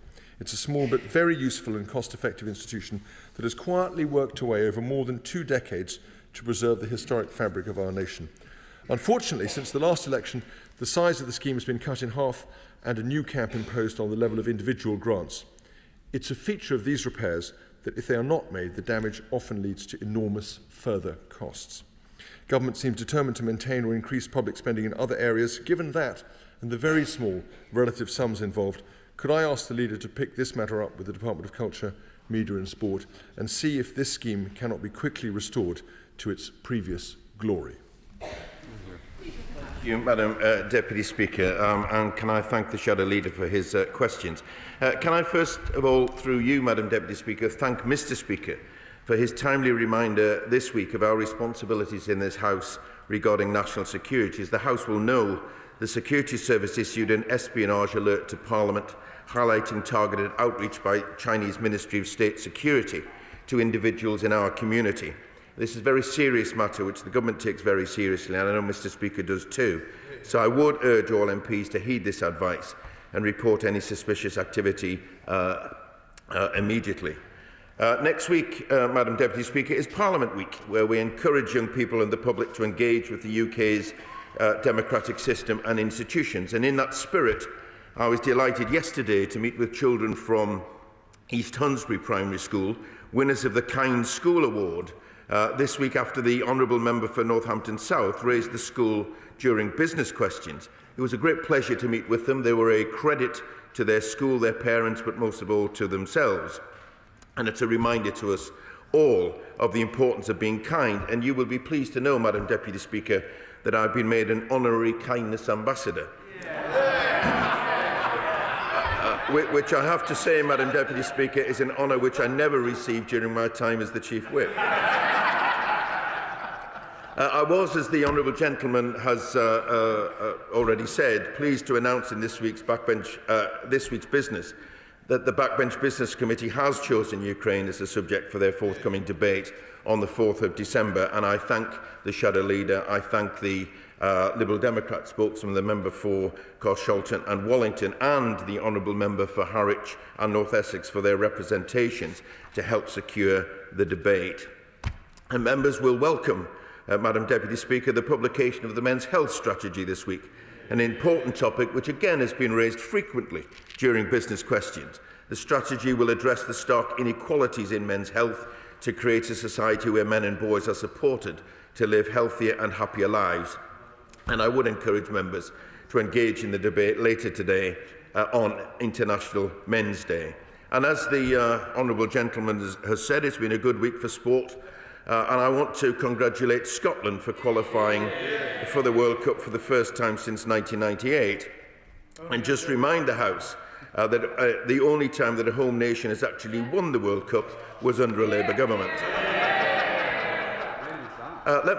Let me turn to the remarks of the Shadow Leader and address some of his list, at least. He complains about the amount of time that the Prime Minister has spent abroad. Well, that reflects two things, I think, above all, Madam Deputy Speaker. One is the uncertainty of the international situation. But the second is he spent a great deal of time addressing the issue of trade and bringing investment into this country. And therefore, when the Honourable Gentleman raises the issue of jobs, he's surely got to realise that getting good trade deals, which his government was not prepared to do or able to do, will actually not only bring investment to our country, but it will actually turn into jobs, hopefully, across our nation. He quite rightly raises the issue of flooding, and I will draw to the attention of DEFRA and the Environment Agency the urgency of this situation in ensuring, as far as we can, that preparations are made should this happen in the future. But I would gently also encourage him to encourage some of his colleagues on his side of the House to actually start recognising the effect of climate change. Thirdly, he talks about the listed place of worship, and as a constituency MP, he has absolutely every right to do so. I have to say, his constituency and neighbouring constituencies have some fantastic churches, and many of them are in need of repair going forward. I'm not going to comment on matters of VAT or possibly tax changes. We've only a few days before the budget, but I will draw his concerns not only to the attention of DCMS, but also to the Treasury. Thank you. Barry Gardner. Madam Deputy Speaker, the speedy passage of environmental legislation through this House is not often a feature, so can I thank the Leader of the House for the speedy way in which the Biodiversity Beyond National Jurisdictions Treaty was dealt with by the government. In contrast, can I remind him that in 2023, our party said that we would bring forward legislation for a new Clean Air Act. Now, I've no doubt that the Leader of the House is thinking of what may be going into the King's Speech next year, given that it will be the 70th anniversary of the original Clean Air Act, could he perhaps put that one forward as something that this House really does need to look at to ensure that we are meeting the WHO standards? I'm grateful for my honourable friend's comments, Madam Deputy Speaker, and the Biodiversity Treaty is an important step forward. And I thank him for all the work that he has done in this regard. The government is committed to environmental improvement, and although I expect that the second session will be quite crowded, I'll certainly bear in mind his comments. Liberal Democrat spokesperson Bobby Dean. Thank you, Madam Deputy Speaker. And can I join the Leader in a thanks to the Speaker for the seriousness in which he's taking the Chinese interference in our democracy. I represent many Hong Kongers in my constituency and they're deeply concerned about this issue. Madam Deputy Speaker, it was a relief to hear that it's confirmed that the budget will be taking place on the floor of this House next week. I'm sure it'll be a huge relief also to advisers in the Treasury, who've just got days away now to start leaking the 2026 budget. One thing that people will be looking out for in the budget next week is what provisions are going to be made for children with special educational needs and disabilities. I'm fully aware that this is a crisis that was inherited by this government, but it was one that was not unforeseen. We're 18 months into this government now, and we've heard that their major reform plans have been pushed back again. So that is a disappointment to us on those benches. We're seeing councils go bankrupt over this, teachers are in despair, families are being held in legal limbo, and ultimately we're failing children at the end of all this. And I do appreciate that there are some really tricky issues to resolve. We need to balance the legal entitlements on paper with the quality provision in reality, and we do need to adjust to this world where there are greater diagnosis rates than there were before. But I think there are some actions that the government could take right away, in particular in relation to, Madam Deputy Speaker, the private placements that are ongoing. These have trebled in the last decade. They cost more than double the cost of a state placement, around about £60,000. And what we do know is that private equity have been really aggressive in this space, taking on institutions, eating up market share, and are reportedly making profit margins around about 20%. Now, in the Children Wellbeings and Schools Bill, the government did introduce the idea of profit caps on those that are being exploitative in the children's social care sector. So I wonder if the Leader can ask the relevant minister if this could be extended to the SEND schools as well. Speaker, he's right to raise concern about the SEND system because the government has acknowledged that it is broken. It doesn't work for parents and it doesn't work for children either.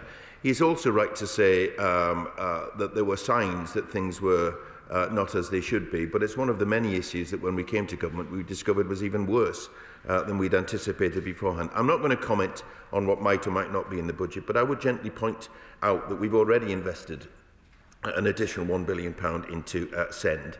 And we're also creating more specialist places in mainstream schools with an additional £740 million on top of the £1 billion. We will be bringing forward the schools white paper. He may wish to keep some of his suggestions to that, or maybe call a debate on it to give further clarity to what he's saying.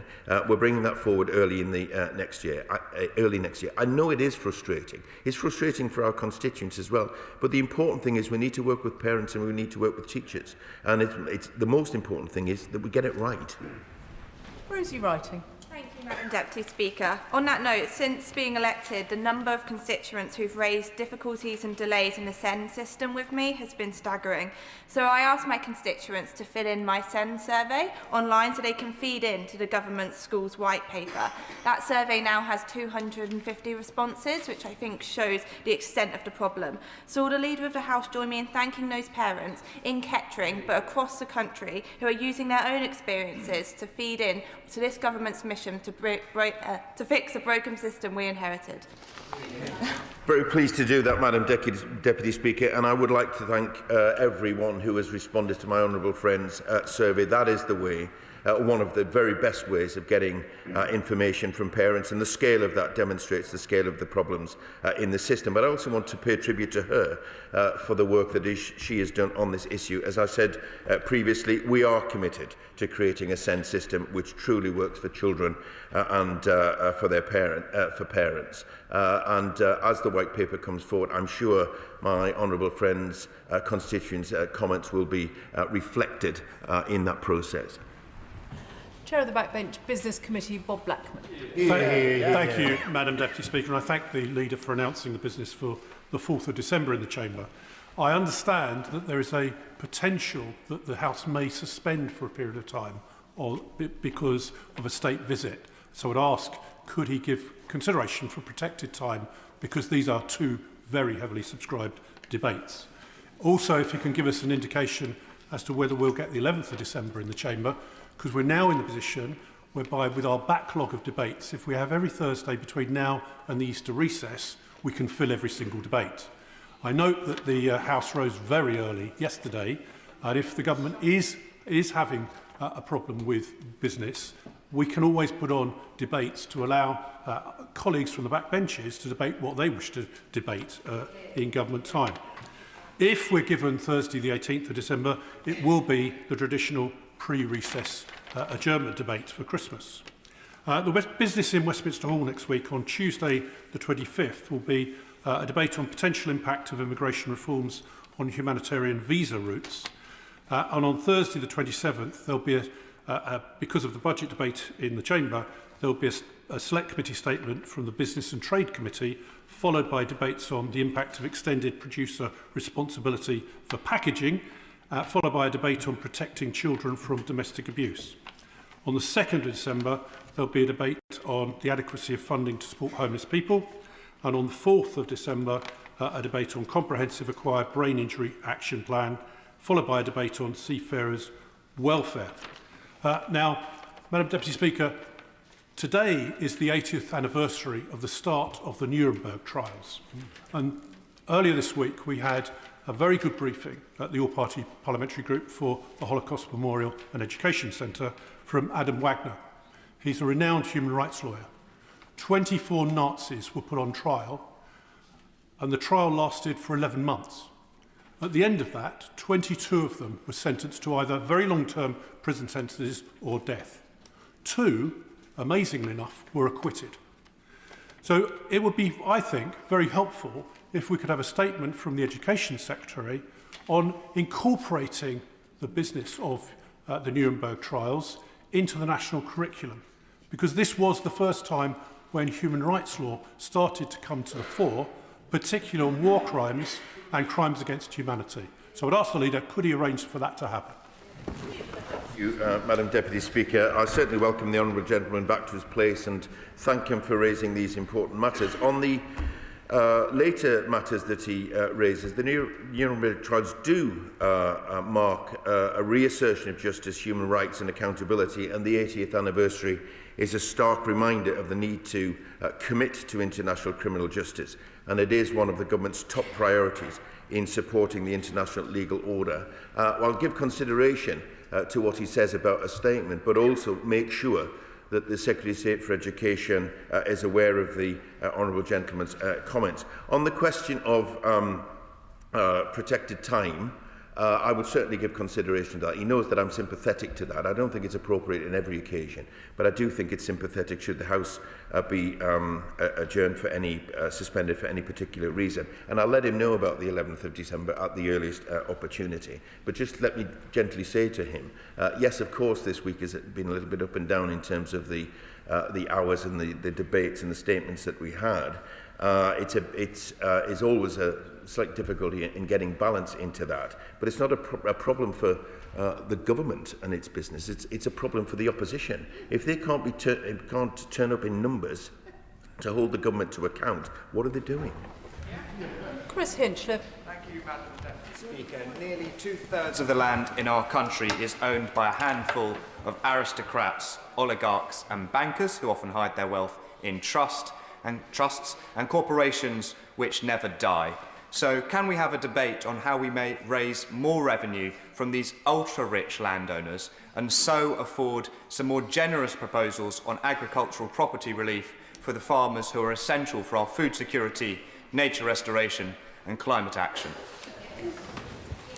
I'm grateful for my honourable friend in raising this issue and join with him in acknowledging the vital work that farmers do, which is one of the reasons why we're investing £5 billion over 2 years into the farming budget. I'm not going to preempt the budget, and therefore I would say, having just announced 4 days of budget debate, I'm sure that my honourable friend will wish to raise these points and amplify these points during that time.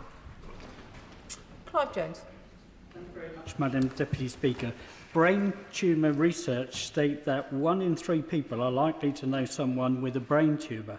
That could be our friends, family or constituents. Brain tumours are a cruel disease, and yet drug development and research has stagnated, denying patients access to life-saving treatment.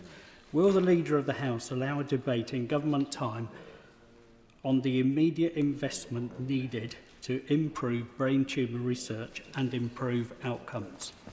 Thank you, Madam Deputy Speaker. I'd invite the honourable gentleman to request a debate, either an adjournment debate or a backbench business debate, because I think what that will illustrate is not just from a constituency point of view, but how many of us have been affected personally or family or friends with the terrible consequences that can arise from brain tumours. The government is absolutely committed to doing as much as they can in this regard, not least through the 10-year health plan. So I think the debate would be a great opportunity, not just to hear about the problem, but to hear about what the government is intending to do about it.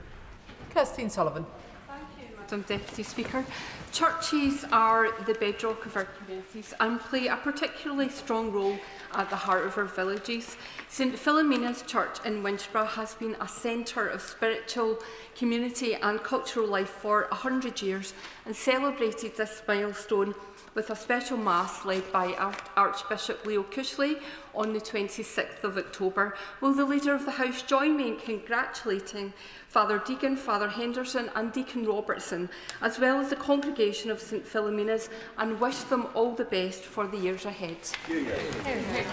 Speaker, I will join with my honourable friend in congratulating Father Henderson, Deacon Robertson and the parishioners of the venerable parish of St Philomena. As she rightly points out, places of worship provide a variety of services, often above and beyond the religious purpose in the strictest sense that they are there for. They're at the very heart of our local communities, and I wish them well for the next 100 years. Julian Lewis.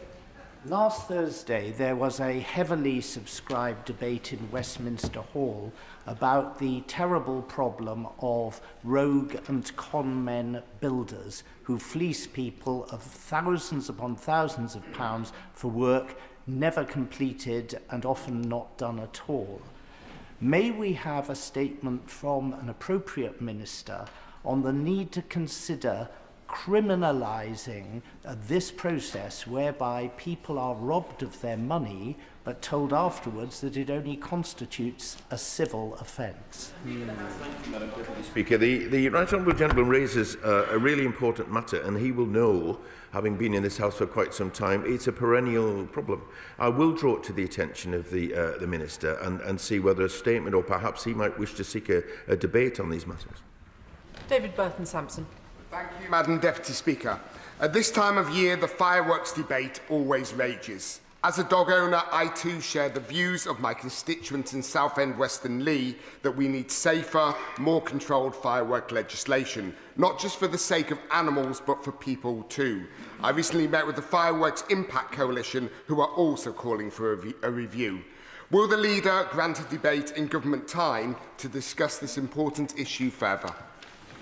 I thank my honourable friend for raising this question. He isn't the first member to raise it with me, particularly over the last few weeks. As he knows, it's not just a question of the run-up to bonfire night, but we're approaching end-of-year celebrations as well, and pet owners will once again be worried for their pets. It's important that measures are proportionate with regard to fireworks, but it is such a big topic for MPs. I do think if he was to get a debate on this, he would find it particularly well attended. Vera Hobhouse. Deputy Speaker. Today I'm speaking on behalf of one constituent, but there are many similar examples. This constituent, who doesn't want to be named because to protect herself, is losing out quite substantially financially because the Child Maintenance Service is failing to enforce the regular payments she is owed. The non-resident parent makes one partial payment after another and then simply defaults again. The CMS has the necessary powers but is not using them effectively to stop this cycle. So can we have a debate in government time on how the CMS can actually enforce timely payments of child maintenance? Speaker, the Honourable Lady raises an issue which again is a fairly constant matter in our constituency postbags and inboxes. The CMS is committed to ensuring that separated parents support their children financially and that powers should be used. But in all too many cases, as she alludes to, that isn't happening. So I will raise it with the appropriate minister if she lets me have details in confidence and see if we can resolve the matter. Dave Robertson. Thank you, Madam Deputy Speaker. This weekend, a very special service will be leaving the station at Chasewater Railway in Burntwood in my constituency. The Hospital Santa Special Charity Trains are a Christmas service for seriously ill children offered completely free of charge.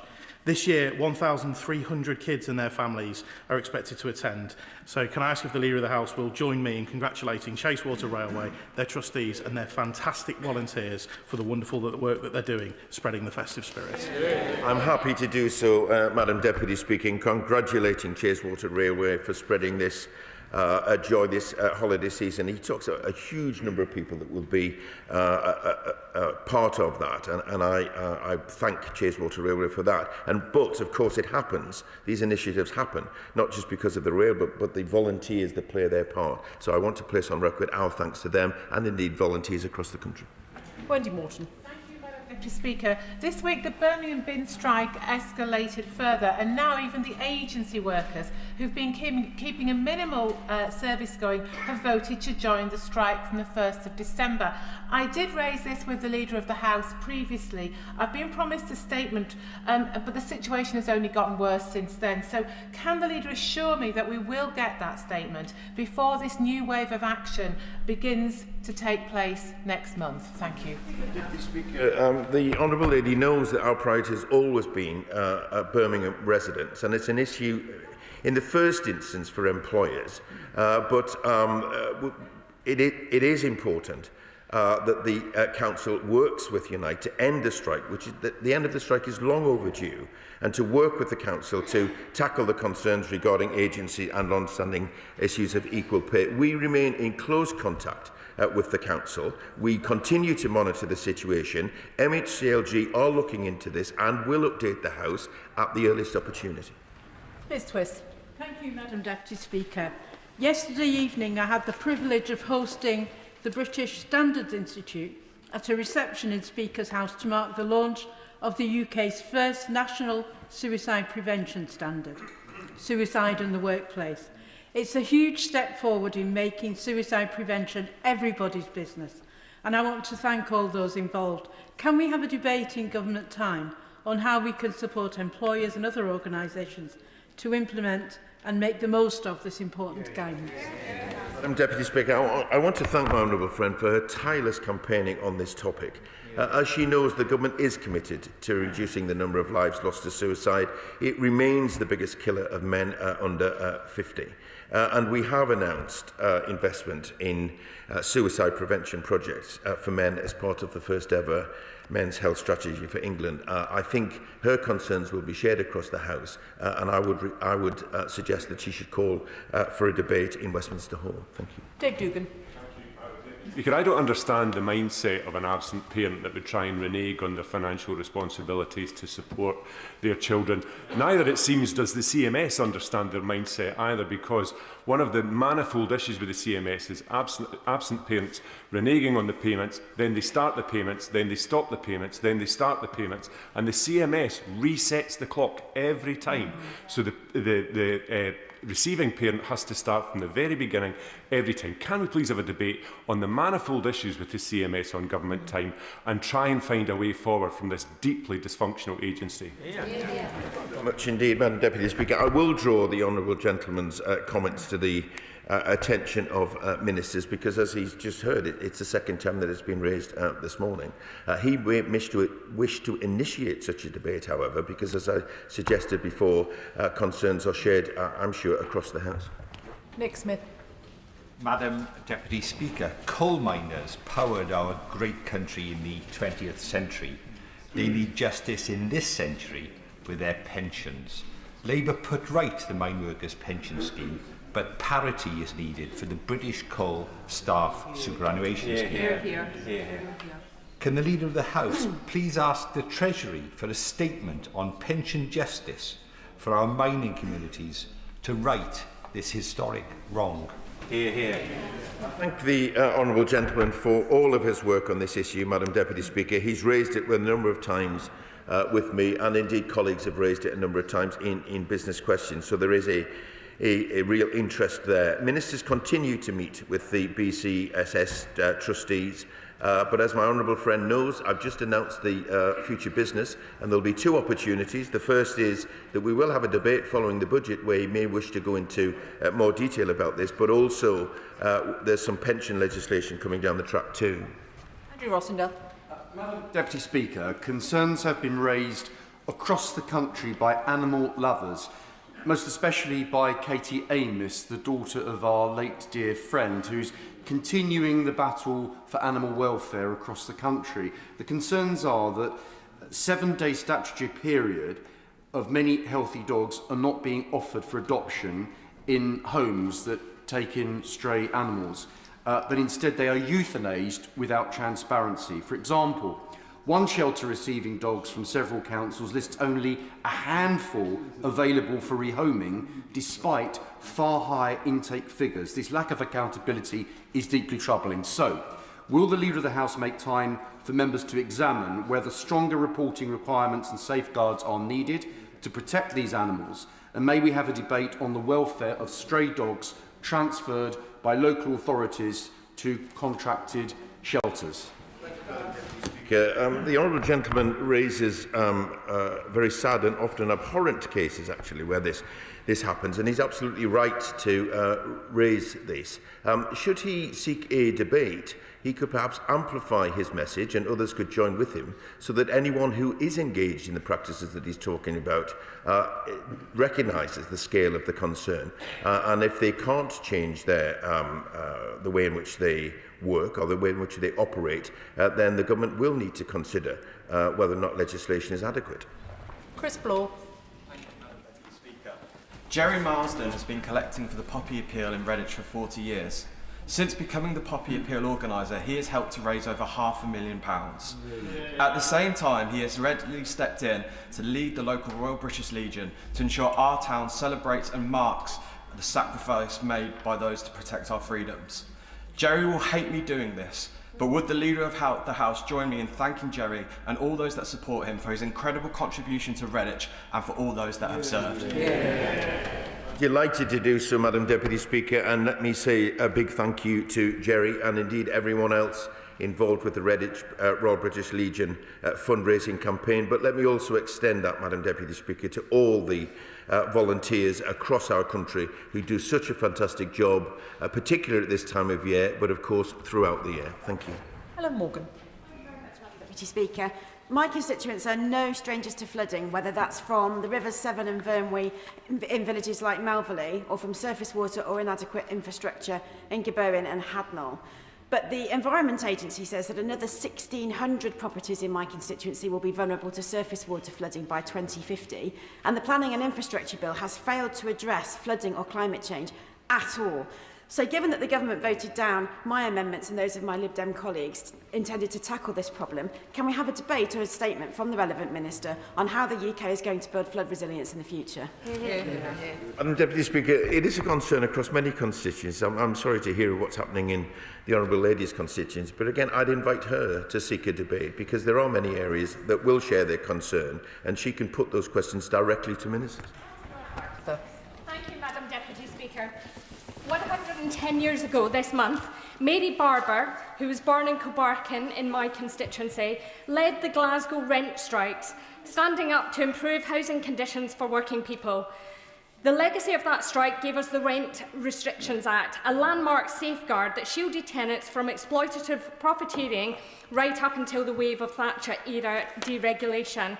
Will the Leader of the House join me in recognising Mary's legacy and also perhaps calling out the SNP government in Holyrood for undermining it, with 13 councils across Scotland now forced to declare a housing emergency and 10,000 children in Scotland left stuck in homeless accommodation?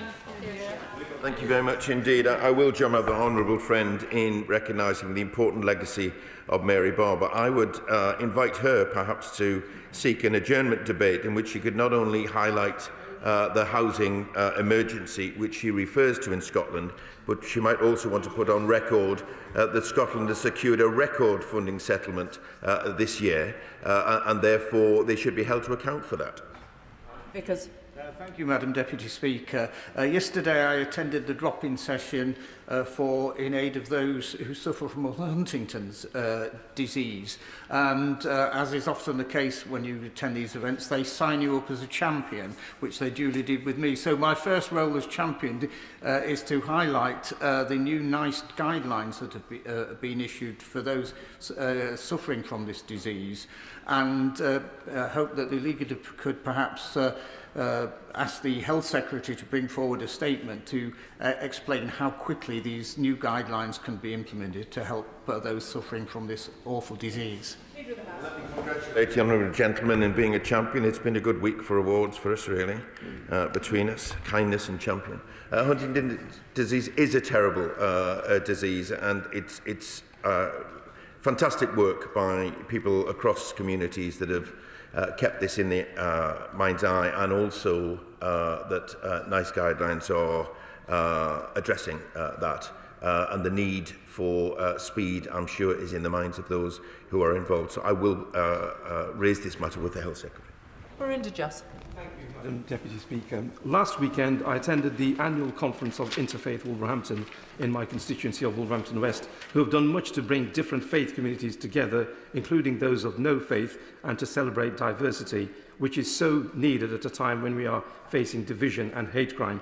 However, the Conservative government withdrew all funding from the National Interfaith Network charity, forcing it to shut down. So will the Leader of the House please meet with me and the relevant minister to discuss restoration of the National Interfaith Network so that it can provide support again for interfaith organisations across the country? Madam Deputy Speaker, interfaith relations are absolutely vital for strong and cohesive communities, and last week was Interfaith Week, a chance for communities to come together and celebrate different faiths and beliefs. I will make sure that ministers have heard my honourable friend's specific concerns, and of course I'm always happy to meet with them. Tessa Munt. Madam Deputy Speaker, I'd like to return, if I may, to the listed places of worship scheme. And although departmental policy is to keep grant funding records for 7 years, the Department for Culture, Media and Sport uses grant records only for the last 3 years since 2022, as only that data is considered reliable. I wondered if the Leader of the House will... he will know that the backbench business debates are taken until the next King's speech, and there's a massive queue for Westminster Hall and adjournment debates, but in hope and endless optimism, I might ask him for a debate about financial record keeping, as neither the Secretary of State nor the Treasury can possibly assess the value and importance and impact of schemes like this if they've no idea where the money's gone, and because record keeping is so poor, or it's inaccurate, or the records have been lost. Madam Deputy Speaker, I accept that the backbench business list is long, but adjournment debates are chosen frequently, and I would encourage colleagues to request them and see where they get to. But again, as I mentioned before, Treasury matters are things that she may wish to raise in the budget debate. She doesn't need wait for an adjournment debate. She could raise matters in the budget. Maya Ellis. Madam Deputy Speaker, Preston-based Keytech in my constituency is a British-based and owned technology and engineering company which employs around 50 staff and provides the live update data and displays for almost 80% of all UK rail passenger journeys, including much of the London Underground. Their biggest competitors, Hitachi, Siemens, etc., are all foreign-owned, but when I visited the company last week, their chief executive, Denise Lawrenson, shared that in a recent meeting she'd had with DfT officials, she was advised that while buying local is encouraged in government procurement, there is no firm accountability, leading to many contracts still going abroad rather than investing in British companies and British growth. Would the leader join me in congratulating this brilliant northern tech company on their 26 years of innovation and keeping the UK moving? And might he consider a debate on how this government can put British SMEs at the heart of our growth plans? Thank you, Madam Deputy Speaker. I do join my honourable friend in thanking Keytech for their contribution over so many years, and I also thank her for her assiduous work for her constituents and for businesses in her constituency. We have consulted on further procurement reforms to boost domestic supply chains and create more opportunities for local businesses. She could seek a debate on this, but as I'm busy doing to many of the questions today, Madam Deputy Speaker, is to say we've got 4 days of budget debate in which some of these issues will be particularly relevant. Thank you. Thank you very much, Madam Deputy Speaker. The 1st to the 7th of December is Crohn's and Colitis Awareness Week, being run by Crohn's and Colitis UK on raising awareness and generating conversations about what it's like to live with the condition. Many members in this House will know people, and they will most certainly have constituents who suffer with this condition that will never talk about it because of the stigma about talking about things relating to our bowels. Most people dismiss it as an irritable bowel or something to do with diarrhoea, when in fact it is crippling internal ulcers that generate internal bleeding and blood clots. I have watched my brave wife battle this condition for over 10 years, including 2 life-changing surgeries, the last of which required 9 hours in theatre. This is a disease that is crippling, is debilitating, and awareness is still sadly very low on it. So would the Leader of the House be willing to work across government to look at how, yes, we in this House, but how the government can work with Crohn's and Colitis UK on their Awareness Week so that we can all play our role in raising awareness of what this condition really is? Grateful, Madam Deputy Speaker, for the way in which the honourable gentleman has raised this. He's absolutely right to bring this to the floor of the House. It is a really debilitating condition. And it will affect a large number of people across our constituencies. I will join with him in any way that we can to work cross-party in order to highlight that during that week. But also I think it's, at this point, I'll offer a meeting with ministers, actually, so that you can speak to them directly, not just about the scale of the problem, but also about what we're doing to tackle it. Conor Rand. Thank you, Madam Deputy Speaker. My constituent Naomi was a victim of extreme online stalking, slander and harassment for several years, which had a profound impact on her mental health. And despite the perpetrator pleading guilty, it took 3 years until they were finally sentenced to prison last month. The ordeal has shattered Naomi's faith in our criminal justice system. So could we have a debate in government time for support for victims of online stalking and harassment? Thank you, Madam Deputy Speaker. Can I thank my honourable friend for raising such an important issue and to say our thoughts are with Naomi and many others who find themselves in this terrible situation. We have introduced measures to tackle stalking. We're currently undertaking a review of stalking legislation to ensure that it is fit for purpose, and our violence against women and girls strategy will also cover online and offline stalking as well. And if my honourable friend seeks a meeting with ministers to look into this further, I'm sure he'll be successful in getting one. Ellie Chance. Thank you, Madam Deputy Speaker.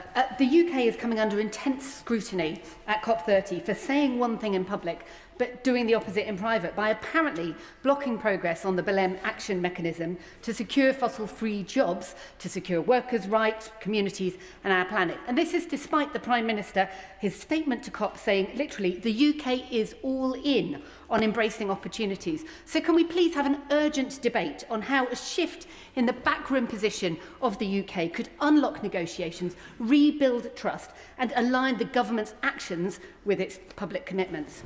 Thank you. Madam Deputy Speaker, there is absolutely no difference between what the government is committed to and saying publicly to what we are saying in private. Some of these issues, of course, require a great deal of diplomacy. The Prime Minister himself went to COP30 and the Energy Secretary too. And when the Energy Secretary returns, I would expect one of them would make a statement on COP30 and she'll be able to put those points to them directly. Lewis Atkinson. Thank you, Madam Deputy Speaker. Our creative industries offer huge opportunity for economic growth, and the Crownworks Film Studio in Sunderland would be a box office smash for jobs across the North East. Last year, the Chancellor premiered investment to prepare the site, adding government support to that of our Labour Council and elected Mayor. That release was critically acclaimed, but people are crying out for a sequel. So will the Leader of the House confirm that there will be time in the budget debate to discuss growing the creative industries in the North East? And, as a political A-lister, will he help me to ensure that we roll out the red carpet for further investment in Crownworks? Thank you very much indeed, Madam Deputy Speaker. My honourable friend is right to champion our creative industries. As well he knows, we have a proud record in this country. Many iconic films are filmed here, indeed in our region and indeed in my beautiful constituency. As he alludes to, there will be 4 days of debate on the budget, and that should be ample time for him to raise these thoughts. Thank you. Matt Vickers. Thank you, Madam Deputy Speaker. Stockton's Labour Council have made the decision to close 11 play parks, taking away precious facilities from children in Long Newton, Ingerby Barrack and Bishopsgarth. This is despite charging council tax amongst the highest in the country and spending £300,000 on an opening party for their urban park. Yes, £300,000 on a party. Will the Leader grant a debate on the benefits of player parks and the need for councils to spend taxpayers' money with respect? Deputy Speaker, of course it's important that local authorities spend the money that they have wisely, but for 14 years, of course, they were starved of the resources that they need, and we're determined to put that right. He is a loud voice for his constituency. I'm sure that if he was to seek an adjournment debate, he could amplify it even further. Natalie Fleet. Thank you, Madam Deputy Speaker. Food hygiene rating scheme means that we can celebrate 5-star venues like Aleppi Kitchen in my constituency, and we can all avoid the ones with 1 star if we choose. Councillor David Bennett from Clown is running a campaign to make it mandatory to display these ratings in England just as it is in Wales and Northern Ireland. Will the Leader of the House consider granting a debate in government time to allow us to discuss this? Thank you, Madam Deputy Speaker. My honourable friend raises some important matters, as does indeed her constituent David Bennett. This is the sort of issue I would have thought that applying for a debate, either a Westminster Hold adjournment debate or indeed a backbench business debate, would allow further discussion of that. Max Wilkinson. Thank you, Madam Deputy Speaker. The last general election gave us an extremely disproportionate result, with the government getting a massive majority on just a third of the vote. Current opinion polls show us that the next election is due to be even more disproportionate, with the party that's currently leading the polls likely to get a majority on around about 30%, perhaps even less. Given that that's the case, and given that there's huge support among the Labour Party for voting reform, for proportional representation, and the Honourable Member for Clacton himself supports proportional representation, isn't it time that we had a proper consideration in this House of changing the voting system so the next election is not a disaster for democracy? We've had many discussions, Madam Deputy Speaker, and in fact the opinion was tested on whether or not the country wanted to change on these matters, and they decided that they didn't. The government doesn't have any plans to bring that forward, but that doesn't mean that the debate won't go on. Douglas McAllister. Thank you, Madam Deputy Speaker. Will the Leader of the House join me in again congratulating the Scotland men's national football team in qualifying for the 2026 World Cup, an entire team of heroes? However, not least from my West Dunbartonshire constituency, John McGinn, a former pupil of my old school, St Columbus Clydebank. Does the Leader of the House recognise that we've got McGinn, Super John McGinn? He's Stevie Clark's man, he's better than Zidane. Does the Leader of the House agree he is in fact Super John McGinn, and congratulate the entire team? I do, Madam Deputy Speaker, congratulate the entire team, John McGinn and everyone involved, and I just gently remind him, if my memory serves me correctly, Steve Clark was in fact a Sunderland manager and perhaps honed his skills when he was there. But I just also gently remind anyone that didn't hear it before, last time they qualified, Scotland qualified, was 1998. Last time England won the World Cup was 1966, and the link there, of course, is both times had a Labour government. Vicky Slade. Thank you, Madam Deputy Speaker. Will the Leader of the House join me in congratulating Jacques Jeffries, a grandson of my constituent Susan Jeffries, on his selection for Team GB at the Winter Olympics in February, but share my frustration that he has to set up a fundraising page to make it financially possible to go? Madam Deputy Speaker, in the week that Scotland reach the World Cup and England start the Ashes campaign down under, will he recognise the soft power of sport and agree to a debate in government time on how we fund athletes, retain our place on the world stage and help those like Jacques fulfil their ambition? I do wish Jack and all of the athletes all the success in the world, Madam Deputy Speaker. We're very proud of all of them. Of course, sometimes funding is a major issue. The government is trying to put that right because we have great faith in our young people and in particular the importance of sport in their lives. If she wishes to look for a call for debate on these matters, I'm sure there are many others across the country that through their MPs would be able to make similar points. Thank you, Madam Deputy Speaker. This is National Road Safety Week, and soon the government will unveil its much-anticipated road safety strategy. In my constituency of Rosendale and Darwin, road safety is now the issue most often raised with me and our neighbourhood police. Yet when we raise these concerns with reform leadership at Lancashire County Council, they consistently refuse to take action. Their policy is to wait for accidents to take place, stating there needs to be at least 10 collisions, of which 20% must be killed or seriously injured before they act. This flies in the face of common sense as an insult to our residents that see close calls and near misses every day. We must listen to our communities, and I've been calling on the leadership of Lancashire County Council to work with me on this, but so far they refuse to even meet. Road safety should be above local politics, and so would the Leader of the House agree to a debate in government time on this important matter? Deputy Speaker, I thank the honourable friend for raising this question, which is timely, in Road Safety Week, and also thank him for all the work that he does on behalf of his constituents. Lancashire-led reform-led Lancashire Council comes up quite frequently, Madam Deputy Speaker, and as I've said before, but I'll repeat, it does appear that they've over-offered and they are under-delivering. If they won't meet my honourable friend, which I find astonishing actually, because whoever the leadership in the local authority is, they should be meeting with MPs. If they won't meet with it, I'm sure a Transport Minister will. Gloria Collins. Thank you, Madam Deputy Speaker. 12-year-old Holly Goodwin from Margate last week won her category of age champ in the trampolining and tumbling championships in Pamplona in Spain for Great British Gymnastics. Like my honourable friend, her family had to raise money for her to go there because they don't get funding until she's 18. Will the Leader of the House join me in congratulating Holly, but also help me to secure a meeting with the Minister to see how we can support young people in sport, especially young girls and women? Thank you, Madam Deputy Speaker. I do congratulate Holly, and as I said before, everyone else involved in success in sport.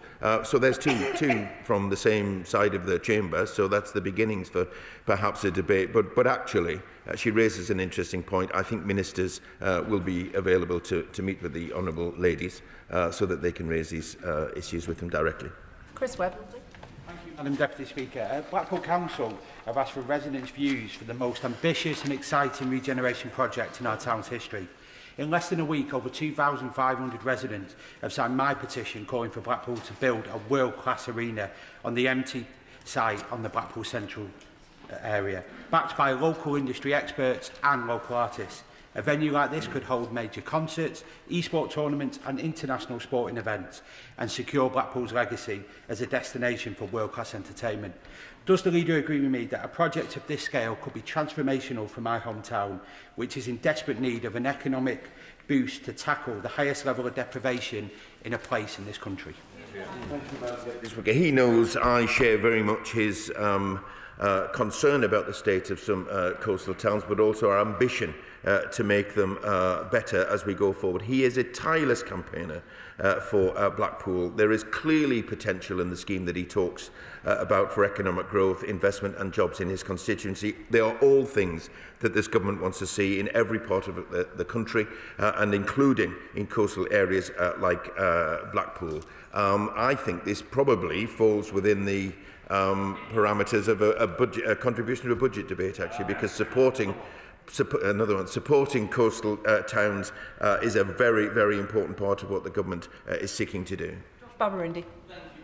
Speaker, today is Transgender Day of Remembrance, yet today is also the day where leaked EHRC guidance of single-sex services shockingly indicates that people could be challenged on their sex because of, quote, their appearance, behaviour or concerns by others, and turned away if, quote, there is any doubt that they are telling the truth. This would unacceptably result in trans, non-binary and potentially anyone being questioned because of how they look and would be unworkable for businesses and service providers. So will the government commit to putting a workable and inclusive proposal before this House so that Liberal Democrats can protect hard-won rights and dignity? Mr. Speaker, and before I answer the question, may I just wish the honourable gentleman all the very best wishes, having got engaged this week, indeed in this very chamber. The government respects the court judgment. This is a serious matter. There clearly are different views on this, but the government is absolutely committed to bringing forward proposals at the earliest opportunity and giving the House an opportunity to discuss them. Last week saw a big day for Rochdale and a big day for Greater Manchester as building works began on a world-leading research centre, which is the Sustainable Materials and Manufacturing Centre in Kingsway Business Park, backed by £15 million of this government's money. Does the Leader agree that this proves that the government's industrial strategy can boost the jobs and apprenticeships of the future to help towns like mine that have got a proud manufacturing past and present? Yeah. Much indeed, Madam Deputy Speaker. I certainly agree with my honourable friend. This kind of investment speaks to the strength of our industrial strategy, which the whole of government is focused on delivering. He's absolutely right to draw attention to how the strategy is unlocking opportunities for young people in every part of the United Kingdom. I'm sure he will amplify the success of investment and the new manufacturing centre, what it means for Rochdale and beyond. Thank you. Deputy Speaker, I am deeply concerned by the continuing persecution of Falun Gong practitioners in China, including some disturbing and well-documented allegations of forced organ harvesting. Will the Leader of the House please urge the Foreign Secretary to outline what concrete actions the government will take to press for an immediate end to the unethical harvesting of organs from religious minorities in China, and to ensure the protection of the Falun Gong against transnational repression in the UK? Thank you so much. Deputy Speaker, can I thank the honourable member for raising such a serious and unreported issue, because as ever he's a real champion for religious minorities, and I commend him for his commitment to that cause. He knows that the government is committed to defending freedom of religion and belief for all. The environment for freedom of religion and belief across China is restrictive and includes persecution of Falun Gong, both in China and overseas. We do continue to monitor the situation and review evidence. And if, as he reports, these matters are true, then it would constitute a serious violation of human rights in our view. I will draw it to the attention of the Foreign Secretary, but he may also have noticed that Foreign Office questions are on the 2nd of December. Patricia Ferguson. Thank you, Madam Deputy Speaker.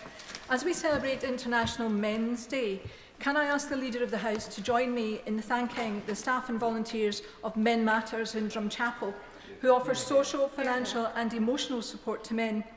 But can he particularly join with me in thanking Ian Sproul, who ran 10 marathons in 10 days to raise funds for the organisation? And would he be so kind as to consider visiting the organisation the next time he's in Scotland? Indeed, Madam Deputy Speaker. First of all, can I thank my honourable friend for raising this point. It is a serious one, and absolutely join her in thanking everyone involved at Men Matters for their important work and indeed the success of Ian Sproul. I'm sure that she, as the whole House knows, this week is England's first ever men's health strategy. As for her invitation, should I find myself in Scotland, I'd be delighted to accept. Collier. Thank you, Madam Deputy Speaker. Can I warmly welcome the Government's commitment to reform of business rates to boost our high streets. In Uttoxeter, we have a situation where one street faces much higher rates than other parts of the high street where other businesses are exempt. This is negatively affecting owners like Joe that runs Fuelled Coffee.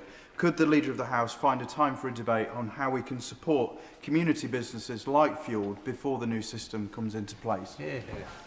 Deputy Speaker, the Government is absolutely committed to supporting local businesses and local high streets, which is why we are seeking to protect high streets by creating a fairer business rates system. He will know that at the end of this month we will mark Small Business Saturday, giving us the opportunity to further celebrate the small businesses in our communities. Should he seek to raise this matter either through a debate of his own or indeed through the budget, then I'm sure it will be a popular topic. Mark Sewards. Thank you, Madam Deputy Speaker. Like my honourable friend, the member for Southend Weston Lee, who's no longer in his place, my inbox is filled to the brim with emails about fireworks. Now, when enjoyed as part of professional displays, as part of national holidays, they can be absolutely magnificent, but my constituents are concerned that they're actually being deployed well outside of normal hours and well outside of holiday times. So on behalf of my constituents, those with PTSD, those with autism, veterans and families with pets that have all contacted me, can I press the Leader of the House for an urgent debate on this issue, on the need to update firework regulations for the modern era? Deputy Speaker, the honourable gentleman is right to raise this issue. He's not the first today, and he's certainly not the first over the past few weeks. This is an important matter, particularly at this time of year. It is true that there are rules around the use of fireworks, but as we all know, they're not always kept to. So this would be a popular topic for debate, judging by the number of people who raise it with me. As I suspect, it's an important question on Scottish football. Richard Baker. Thank you, Madam Deputy Speaker. Will my right honourable friend not only join me in congratulating the famous and heroic Scottish football team on their qualification for the World Cup this week, but also the charity Five Gingerbread in my constituency, who this week were also successful as finalists in the Centre for Social Justice UK Charity Awards, recognised for their stargazing strategy and brilliant work to tackle child poverty and promote employability for lone parents. So will he consider allocating time for Parliament to debate how we can best support the vital work of third sector organisations in providing employability programmes? Deputy Speaker, I certainly join him in congratulating the Scottish football team for the first time since 1998 qualifying for the World Cup, and in case he needs reminding, there was a Labour government then too. I'll absolutely join my honourable friend in congratulating Five Gingerbread Charity for making it to the Charity Award finals, and I want to thank them and volunteers across, charities and volunteers across the country for the vital work that they do to support families and in tackling child poverty. And I thank the Leader of the House for his responses this morning. There will be a few moments for the front benches to swap over.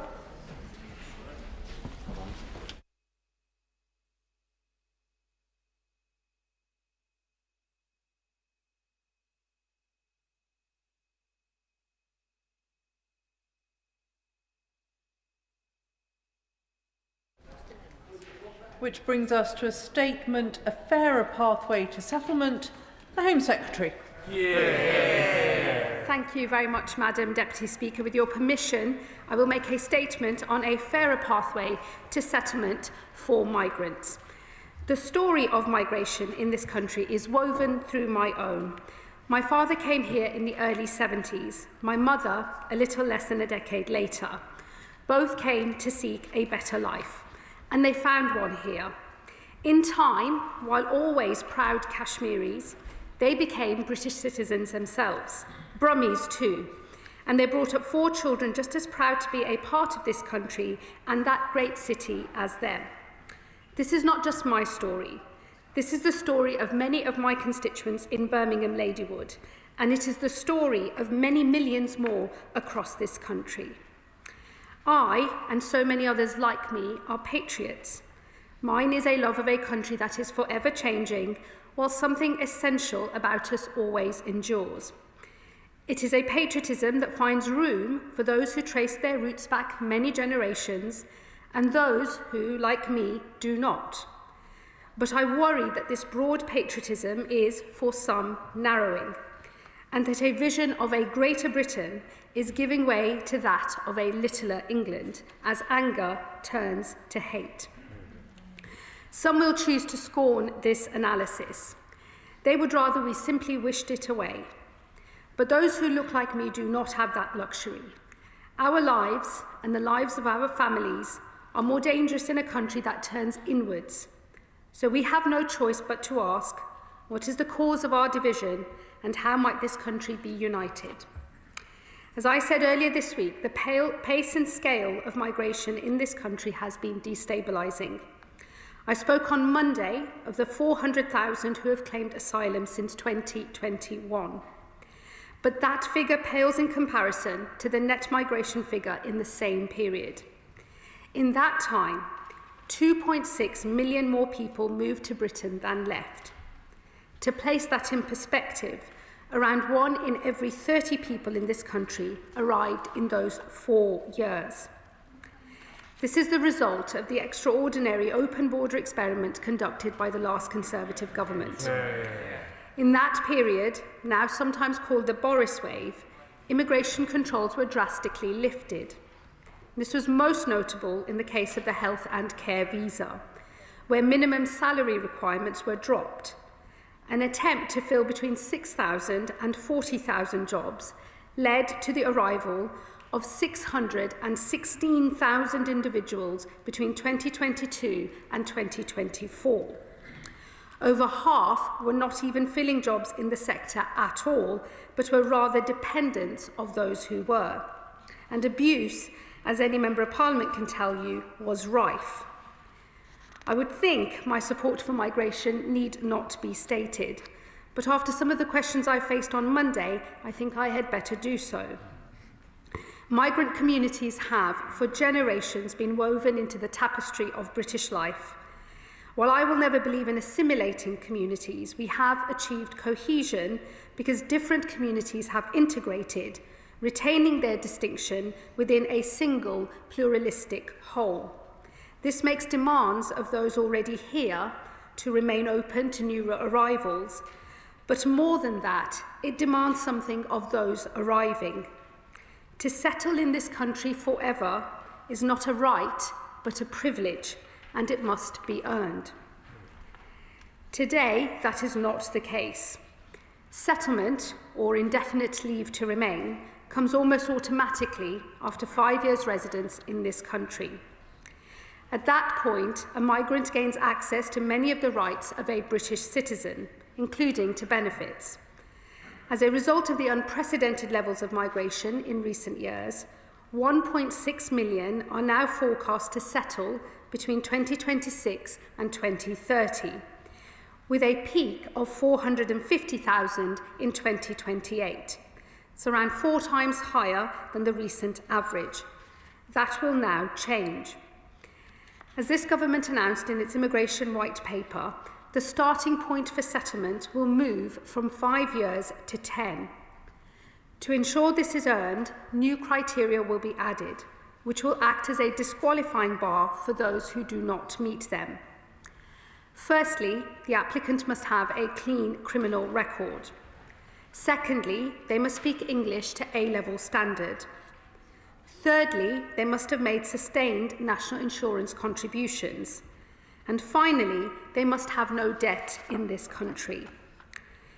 While these criteria set the bar that everyone must meet, there are a series of other tests that have today been published for consultation, and these either add or subtract from the 10-year qualifying period. To recognise the particular value to society they play, the government proposes the following. Those who speak English to a degree level standard could qualify for a 9-year path to settlement. Those paying the higher rate of tax could qualify at 5 years, while those on the top rate could qualify after 3, the same as those on global talent visas. Those who work in a public service, including doctors, teachers, nurses, would qualify after 5 years, while those who volunteer, subject to this consultation, could qualify at between 5 and 7 years. Not subject to consultation, the partners of British citizens will continue to qualify at 5 years as today. And this is also true of British nationals overseas from Hong Kong, who will qualify at 5 years in honour of our unique responsibilities to them. All grants under the Windrush and EU settlement schemes also remain unchanged. While some will be able to qualify for settlement earlier than 10 years, others will be forced to wait longer. Once again, these are subject to consultation, but the government proposes that those who have received benefits for less than 12 months would not qualify for settlement until 15 years after arrival. For those who have claimed benefits for more than 12 months, that would rise to 20 years. To encourage the use of legal routes into this country, those who arrive illegally could see settlement take up to 30 years. As has already been set out, refugees on core protection will qualify for settlement after 20 years. Although those who move to a work and study visa could earn settlement earlier, and those arriving by a safe and legal route would earn settlement at 10 years. This consultation is open on some cohorts of special interest. This includes settlement rights for children, members of the armed forces, and victims of certain crimes. As well as considering the responsibilities that are expected of those who seek a permanent life in this country, the consultation also raises the question of the rights that will be provided. Specifically, it proposes that benefits might not be available to those who have settled status, reserving them instead for those who have earned British citizenship.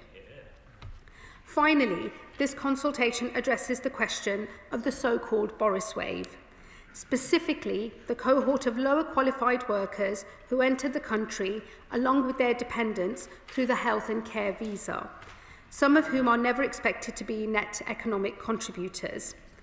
It is right that we apply more stringent controls for this group, and for that reason we propose they should wait 15 years before they can earn settlement. Crucially, for these and every other group mentioned here, we propose these changes apply to everyone in the country today who has not yet received indefinite leave to remain, though we are seeking views on whether there should be some transitional arrangements available. May I make one thing absolutely clear, though? We will not change the rules for those with settled status today. These are people who have been in our country for years, even decades.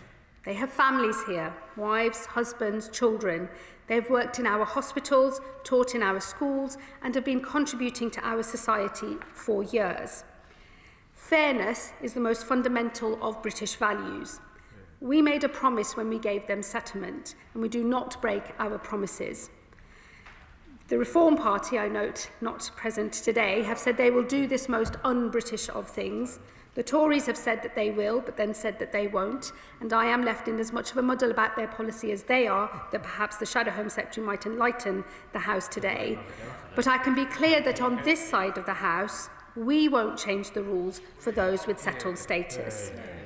Madam Deputy Speaker, as this consultation shows, we also listen to the British public, and I encourage all those interested to make their voices heard.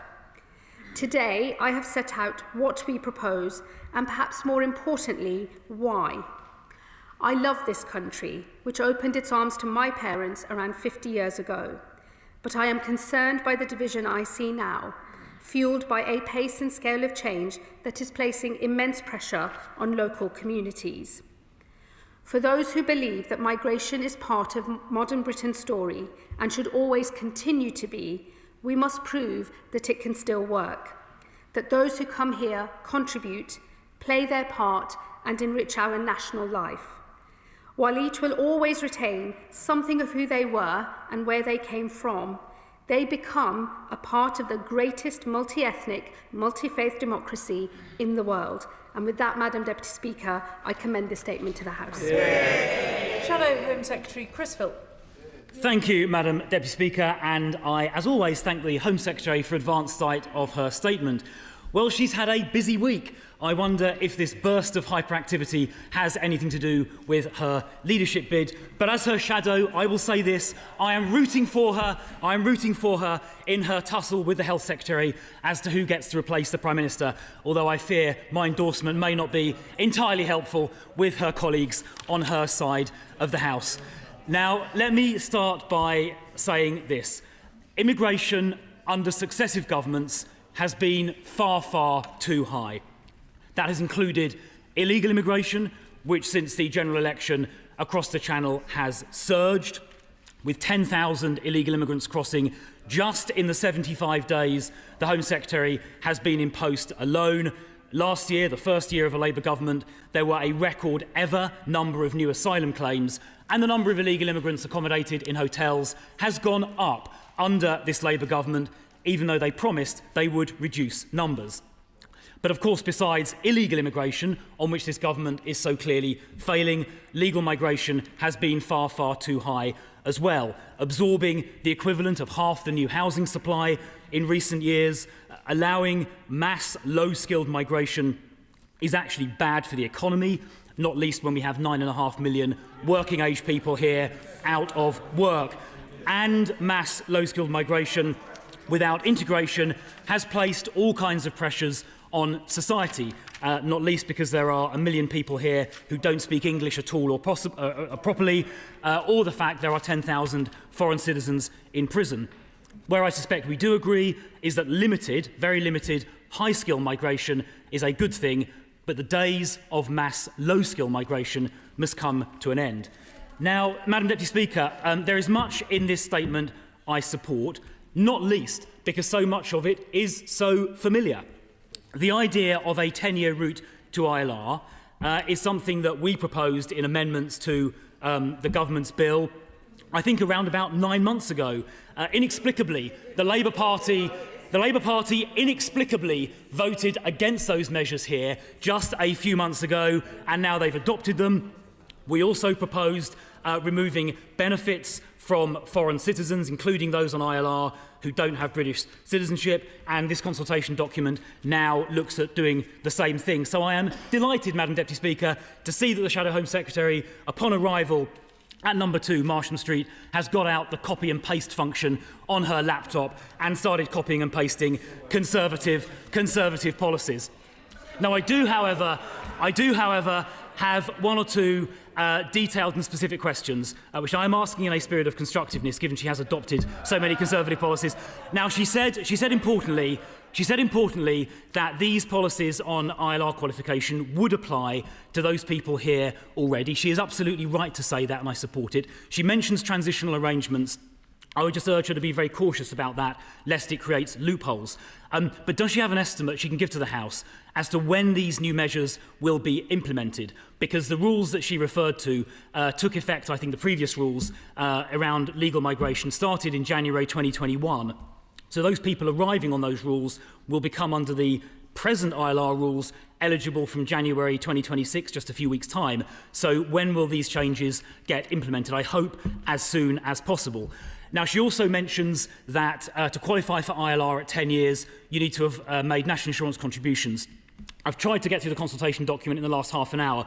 I think I'm right in saying that the qualifying threshold is to have earned £12,570 for a period of 3 years. She'll perhaps correct me if I've got that wrong. But that does strike me as a very low level of earnings, and I would urge her to consider setting that level higher. £12,500 for 3 years would not represent a net economic contribution to this country. I think that threshold should be set a great deal higher, and I would urge her to seriously consider that. Now, she also mentions the possibility of volunteering, getting people ILR at 5 years rather than 10. We know how people game the system when it comes to immigration, for example, by pretending to convert to Christianity to get asylum. So I would urge her to just draft those rules very carefully and be extremely cautious about that, lest she creates some loopholes. I would also ask her to consider adopting one last Conservative policy, since she appears so enthusiastic about them, and that is to introduce a binding cap on legal migration, voted for by Parliament each year, so this House can democratically decide what the level of inward migration is. She's adopted so many of our other policies. I strongly urge her to adopt that last one as well. Home Secretary. Well, Madam Deputy Speaker, I suppose I should start by saying I'm pleased to see that the Leader of the Opposition let the Shadow Home Secretary have a go today. He seems rather overly concerned about my personal future. May I suggest that he should worry about his own and that of his party? And one good way to secure the potential future of the Conservative Party would maybe start with an open and honest acknowledgement of their track record in government. Yeah. Dare I say it? Maybe even an apology for messing up the system so badly in the first place. I have to say, given their current track record, they barely have the right to ask questions, let alone propose solutions. Like settlement, it's my view that you have to earn the right to offer solutions, and I would say to him, one way of earning that right would be to apologise for what the Tories did first and foremost. He asked a specific question in relation to when these changes will come into effect. It's a 12-week consultation. It will end in the middle of February, and we would anticipate making changes and to begin the phase-out of those changes once adopted from April 2026 of next year. As he knows, the immigration rules usually change twice a year, every year, and that is when we would begin to start making some of those changes. Some potential changes would require technical fixes and solutions that may take a little longer, but the intention is to start from April of next year. He made the point on the qualifying threshold around £12,000. He will note that that's the national insurance contributions threshold that we have used, and that is specifically because that is one of the quickest ways to establish whether somebody is in work or not. So it's designed to give an indication of the period spent in work. He will, of course, know that there are different income thresholds for the different routes by which people can come into the country, and those are not being changed.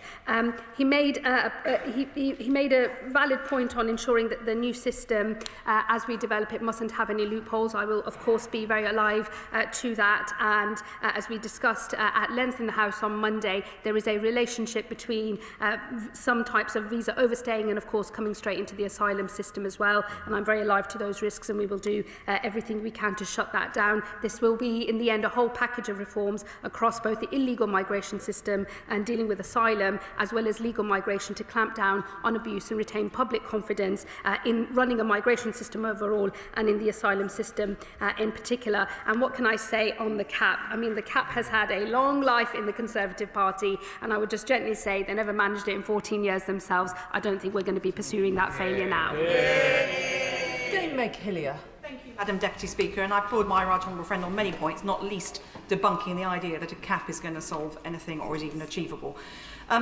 Madam Deputy Speaker, there's a lot of detail in this, but one of the issues now is that people currently going through the system have to apply repeatedly to extend their discretionary leave to remain until they reach settlement status. This is costly for them, cumbersome for the Home Office, and does nothing to help them integrate or work in the community. I've had the opportunity to meet with her junior minister on this issue. Can she give any assurance to the House that the Home Office is looking at this to ensure that those who are welcome here have a less burdensome system to go through, which will also hopefully save money and enable the Home Office to focus on more urgent issues?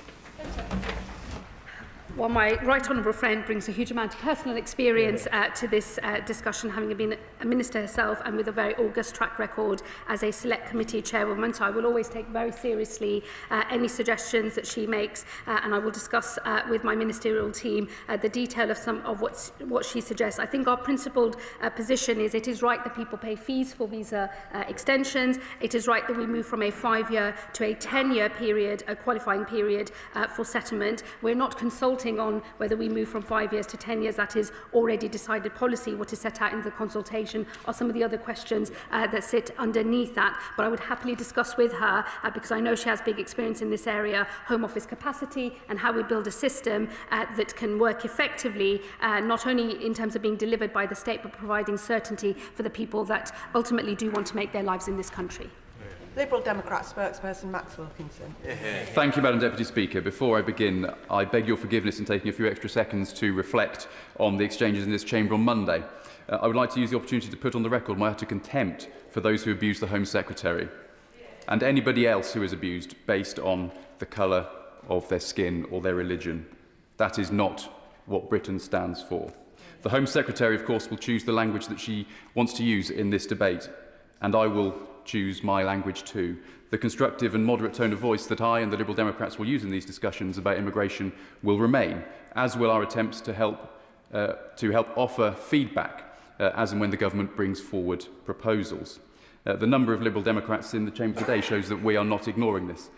Indeed, we've got as many in the chamber today as the whole of the Reform Party, and none of them are here.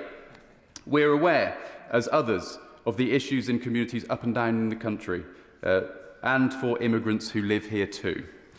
We agree with the Home Secretary that faith must be restored in the immigration and asylum system, as I stated on Monday, and we agree that requires changes to policy. And of course, most of what we're discussing today is distinct from some of the discussions we were having on Monday about desperate refugees and asylum seekers. We also believe that it must be acknowledged that prior to Brexit and the removal of nearly all safe and legal routes, this country had a more rational and controlled approach to immigration and asylum. That party is responsible. We think it is regrettable that the government has not made quicker progress towards building stronger links with Europe in its work on getting control of our immigration policy. And we believe that discussions about regaining control must also come with a proper discussion about the opportunities that provides and the potential risks. Changes to pathways to settlement must be with regard to the economy, to public services and fairness to individuals.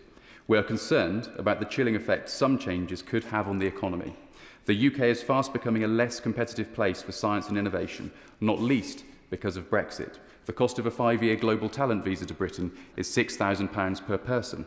That is around 20 times more expensive than comparable visas in our competitor countries, where similar schemes typically cost a few £100s. It is no surprise that so few researchers come to Britain on these visas every year. Cancer research alone spends £900,000 annually, money that could be better spent on setting up research labs instead. The government must also be careful about the effect its rhetoric and policy will have on our public services. The NHS is heavily reliant on nurses and staff who are not British nationals. So has the Home Secretary made an assessment of the risks that some will leave, and what steps is this government taking to develop domestic talent in the health and care sector? Thank you. I thank the Lib Dem spokesperson. I don't propose to revisit the detail of our exchanges on Monday, but what I will say to him is I will always listen to constructive contributions wherever they come from in this House, and I will reflect on the points that the Liberal Democrats will be making in order to be constructive. One thing where we will perhaps continue to disagree is I think it's just important we acknowledge that there is concern across our country. It is not made up, and it does demand answers of politicians. And that is a point of, I hope now, agreement between us. I think he made a point in relation to the asylum system. Forgive me, I didn't pick it up directly, so if I don't address it now, he's welcome to write to me on that point.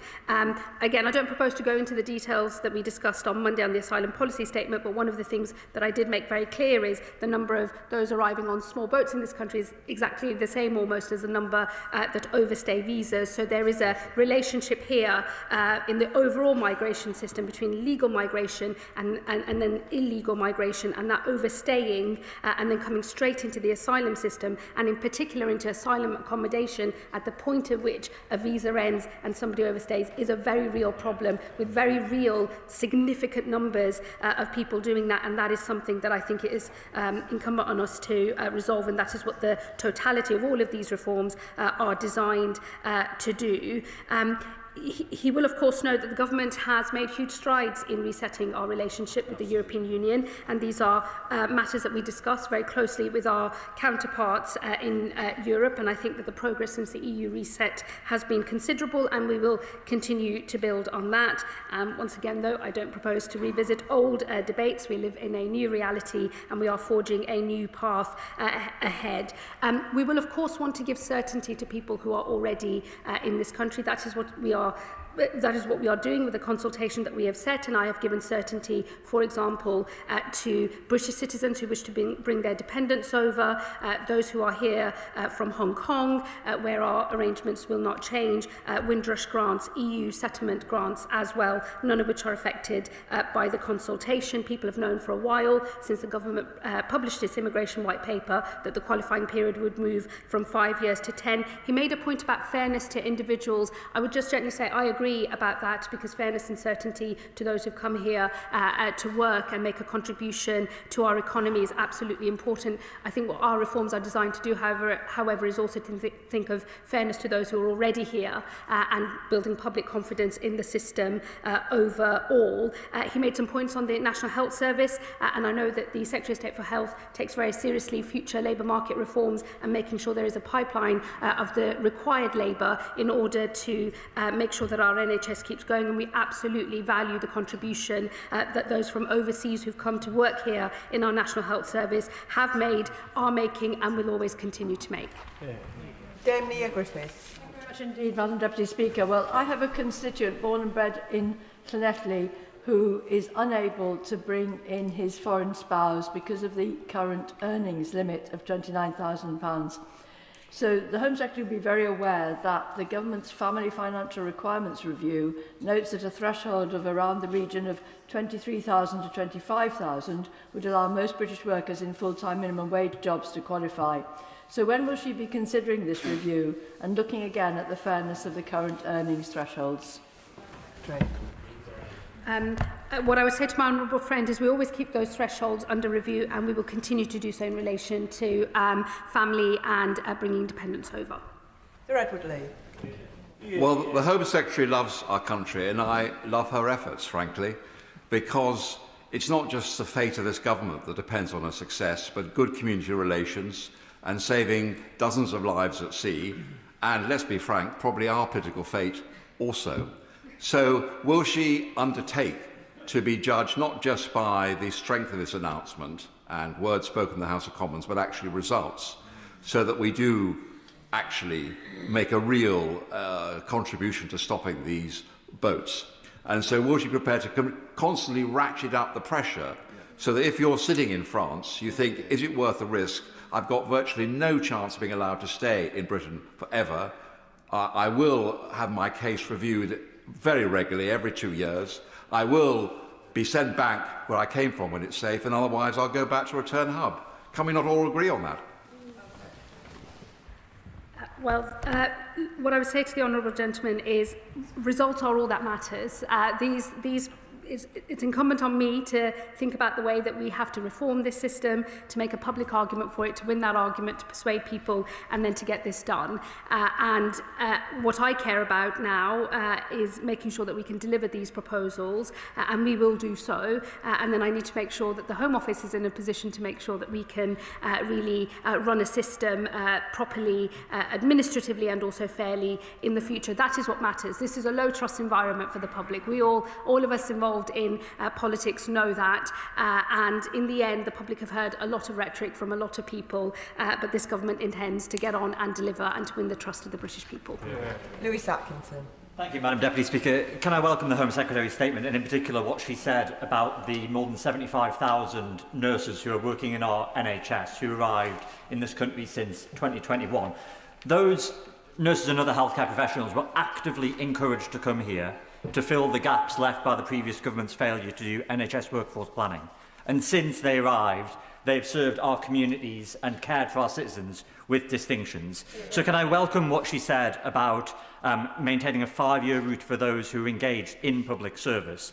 And could she just confirm that that would apply to NHS staff like those that I've mentioned? And could she furthermore say that how she will continue discussions with DHSC colleagues to ensure that there will be no unexpected reduction in NHS workforce staffing in the months ahead? Yeah, well, my honourable friend is right about the contribution that those nurses and other staff in the National Health Service are making. He will know that we are consulting specifically on the element of the proposals that relates to public service and that getting you a 5-year discount on the qualifying period. No doubt he will make his own responses to that consultation. We have heard those too. But of course, in the normal run of things, public service would include those who work in our critical public services.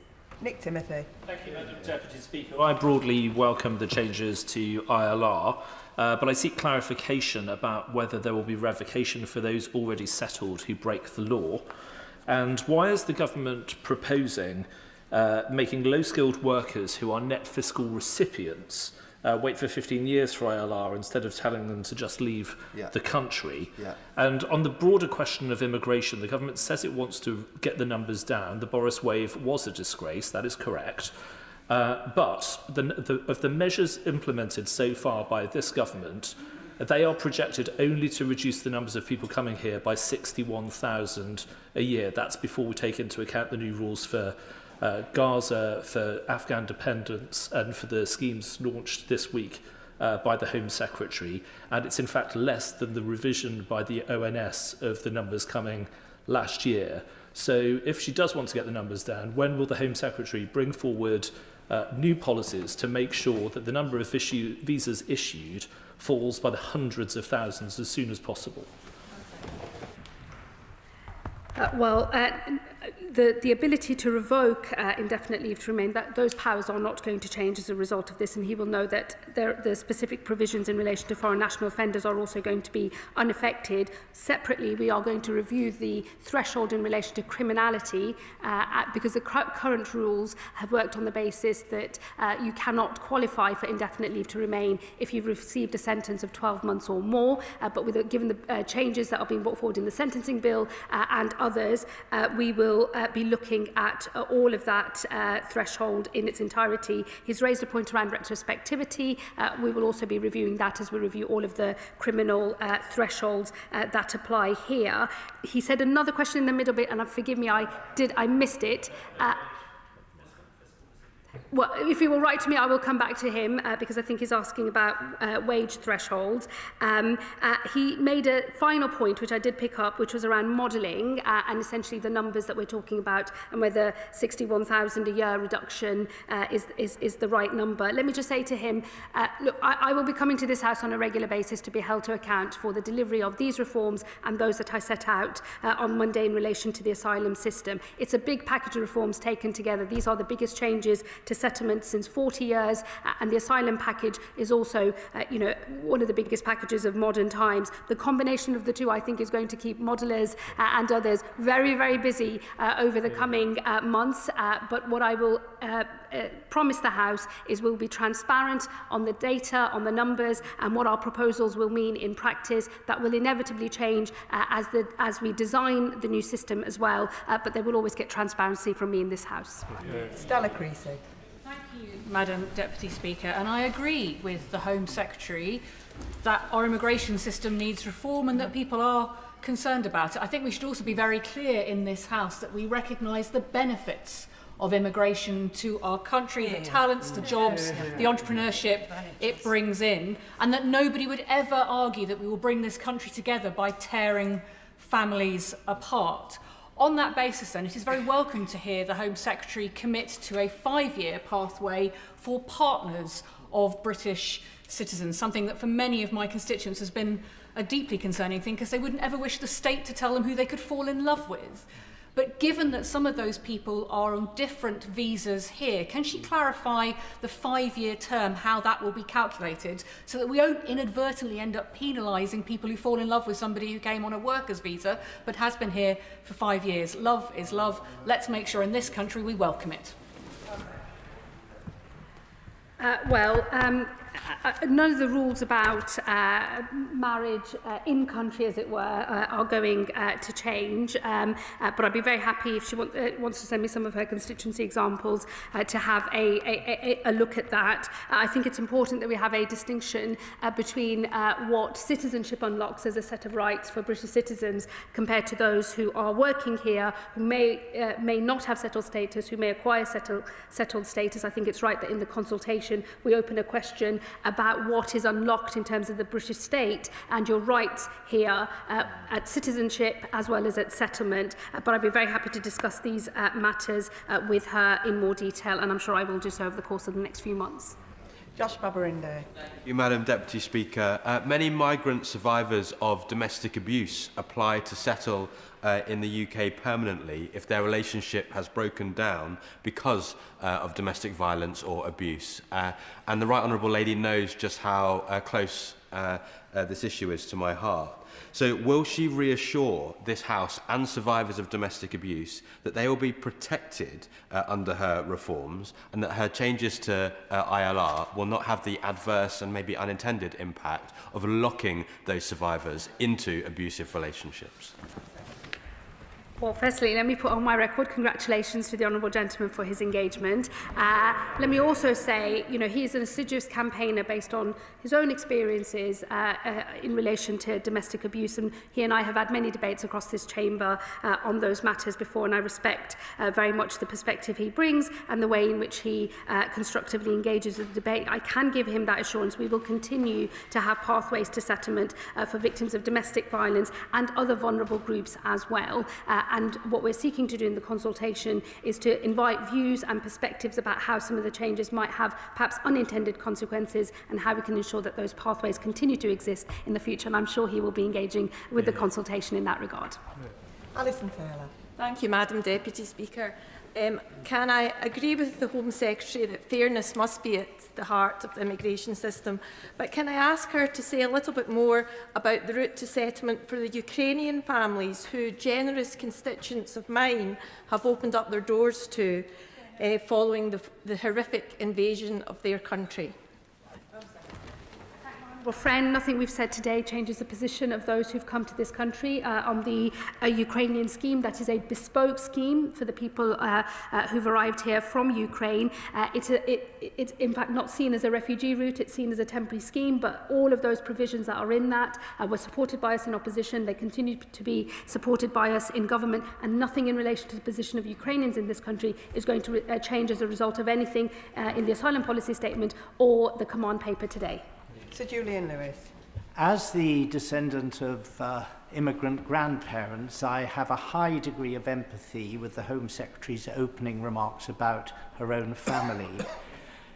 Would she agree with me that the reason that both main parties are facing the possibility of an electoral bloodbath is not so much about the overall levels of immigration, but about that fraction of it, which is still a very large number of people who come to this country on small boats and by other illegal means. We do not know what they believe, we do not know what values they have, and in many cases, because they destroy their documents, we do not even know who they are. Can she explain how the measures she's outlined today will have an impact on deterring that sort of person from breaking into our country?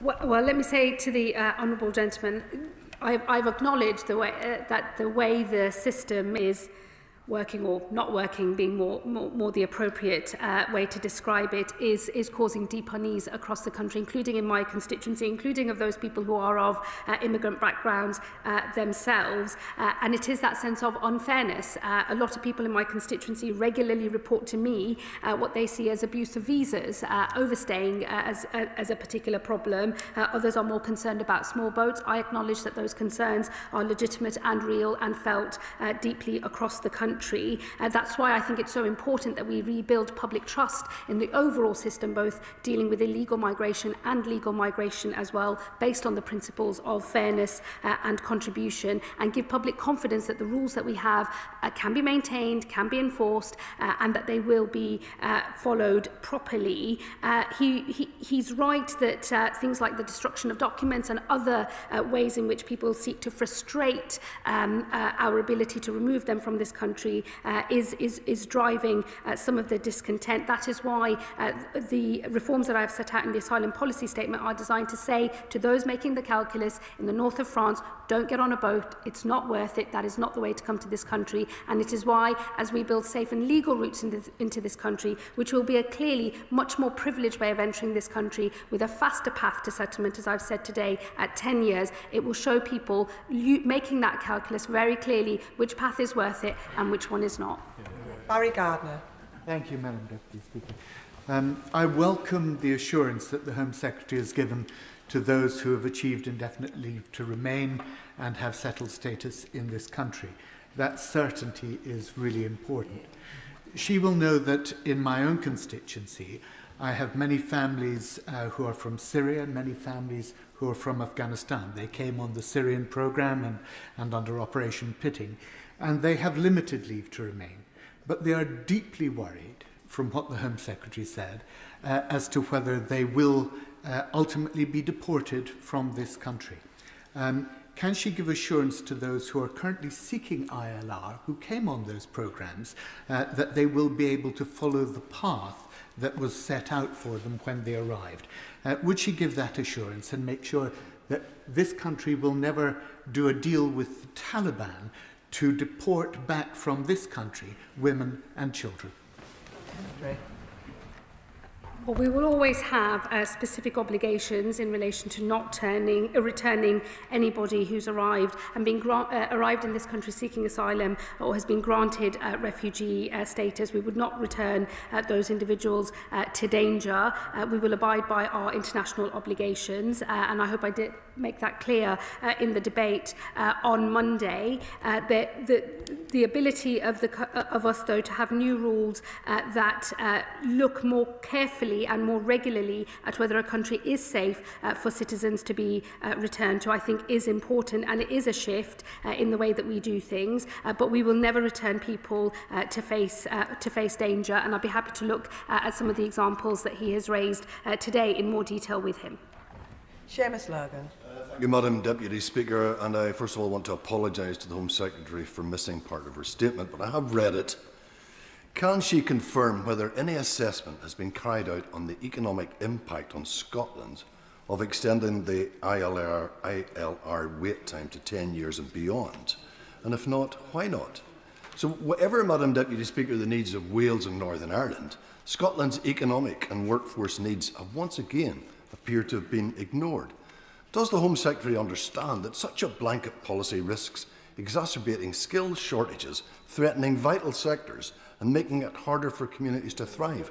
And incredibly, for a so-called Labour government, this lurch to the right now appears to favour the wealthy over the less wealthy. Secretary. Really, Madam Deputy Speaker, he will know that immigration is a reserved matter. That will not change. The thing that's holding back the labour market in Scotland is skills and education policy, which is devolved, and it's on the SNP to sort that out. Natalie Fleet. Thank you, Madam Deputy Speaker. In 2024, in the run-up to the election, I knocked on door after door where they told me that they were absolutely sick of our broken immigration system that we had inherited from the Tories, and they did not trust reform, who aren't here today to tackle. I welcome the intervention from our Home Secretary. Does the Home Secretary agree with me that in order to be the open, tolerant and generous country that we know that we are, we must get order and control at our borders? Secretary. My honourable friend is absolutely right. This is an open, tolerant and generous country.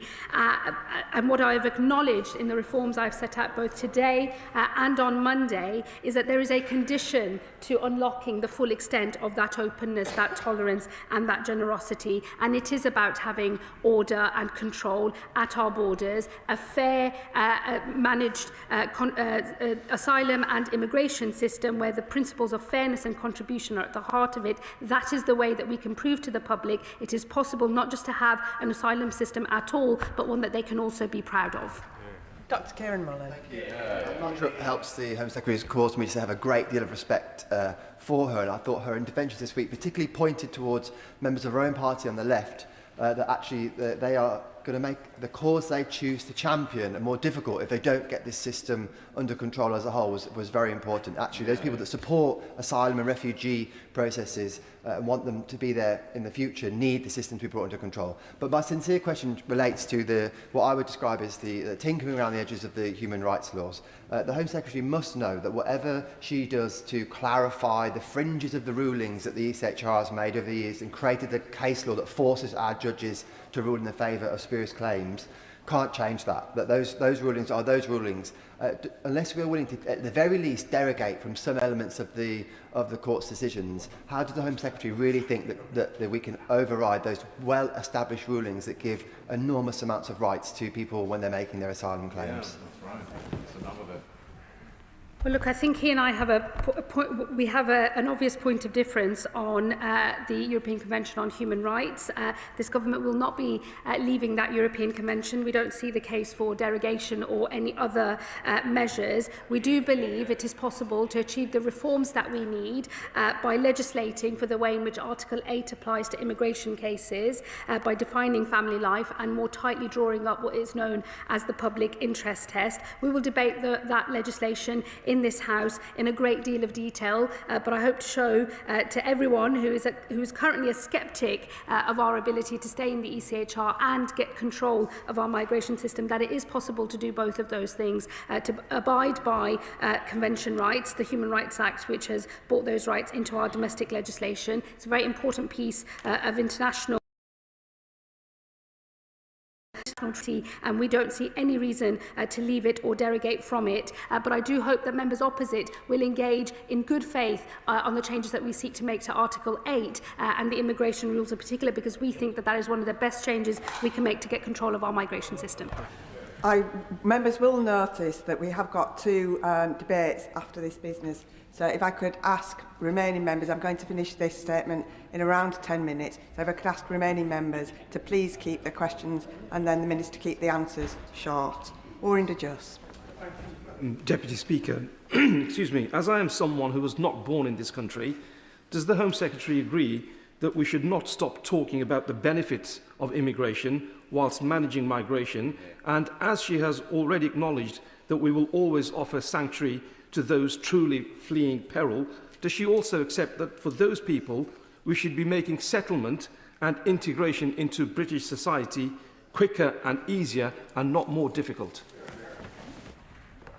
Well, firstly, I hope he will reflect on how I opened my statement today and how I closed it. I see the benefits of migration. I wouldn't be here if this country hadn't welcomed my parents. It is literally the story of my life and how I have managed to get from there to this dispatch box today. So I very much feel those benefits personally, and I will always speak up for them, as I have done today, as I did on Monday, and as I will always do as I make the case for the need for these reforms out there in the country. I hope he and others will always support me on that. I know they will. I've also made clear that we will always offer sanctuary. I want us to be a country that offers sanctuary to those who are in need. That is why it is so crucial that we get order and control back into our asylum system and open up new safe and legal routes. And it is important that today I've confirmed that those safe and legal routes will have the earlier 10-year path to settlement. That is what will enable the integration we all want to see. Slade. Deputy Speaker. In the summer, I spent the morning with Anushka, a senior social care worker for Altogether Care in Wimborne. She and her colleagues earn more than the earnings threshold and came here on the understanding with their families that they could make a new life here, contributing to society, paying their taxes. And the recent hostile narrative is making her and others consider leaving for places like New Zealand and Australia. So can the Home Secretary confirm whether Anushka and her colleagues doing jobs that cannot be filled by British workers who won't do the work will be considered public sector workers? Good question. Well, these will be matters for the consultation. I would encourage her to engage with that. We have specifically put in an element around public service because we recognise the specific contributions made by those who fill the gaps in our labour market that we are not able to do otherwise. What I would say to her on the general principle is settlement is not a right. It is, I think, absolutely fair for a government to say that it's something that has to be earned. It is not unusual for countries to change their settlement requirements. That's quite normal, happens all over the world, as British citizens who work abroad know all too well as well. And the proposal for going from 5 years to 10 years will not change, but all of the other measures that I've said today are subject to consultation. I would encourage her to engage with that. Thank you, Madam Deputy Speaker. I welcome the Home Secretary's statement today, the care and the fairness with which she has crafted these proposals and the incentives that they imbibe too. Because from my work on the International Development Committee, I've seen the immense negative impact of global displacement and the lost over $20 billion of economic activity every year from developing countries. And then, of course, there's the impact, too, of asylum accommodation on our overseas assistance budget. So does my right honourable friend agree with me that these measures might, whilst they might ostensibly seem harsh, there is nothing progressive that well-meaning people on the left of politics should be excusing in a situation where thousands of people are risking their lives across the English Channel from already safe countries?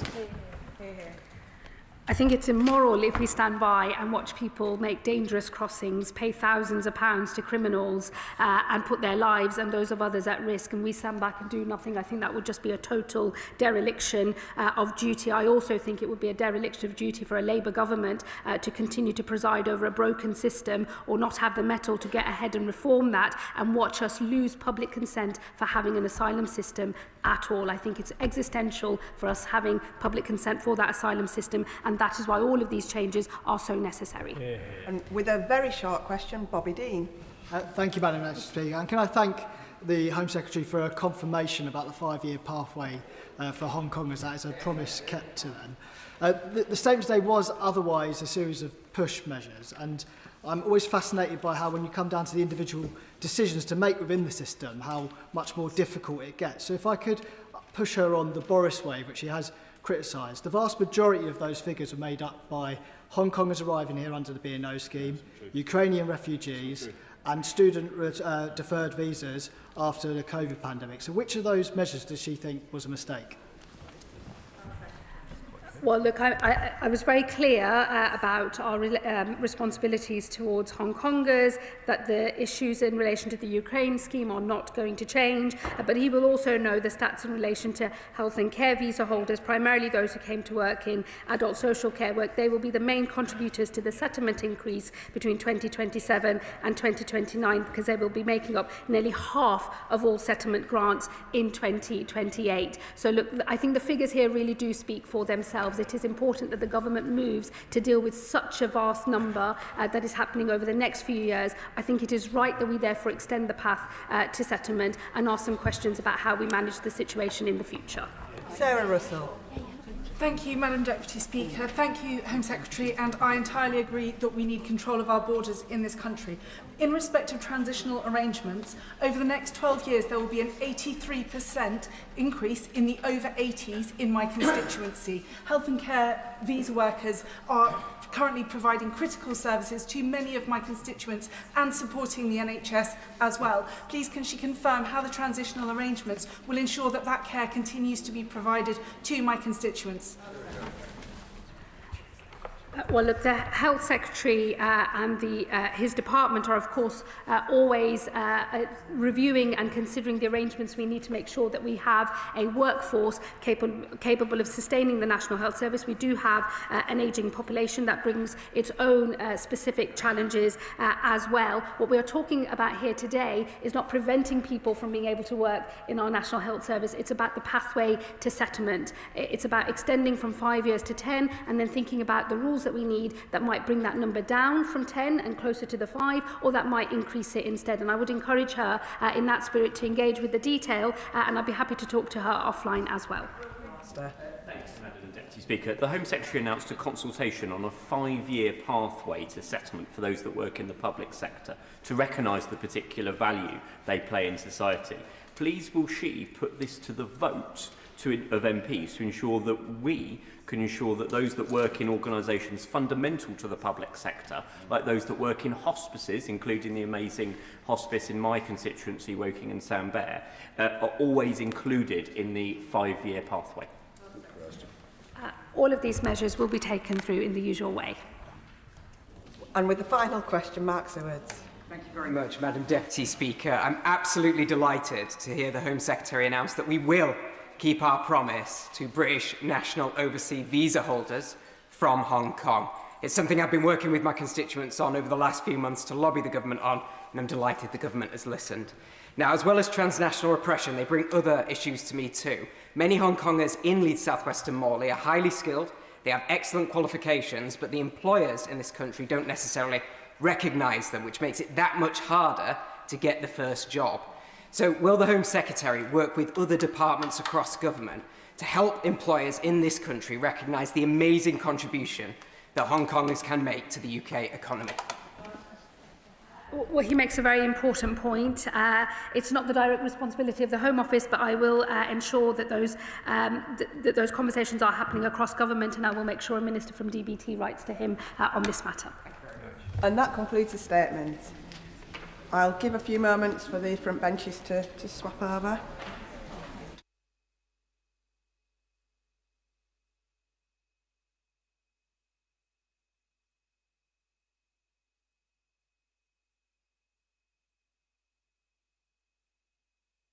Welcome to the Select Committee statement on behalf of the Justice Committee.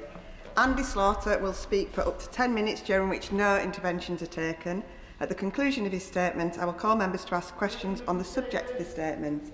These should be brief questions, not full speeches. Can I emphasise that questions should be directed to the Select Committee Chair and not the relevant Government Minister? Front benchers may take part in questioning. I call Andy Slaughter. Thank you very much, Madam Deputy Speaker, and I thank the Backbench Business Committee for allocating time for me to make a statement on behalf of the Justice Committee. This is the 7th report of the Committee on Rehabilitation in Prisons. This time last year, the Justice Committee began its principal inquiry to look at the crisis of reoffending against the backdrop of a broken criminal justice system. Around 80% of all offending is reoffending. This figure alone suggests there is a serious issue that HMPPS is not currently serving its stated mission of rehabilitating the people in its care. The purposes of prison are clear. They include punishing, protecting the public, and rehabilitating offenders. The opportunity for offenders to be rehabilitated in prison should not be considered a luxury.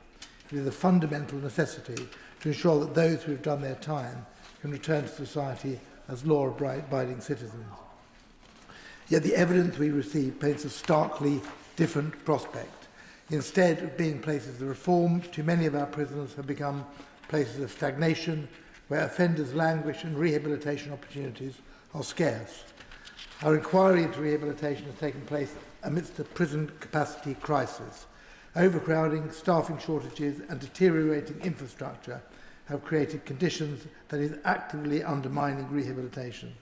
The committee found that the current conditions across the prison estate are simply not conducive to reform. Overcrowding has led to arbitrary prison transfers, disrupted sentence progression and reduced access to purposeful activity, education and family contact.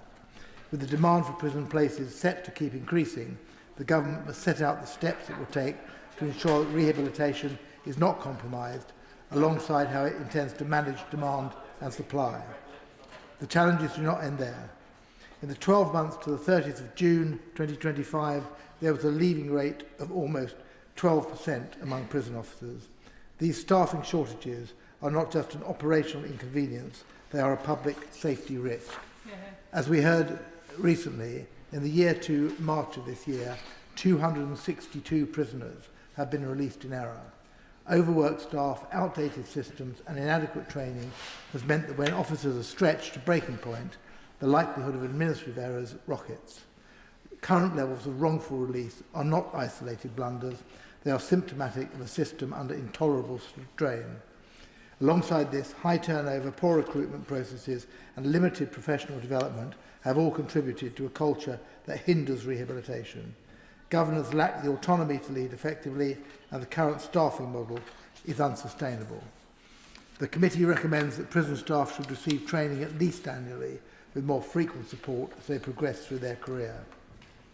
Furthermore, the prison estate is in a state of disrepair. Dilapidated buildings and broken infrastructure limit access to rehabilitative spaces and contribute to poor mental health. Despite recent capital investment, it remains unclear how the government intends to address the £1.8 billion maintenance backlog. This backlog is not just a financial figure, it represents real barriers to rehabilitation. We call on the government to provide clear breakdown of how funding will be used to address this backlog and to ensure that future investment is targeted at improving prison conditions and rehabilitative activities. The committee is deeply concerned by the widespread failure to meet the statutory minimum for time out of cell. Many prisoners are locked up for 22 hours or more each day, with limited access to fresh air, showers, or rehabilitation. This lack of time out of cell undermines efforts to reduce reoffending and contributes to poor mental health and disengagement. Purposeful activity, including education, work, and offending behaviour programmes, is central to rehabilitation, yet it is inconsistently delivered and often deprioritised. The sentencing bill rightly aims to incentivise good behaviour and engagement in purposeful activity through its earned progression model. But this ambition will fail if purposeful activity remains inaccessible. The committee calls for a renewed focus on ensuring all prisoners have access to meaningful activity and for time out of cell to be formalised, standardised and data on it to be published going forward. Education is the cornerstone of rehabilitation, yet prison education is underfunded and poorly delivered. Participation rates are low. 50% of prisoners are not in education or work. For those that do take part, Ofsted ratings remain poor, with 75% of prisons inspected in 2024-25 rated inadequate or showing no improvement. It is therefore unsurprising that 2/3 of offenders are not in education or work 6 months after release from prison. Given this, we are alarmed by reports of significant real-term cuts to prison education budgets of up to 50%. We expect the government to clarify the rationale of any budget reduction. Conditions across the youth estate are also in decline. Children in custody are entitled to 15 hours of education per week, yet the committee heard that this minimum is routinely not met, and children are spending up to 23 hours a day in cell due to the failure of HMPPS to manage behaviour effectively. As well as making every effort to meet the statutory minimum of 15 hours for education, HMPPS must set a statutory minimum for time out of cell in young offenders institutions. Health and wellbeing services are failing to meet the needs of prisoners. Mental health support is inconsistent, and operational pressures prevent timely access to care. Women in prison face acute and complex health needs, yet the system is failing to provide even basic support. Although the government has set out its ambition to reduce the number of women in custody, it is unclear what action will be taken for those currently in prison. The committee expects the government to respond with a clear plan for how it will meet the health and well-being needs of the women currently in its care. Remand prisoners now make up 20% of the prison population, the highest level in at least 50 years. Yet they remain excluded from much of the prison regime, including access to education. We heard that remand prisoners often spend extended periods in custody, only to be released directly from court following conviction without any support or intervention. This raises serious concerns about how the government expects these individuals to avoid reoffending. Rehabilitation must be available the moment someone enters custody, and therefore remand prisoners should have access to all parts of the regime should they choose to participate. There is plenty more to be done to improve outcomes for offenders. The committee will shortly commence part 2 of its inquiry by examining how rehabilitation continues in the community for those released from prison, as well as those serving non-custodial sentences. A further report will follow, making not only recommendations for changes in how community sentences work, but also long-term recommendations for structural reform across the criminal justice system to once and for all end the cycle of reoffending. But let me be clear, the time for action cannot wait. The sentencing bill represents a welcome opportunity to rethink how we reduce reoffending, but legislation alone will not deliver rehabilitation. I apologise that it's a bleak prospect that I've set out, but that is the reality of prison life, and prisons are simply not working, and particularly not working in the field of rehabilitation. As this report sets out, it must be matched by a renewed focus by HMPPS to deliver better time out of cell, education and health and well-being services. I urge the government to take these recommendations seriously, to promote rehabilitation effectively, and to ensure that our prisons are places of reform, not despair. The government has inherited a very difficult situation here. It is trying to address that in a number of ways, but the crisis in prison cannot be underestimated, as the symptoms have shown recently in wrongful releases and other tragedies in the prison sentence. We have to deliver a system that truly serves the public good, and that will only come in the longer term with effective rehabilitation in prisons.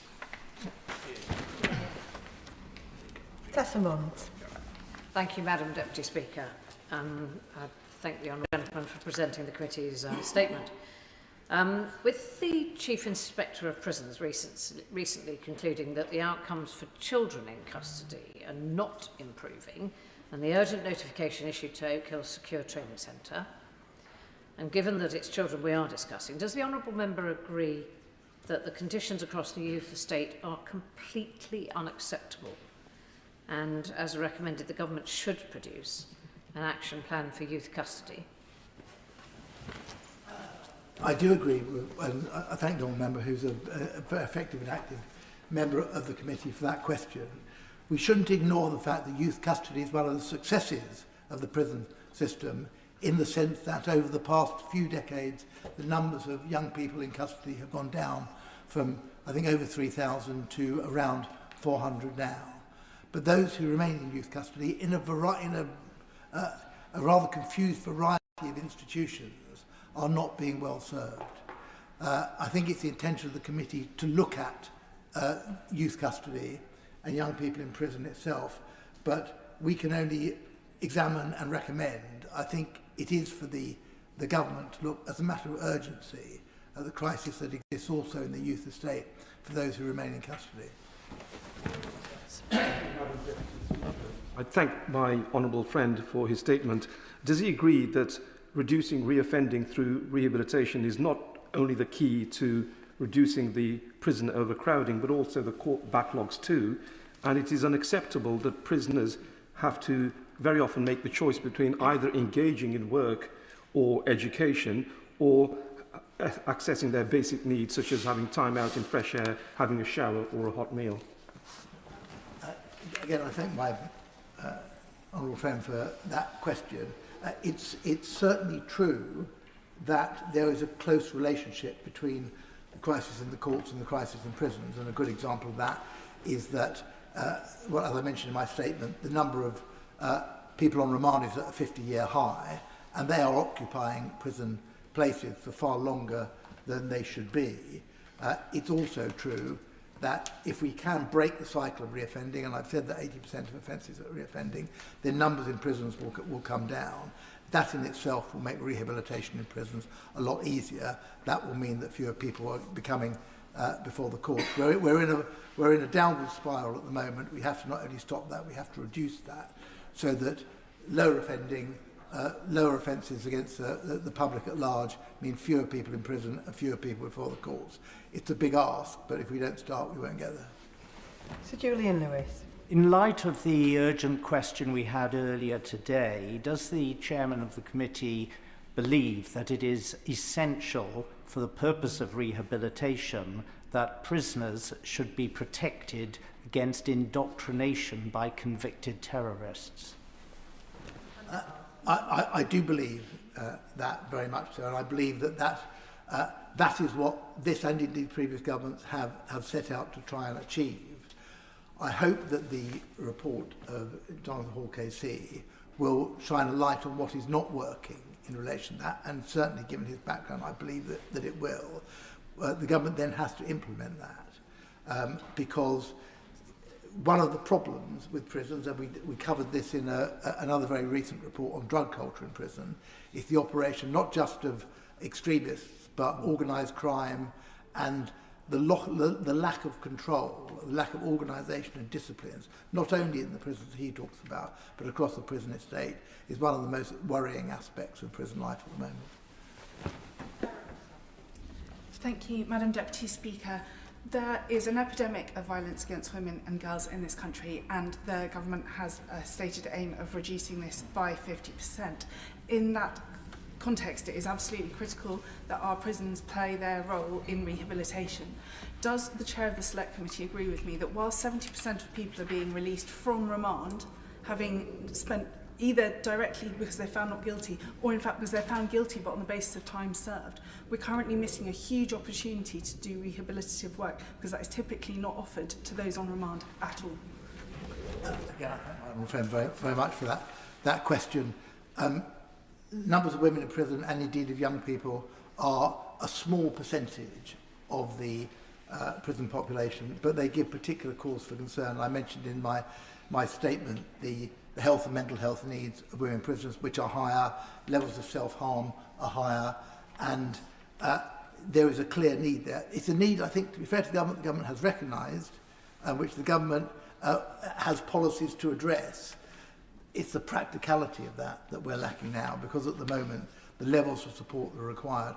So I welcome the fact the government has said it wants to see, very clearly it wants to see fewer women in prison. What we need to know is how is that going to be achieved from this point onwards. Thank you, Madam Deputy Speaker.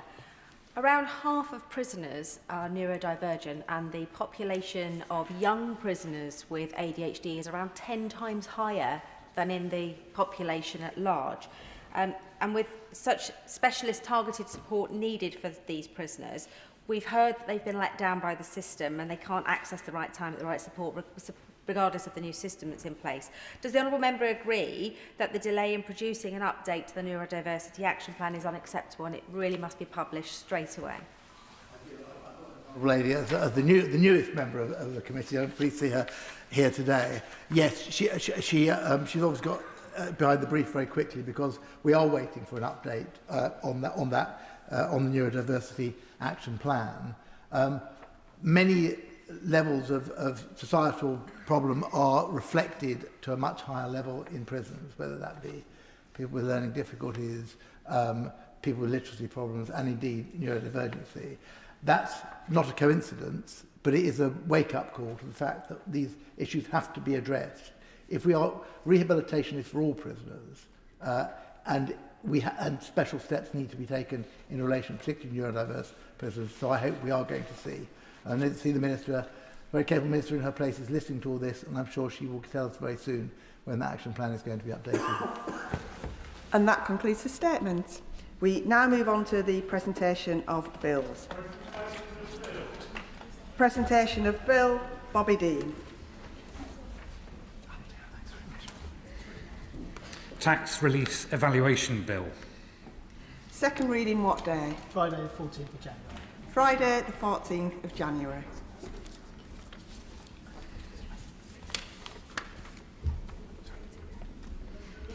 Presentation of Bill, Max Wilkinson. Thank you very much. Declaration of Income and Gifts by Candidates for Elected Office, Russian Federation Bill. Second reading what day? Friday the 10th of July. Friday the 10th of July.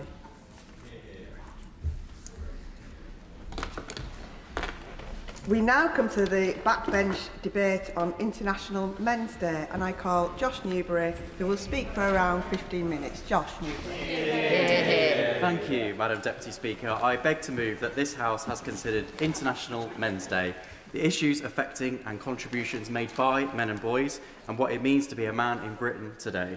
It is an honour to lead this debate, and I am grateful to the Backbench Business Committee for granting time for the House to consider this important issue, and to members from across the House who supported the application and recognised the need for a serious national conversation about men's health, men's well-being and modern masculinity. This year marks the 10th anniversary of our International Men's Day debate, a chance for us to celebrate men and commit to tackling the challenges that they face head-on. For me, being a man means being there for family and friends, particularly when they need the support the most. It means being the best dad and husband that I can be, and perhaps most importantly, being a completely fallible human being. But let's face it, you don't need to be an expert to know that being a man in Britain today can be very tough. We hear that from the men in our families, on our street and in our workplace. Mental health issues are on the rise, preventable killers like heart disease and prostate cancer are being caught too late, and most shockingly of all, suicide remains the leading cause of death for men under 50, something I know many honourable members wish to focus on today. With this backdrop, many men and boys are turning to online influencers who promote a particular reductive view of what being a real man is, but that rarely gives them any sense of hope or optimism about their future and their role in society. The uncomfortable truth is that as men, we often don't ask for help. For generations, we have been taught the stiff upper lip, sorting yourself out, manning up, is the best response to life's challenges. When you combine that with higher rates of addiction of various types, it's no wonder men's health has reached a crisis point, and that hits families, workplaces and our communities. This is why the first ever men's health strategy for England, published yesterday, is so welcome. I commend the government and all of the organisations involved in writing it for listening to what men need and not shying away from tackling issues that affect men specifically. This strategy will mean we meet men where they are to break down enduring stigma around mental health. It'll improve care for men with prostate cancer, and it will support ex-miners like those in my constituency with better NHS diagnosis and treatment for people at high risk of respiratory disease. It's the first serious effort to understand the problems men face and chart the path to a country where men and boys can live longer, healthier, happier lives. As the first speaker, I want, as best I can, to set the scene for the discussion and highlight the breadth of issues affecting men and boys across the UK, from health and education to employment, fatherhood and social well-being. Today we will touch on the challenges men face at every stage of life, celebrate the contributions they make to their families and communities, and hone in on what we can do to shift things in the right direction. I particularly want to thank the Dad Shift campaign for their support in shaping today's debate. Their campaign for better paternity leave, backed by undeniable evidence, is grounded in lived experience, and they're also the reason that you might expect one or two dad jokes this afternoon, Madam Deputy Speaker. I'll go into their campaign in more detail later, but I'd like to kick things off with one of my favourites. Scientists have found that dairy cows give a better yield when farmers talk to them. It's a case of in one ear, out the other. I was tempted to put pause for laughter in my speech notes, but I'm glad I didn't. Jokes aside, the challenges we face begin very early in life, with boys lagging behind girls from school readiness through to further education. This year, 45,000 fewer men under 19 started university compared to their female peers, and boys are disproportionately excluded from school. And let's say it as it is, white working class boys are at a particular disadvantage, and not because of a lack of talent, but because of the hand they are dealt from birth. Employment outcomes paint a similar picture, with young men making up 62% of those unemployed, nearly 1 million men out of work, all while our construction, teaching, healthcare and social care sectors struggle to fill vacancies. Yesterday, More in Common published a report into the disillusionment amongst many men, particularly those in their 40s and 50s. Some in the media might characterise this as a backlash against feminism, but what's actually behind it is men feeling that their lives are out of control. That no matter how hard they work, they can't provide the security and opportunities they want for their families. They can't plan for the future, so it's no wonder that they feel vulnerable and let down, particularly by politics and politicians. Their priorities are unsurprisingly very similar to the general public. Daily pressures like the cost of living, insecure work, unaffordable housing, high levels of immigration, all combining into a sense that the system is rigged against them and in favour of those who are already privileged. Loneliness and poor mental health is one of the inevitable consequences of this, particularly concerning given that middle-aged men are amongst the least likely to seek help either from professionals or their peers. And just as men take on more and more pressures and responsibilities, many find that their social circles shrink. Community groups like Andy's Man Club and Stand By Me in my constituency have such a vital role to play. They work tirelessly to give men that non-judgmental space to meet others in a similar position and know that they are far from alone. And on that note, International Men's Day should be an opportunity to smash through stigma. One taboo that I believe still persists amongst men is being the victim of sexual harassment and assault. Breaking silence can mean those of us in privileged positions telling our stories. So here's mine. Around 10 years ago, I went on a night out in an unfamiliar city with a group of friends. I was very conscious not to overdo it because if I got separated from the group, I wanted to be able to find my way back to the hotel. I remember going to a few bars, having a good time, but then it's a complete blank, which is something that I've never experienced before or since. The next morning, I woke up with the worst headache I've ever had. The man I was sharing the hotel room with commented that he had a great night, but that I'd overdone it a bit and needed to be looked after. That didn't seem to tally with me being determined to pace myself, but I thought maybe I'd drunk too much and I just wanted to get home and sleep it off. What followed in the days after was constant text messages from this man, initially just asking if I was okay, but then repeatedly asking what I remembered and commenting that I was a great shag. Now that made me freeze because I had no recollection of getting back to the hotel, let alone anything else. And he'd repeatedly told me how out of it I'd been, so how could I have ever consented? It took me a few weeks to piece together my memories, the blanks, the text messages, this man's insistent tone. Obviously, I cut myself off from contact, but it took me a long time to admit, even to myself, that I was a victim of rape. I never felt able to report this and face the likely conclusion that months on from that night, there wasn't the tangible evidence to ever bring a charge, and I will probably always carry a bit of guilt around that. I found myself processing all of this with thoughts like, I count myself lucky that I was unconscious when it happened. But I want to say clearly today that no victim should ever feel that they have to put themselves in a hierarchy or feel any shame. Yeah. It is the people who do this to another person who should feel shame. Yeah. And I hope that we can foster an atmosphere where men have the courage to speak out about this and seek justice, even if it is a hard road. Yeah. Now, I realise that this is a very heavy topic, Madam Deputy Speaker, so I'd like to end on one that brings me and so many men a huge amount of joy, and that is fatherhood. The vast majority of dads want to play a bigger role in raising their children than previous generations did.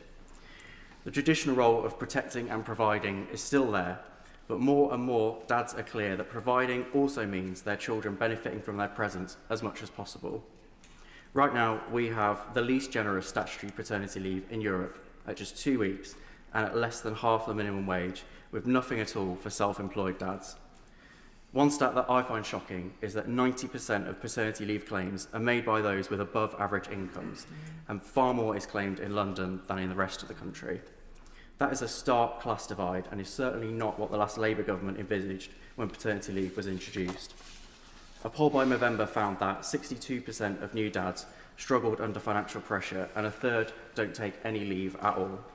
It's no wonder that recovery times for mums with birth complications are getting longer and mental ill health amongst new dads is on the rise.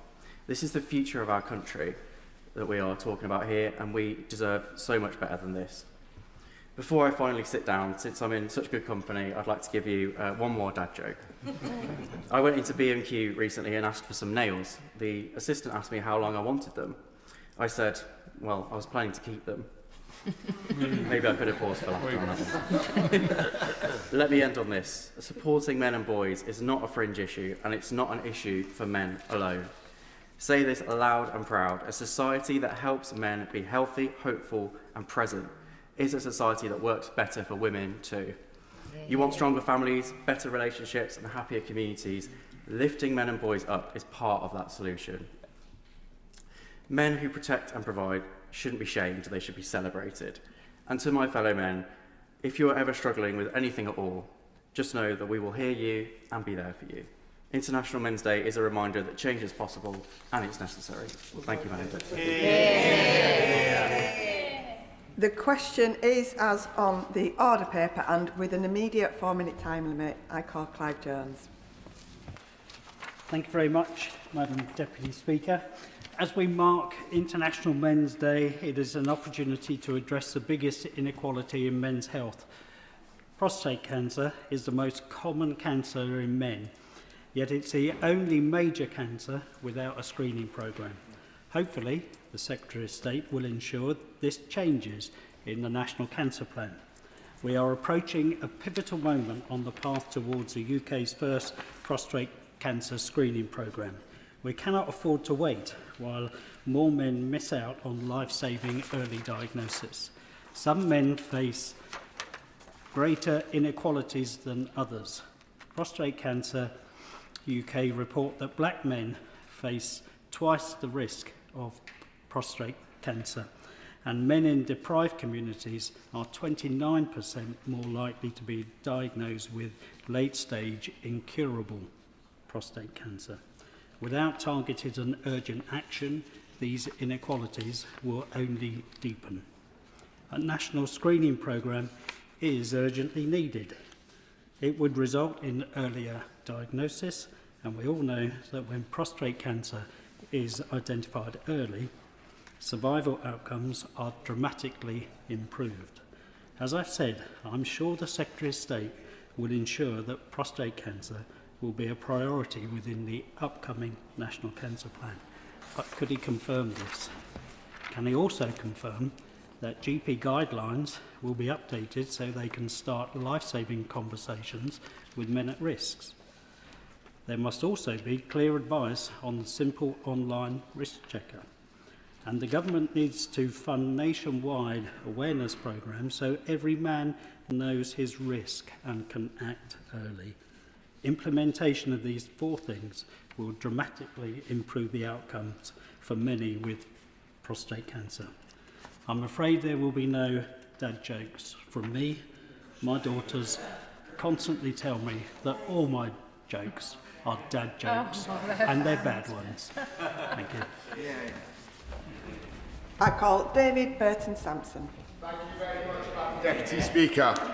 You may or you may not have noticed this unusual growth appearing between my nose and my top lip. Yes, it's Movember, and for the first time ever, I've had the opportunity to prove to everyone I can actually grow facial hair. Well, if that's what you can call it. My mo is becoming the subject of much contention, with many suggesting that this premiere of what I now affectionately call Bob should remain after the 30th of November. But those who I'm gaining a growing level of respect for, because of their sensible opinion, agree that Bob needs the chop, and that's exactly what's going to be happening. Movember is one of many great organisations focusing on men's health, including improving men's mental health. I am growing this mo to highlight a plight that many of us will have been touched by, not just poor mental health, but male suicide. As I have said in this place before, I have been personally impacted by male suicide, having lost a good friend literally just a year ago last week. A year on, I know that for me and all those who were part of his life, the initial shock may have gone, but the sense of loss and pain still lingers, as do the endless questions of what if, no more so than for my friend's husband. We often forget that suicide has a profound effect on those left behind, especially partners. Suicide survivors, as they are known, will often likely go on to develop depression, PTSD, and need psychiatric care. Most worryingly, people bereaved by suicide are 65% more likely to take their own life than somebody bereaved by a natural loss. The story of my friend is sadly a story that is repeated time and time again. The stats around male suicide are simply shocking. 3 in every 4 suicides are male, and it's the leading cause of death amongst young men aged 20 to 34, with the highest rates of suicide amongst men aged 40 to 54.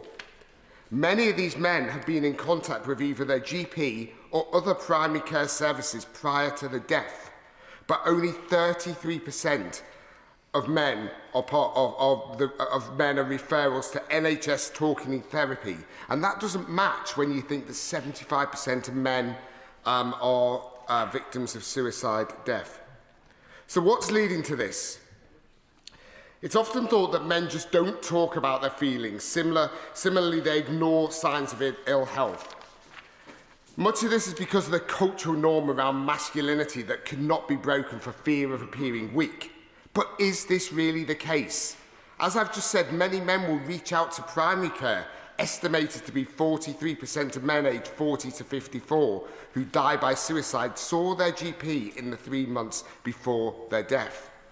What men often don't do is talk about their feelings in environments where they're likely to get more peer support from their community.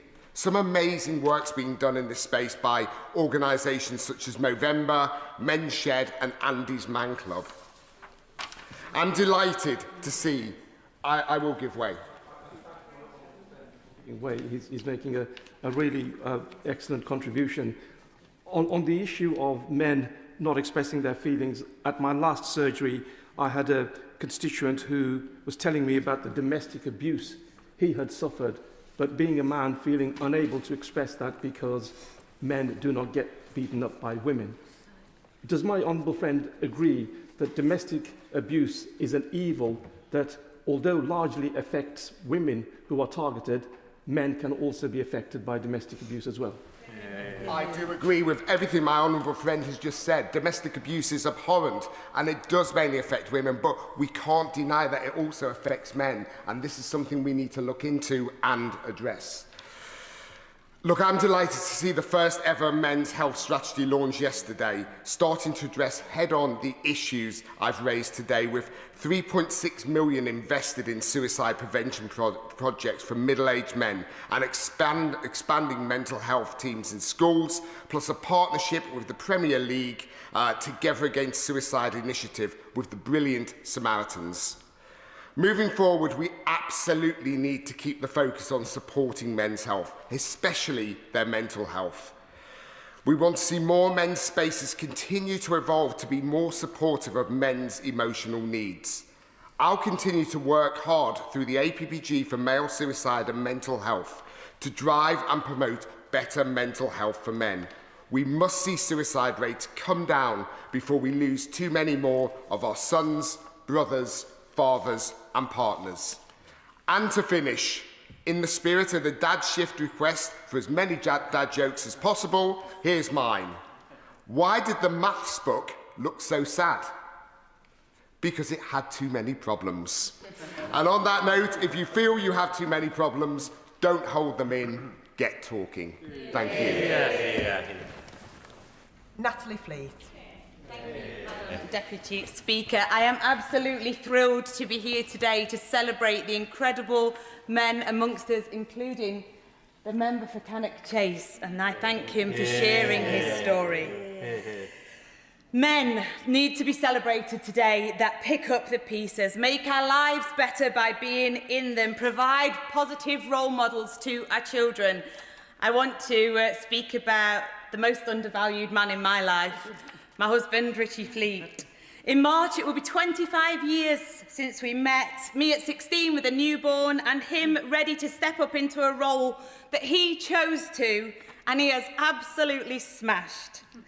He makes me feel supported and loved, and I am proud to see him growing from a caring and present father to an incredible granddad. And I can't wait to see his adventures with our granddaughter as he drops his hours to take on his share of her childcare.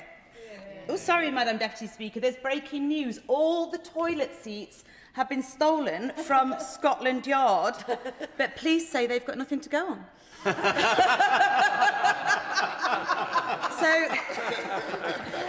I love that everyone loves it. Yeah, not left for too long at times. Everyone loves the dad's joke. Maternity leave be the real joke, and the way that we see it is really important. It's a very important class issue either. 50% of paternity leave taken by the 50% of top earners, and dads in my area less likely to take paternity leave than dads that live in London. The men's health strategy, which I am thrilled that we are introducing, is right to identify that flexible working and sufficient paternity leave positively impacts fathers' health. relationships with their partner and involvement with their child. When we get this right, it's not just better for men, it's better for women and children too. I was honoured to be at the first ever International Men's Day celebration in Downing Street last night. I could take a guest, and there were so many to choose from in my constituency, like Kyle Barnes in Langworth, who set up a football team for his daughter, like Andrew Joesbury in South Normanton, that spends so much time volunteering at the school, like Tony Mellors in Newton, who wants to make sure that our area's history is passed on to the next generation. But the man I took was Paul Oxborough from Homewood. Paul's friend, Dale Caffrey, was a man that we lost too soon. Suicide remains the biggest killer of men under 50, and the destruction left behind is immeasurable. He set up Men's Health Motorbike with Dale's wife and best friend, a mental health charity that provides free online and face-to-face support. In 5 years, the charity has grown from 100 volunteers, now holding over 400 events this year, taking mental health peer support to the biker community across the UK. I am thrilled to have this national charity established in my constituency by this incredible bloke. As I saw Paul speaking to the Prime Minister last night about all that the charity had achieved, I thought about the suicides that could be prevented. There's so much to celebrate today, but there is so much more to do. Let's show our boys that real courage is talking about men's mental health. Strength comes from opening up when you need to. Let's make it real that proper, brave men talk about how they feel. And I'll finish with the words of my friend Tracy about her late husband, Kurt Hayes Bradley. One life lost is one too many. Every life saved is a blessing. It is definitely time to talk. Thank you. Alistair Strappin. Thank you, Madam Deputy Speaker. And can I just start by saying an incredible thank you to the honourable member, my friend, for Cannock Chase, for the way in which he opened today's debate. Securing it was important enough, but the bravery I think he showed today, as well as the leadership he's shown on so many of the issues that he spoke to in his speech, will serve men right across the country far better in the future than maybe politics has managed to in the past.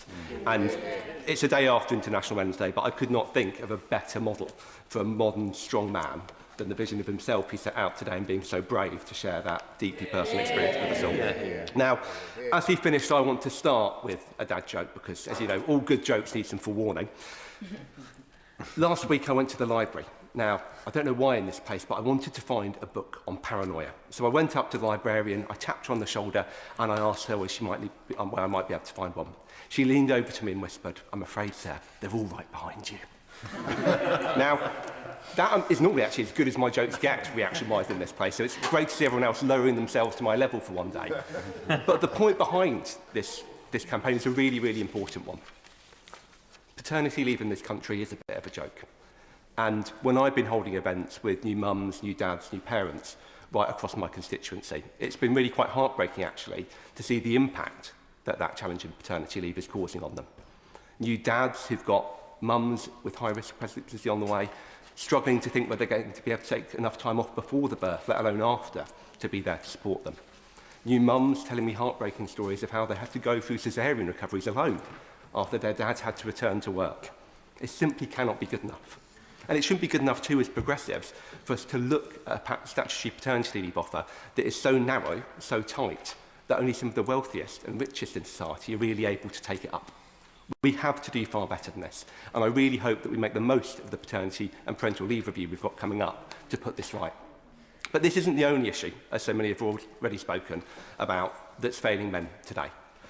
Men's mental health and some of the strategies and issues identified in yesterday's landmark announcement for far too long hasn't been forensically focused upon in this place. I know from my own challenges, after quite a bad concussion left me out of work for the best part of 6 months, unable to comprehend, struggling to read at times. Some of you might be wondering what's changed, but while I can joke about it now, it was no laughing matter at the time. I was lucky that I had friends who were able to point out the fact that actually my symptoms were well beyond concussion. I was getting quite deeply depressed and ensure I got the right support, the right guidance to get back to work and to feel comfortable and confident in myself again. And while all I can do to thank them, to thank Joe, to thank George, to thank Alex, is to put their names on the record and forever associate them with me, a dubious privilege I'm not sure they'll be so grateful for, I think it also highlights the importance of making sure that no man should ever be in a position where they have to go through a challenge like that alone. I'm lucky in my constituency that great groups like For Men to Talk in Hitchin, Stopfall's Men's Health Walking Group, or the great group Rang in Sheffield, where I live, by Steve Coxon, are there to ensure that men can have these spaces to reach out to. And that's why it's so important to see investment in some of these groups and in a wider community approach to men's health front and centre in the strategy. But we know we need to do far more. The fact that this strategy was the first of its kind speaks perhaps to a wider problem in our politics, that at times we can shy away from being confident in speaking to some of the challenges that affect men particularly and specifically. As progressives, this should be our fight. When it comes to making sure society is there for vulnerable lads at school, dads and mums alike going through vulnerable births, making sure that we're there for men at some of those darkest moments in their lives, these are big progressive causes. We should be comfortable in taking them on, loud and proud about our agenda in speaking to them, because at the end of the day, men's issues aren't issues just for men. They're issues for everyone. We've all got men and women in our lives, and we should all be passionate about policies that tackle all of the challenges they face, full-throated and proud, not shying away from them. Thank you. Conor Rand. Thank you, Madam Deputy Speaker, and it's great to be able to contribute to this debate and follow so many powerful speakers already. And I commend the government for marking International Men's Day by launching its men's health strategy, an initiative that will not just change lives but save lives. Madam Deputy Speaker, as part of International Men's Day, like many of my honourable friends, I've been working with the campaign group Dad Shift, who are campaigning to improve the UK's paternity leave offer, which quite frankly is in itself a bad joke, as the worst in Europe. And speaking of bad jokes, to follow on from some of my honourable friends, I have to admit to being slightly hesitant to include a dad joke in my speech, because the last time I tried a joke, it went badly wrong. It was a joke about Chewbacca, but I messed it up. It was a Wookiee error, Madam Deputy Speaker, and one I won't be repeating. I know what members are thinking from the ground. Stick to the day job. And look, I'm lucky enough to have two amazing jobs. One is being the Member of Parliament for Altrincham and Sale West, and the other is being a dad to two young boys. And the latter was made so much easier by having access to paternity leave. It meant that in those early, formative, precious and slightly less precious moments that come with fatherhood, I could be there as a new parent for my boys and my partner Catherine, and we were a team on that journey together. But 1/3 of new dads don't take any leave at all when their children are born, and we have to be frank and honest about why that is. It's because they can't afford it. Our statutory paternity leave of just 2 weeks at less than half the minimum wage, with nothing for the self-employed, shows a system and a settlement that is fundamentally broken. And look, I'm delighted that both through the Employment Rights Bill, with the granting of the Day One right, but also with the Parental Leave Review, this government has a chance to fix that.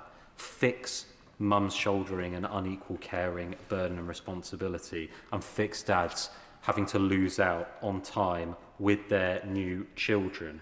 Because 90% of dads want to play a more active role in their children's lives.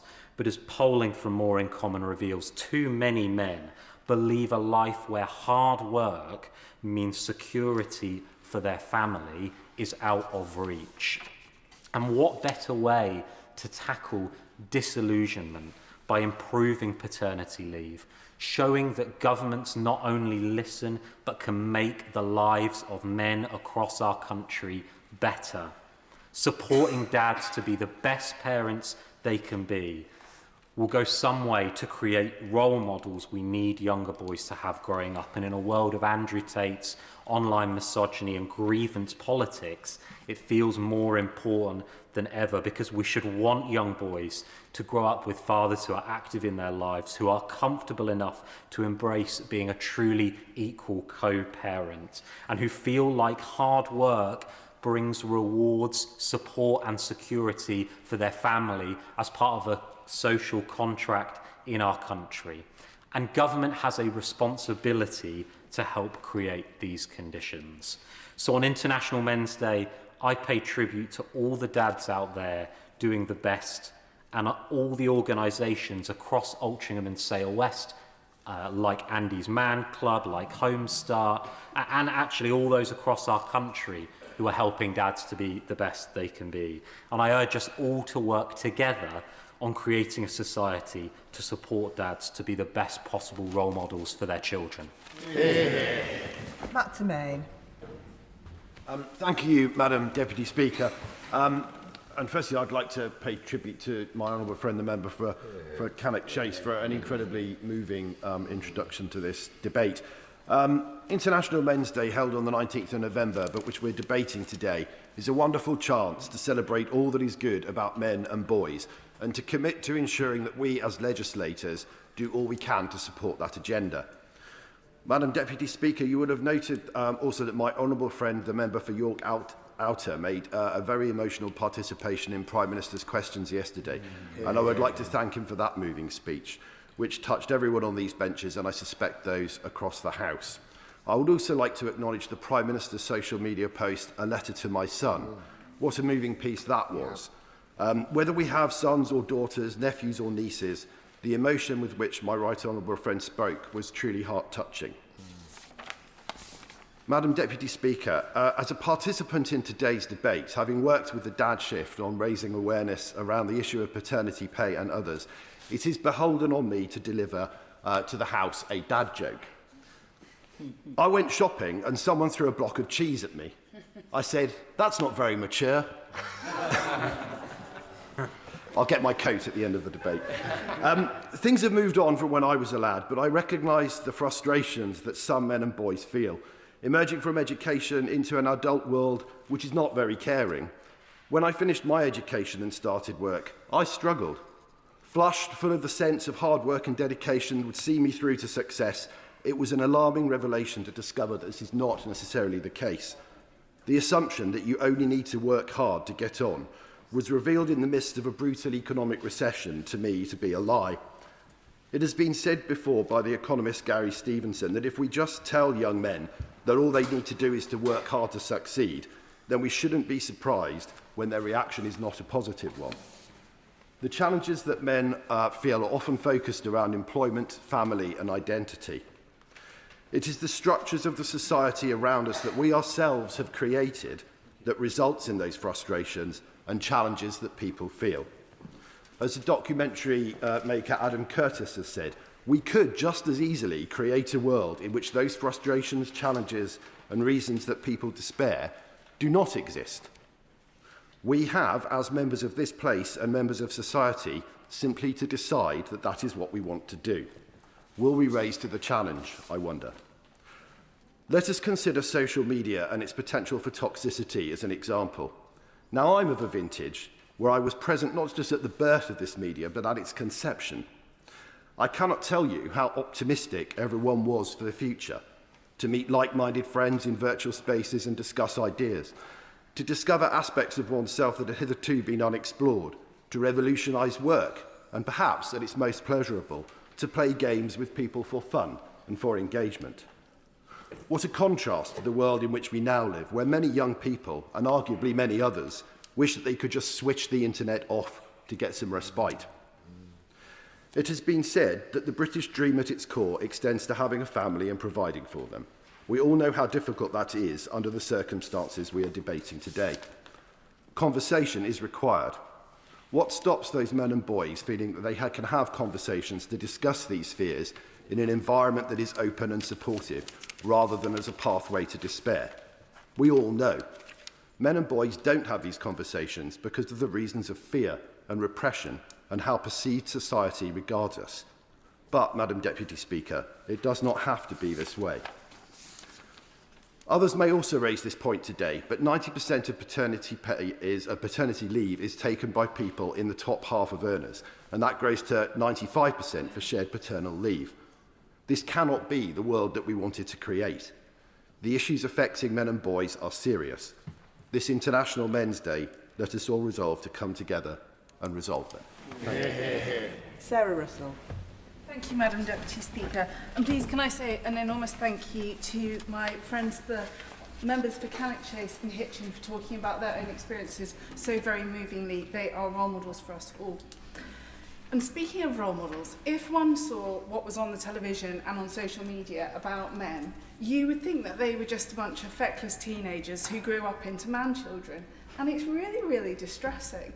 I only know really good men. I am obviously fortunate, but the men in my life and in my community are fantastic. They are great role models for their children. They are pillars of the community. They are businessmen. They are volunteers. My community is so much richer for the men within it, and my life is so much richer for the men within it. So when I talk about men and boys, I wouldn't ever want us to think that it was from a place of negativity. But I see so much negativity around me.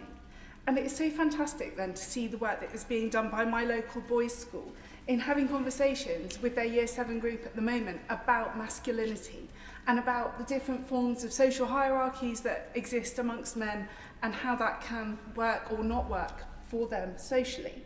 It's also fantastic that the government has announced £60 million to rebuild large chunks of that school, and I welcome that, and also the men's health strategy.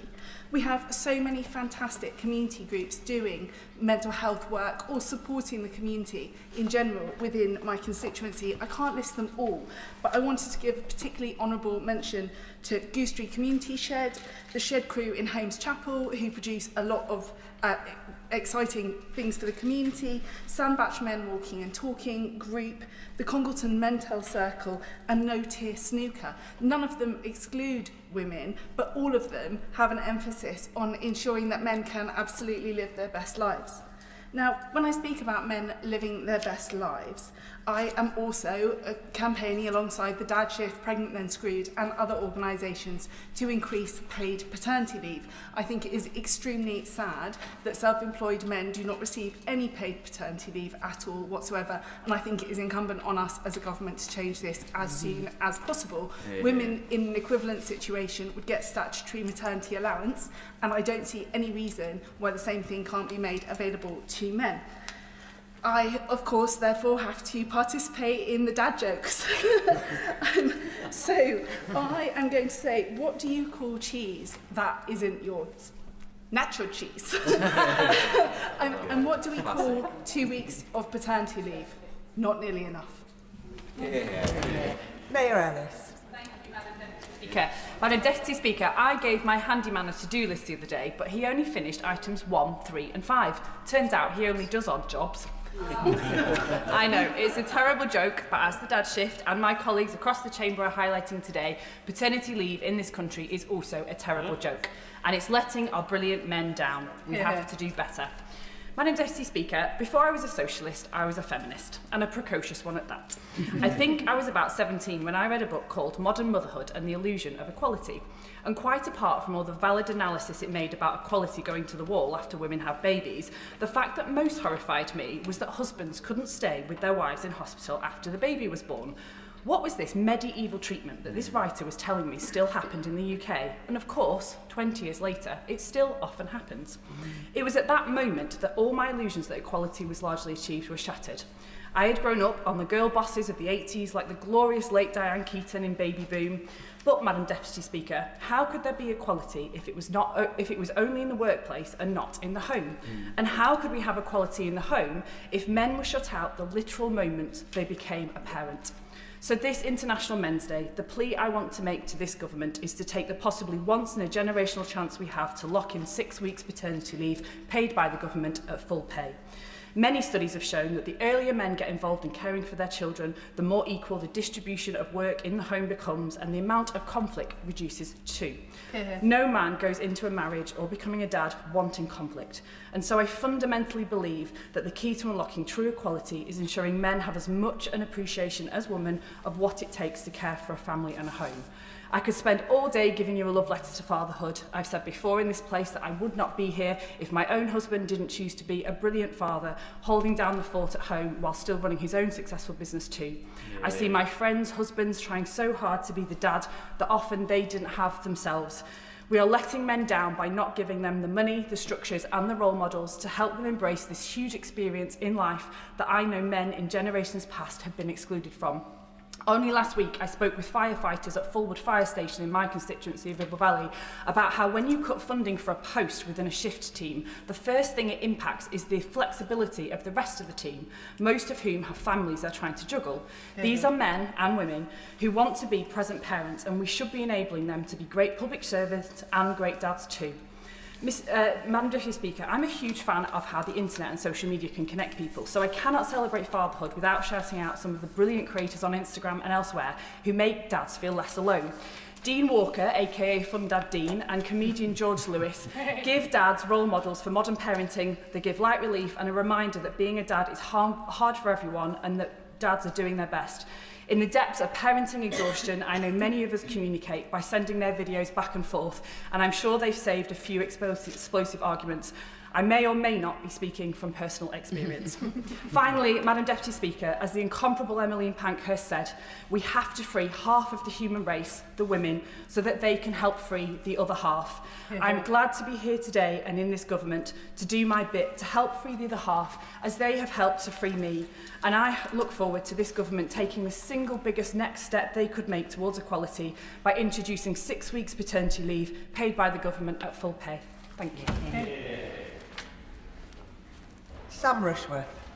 Thank you, Madam Deputy Speaker. Can I thank my honourable friend, the member for Cannock Chase, as well, for leading this debate today and for what I thought was a really powerful and courageous speech. We've come a long way in 12 months. 12 months ago, as the chair for the co-chair for the APPG for Men and Boys, it was my privilege to lead the debate on International Men's Day. And I remember at the time people coming up to me saying I was being whispered about, and I better show my feminist credentials. So I'm really grateful today for those who've showed up and for all of the fabulous contributions from some of our female colleagues. I must say I feel a bit for the Secretary of State today because one of the calls over the last 12 months has been for a men's health strategy, and most of our speeches have focused on a new call around paternity leave. And I can only say he's been a victim of his own success because he's listened and he's delivered. And I was so proud yesterday evening to be able to join him and fellow members of Parliament and in Downing Street, where the Prime Minister announced that men's health strategy. I was also joined by somebody from my constituency who runs peer support groups for men with mental health struggles. The funding for many of those sorts of groups is currently under threat, and I can see that the strategy is making clear that is an intervention that we need, and so I'm really grateful for that. Now, Madam Deputy Speaker, the member for Ribble Valley just now stole my dad joke, so I'll cross that one. I'll cross that one out. But I've got a new pen. It can write underwater. It writes other words too. And I do hope that that we can store all of these dad jokes in a database somewhere. I wanted to just take a couple of moments to address, though, the importance of fatherhood and what it means to me, and particularly this call for paid paternity leave and why I think that's so important. And linking that to mental health, may I say that in some of the darkest moments in my life, where, like a lot of people, I experienced depression and felt that my self-worth was lacking, or that I was failing at everything I was trying, that it was my children and picturing their faces and my responsibility as a dad that pulled me through those difficult moments. And some of the happiest moments in my life were those first early days holding a newborn child. I remember vividly holding in my arms my youngest daughter and looking into her face and just feeling like I'd been given this precious gift from heaven and knowing that she was precious. That's all I knew at that time about her. I couldn't predict how she'd turn out to be. She's now a 12-year-old, and she's going through all of the sorts of emotions and stages that girls at that age go through. And when she tries my patience, I still remember that moment. I still say to my wife, you know, she is precious, and we absolutely adore her. My oldest daughter, she's the one whose birthday party broke my leg a few months ago when I was roller skating with her around the disco to Mr. Brightside. I remember being up in the night with her when she had colic, but those early weeks are so important, and far too often women are left alone to recover from their surgery while the fathers are missing and not having those moments to bond. And I think that that's a really important call that comes from this debate. And also just that precious time together. I met this week with the schools minister. We talked as well about the need potentially for parenting classes. There's no shame in saying this, that sometimes we just need skills to help us develop our children's values. And I know that certainly I'm a better dad today than I was 18 years ago when my son was born. And I hope that those are things that we can take up too. Yeah. Dr. Scott Arthur. Thank you, Madam Deputy Speaker. So this debate is a chance to speak honestly about the pressures, expectations and challenges that too many men carry alone and in silence. And I think the member for Cannock Chase exemplified all that in his speech, actually. So I really do thank him for his speech. So across my constituency, there's organisations large and small supporting men and dads. And one of them is Dad's Rock, which has become a vital source of support for fathers at every stage of parenting. And when I was elected last year, one of the very first people to contact me was Dad's Rock, making it very clear to me that I had to support the Dad's Shift campaign. But I don't have a dad's joke, I have a Scottish dad's joke. So there's 10 cows in a field, which one is on holiday? No interventions, okay? It's the one with a wee calf. So, thank you. So back to Dad Shift. Their WhatsApp peer support group now brings together more than 700 dads from across the country. And in their most recent survey, the top request from these fathers was for stronger mental health support, particularly for new dads. And we see the power of Dad's Rock in stories like Ewan's. Ewan's a young dad in his 20s in Edinburgh South West, and he came to Dad's Rock struggling with anxiety, isolation and difficulties maintaining contact with his 8-month-old child after separation from her mother. He wasn't included on the birth certificate, meaning that he had no parental rights, and as a result he felt overwhelmed and unsure about where to turn. With one-to-one support from Greg, one of the Dad's Rock workers, Ewan received guidance through a confusing and emotional court process.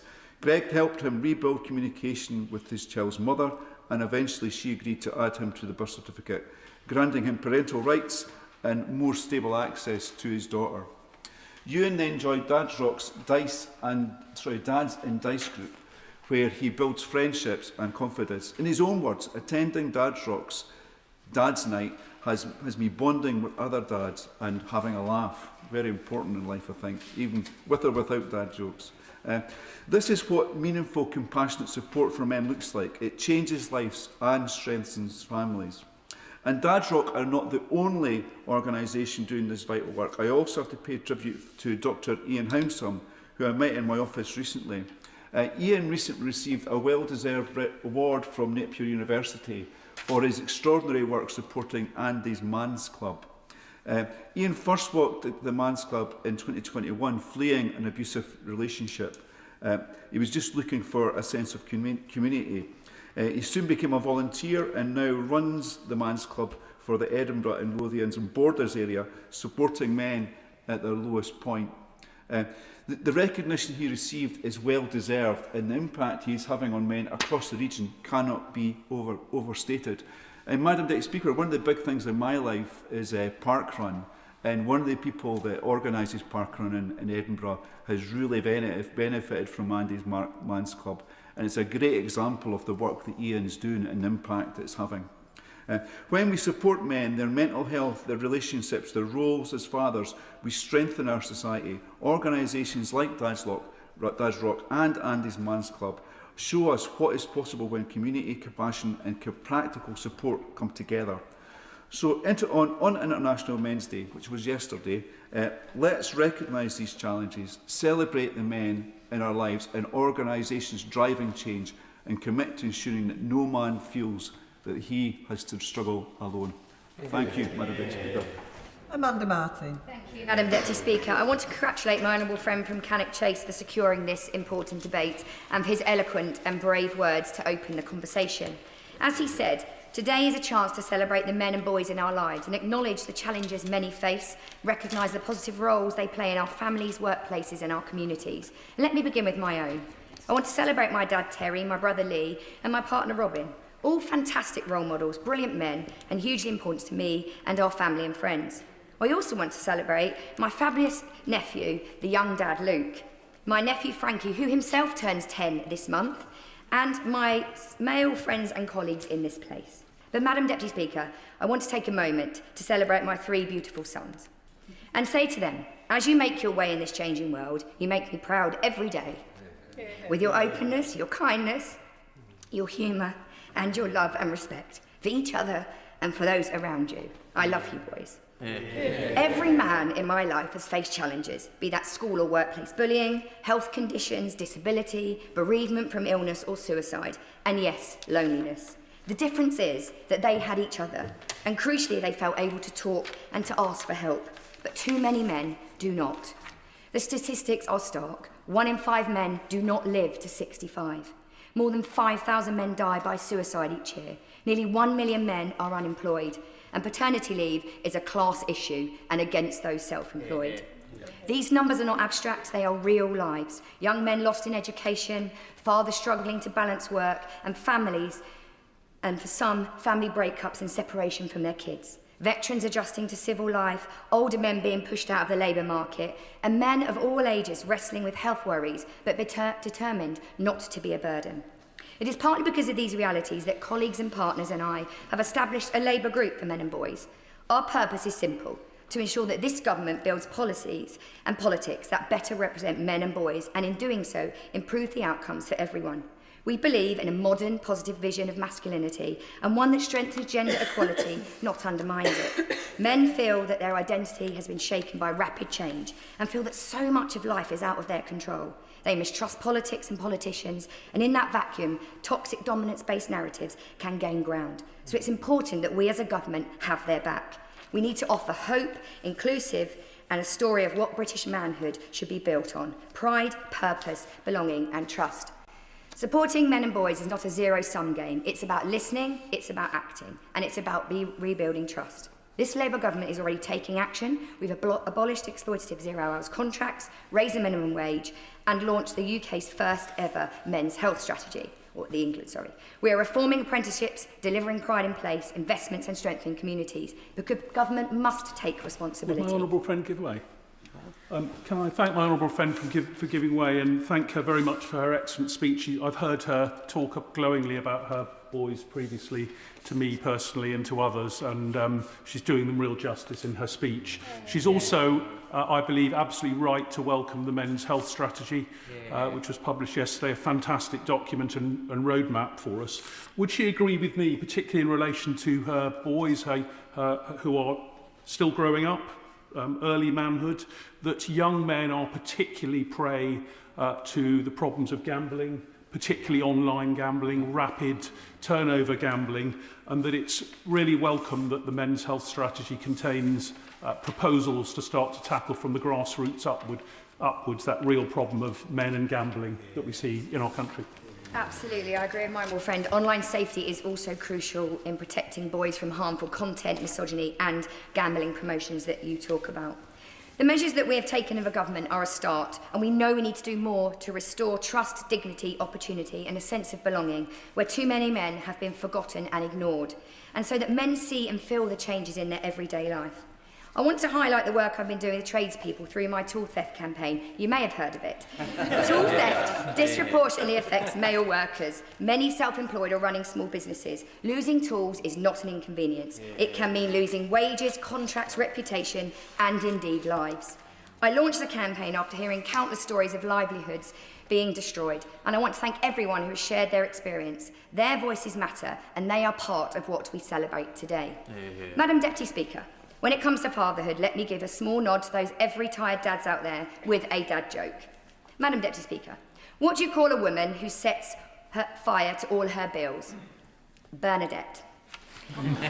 Yeah, my boys will probably roll their eyes at that. But beneath the joke lies something very serious. The Dad Shift campaign has shown how many fathers want to be present in the first precious weeks, but simply cannot afford it.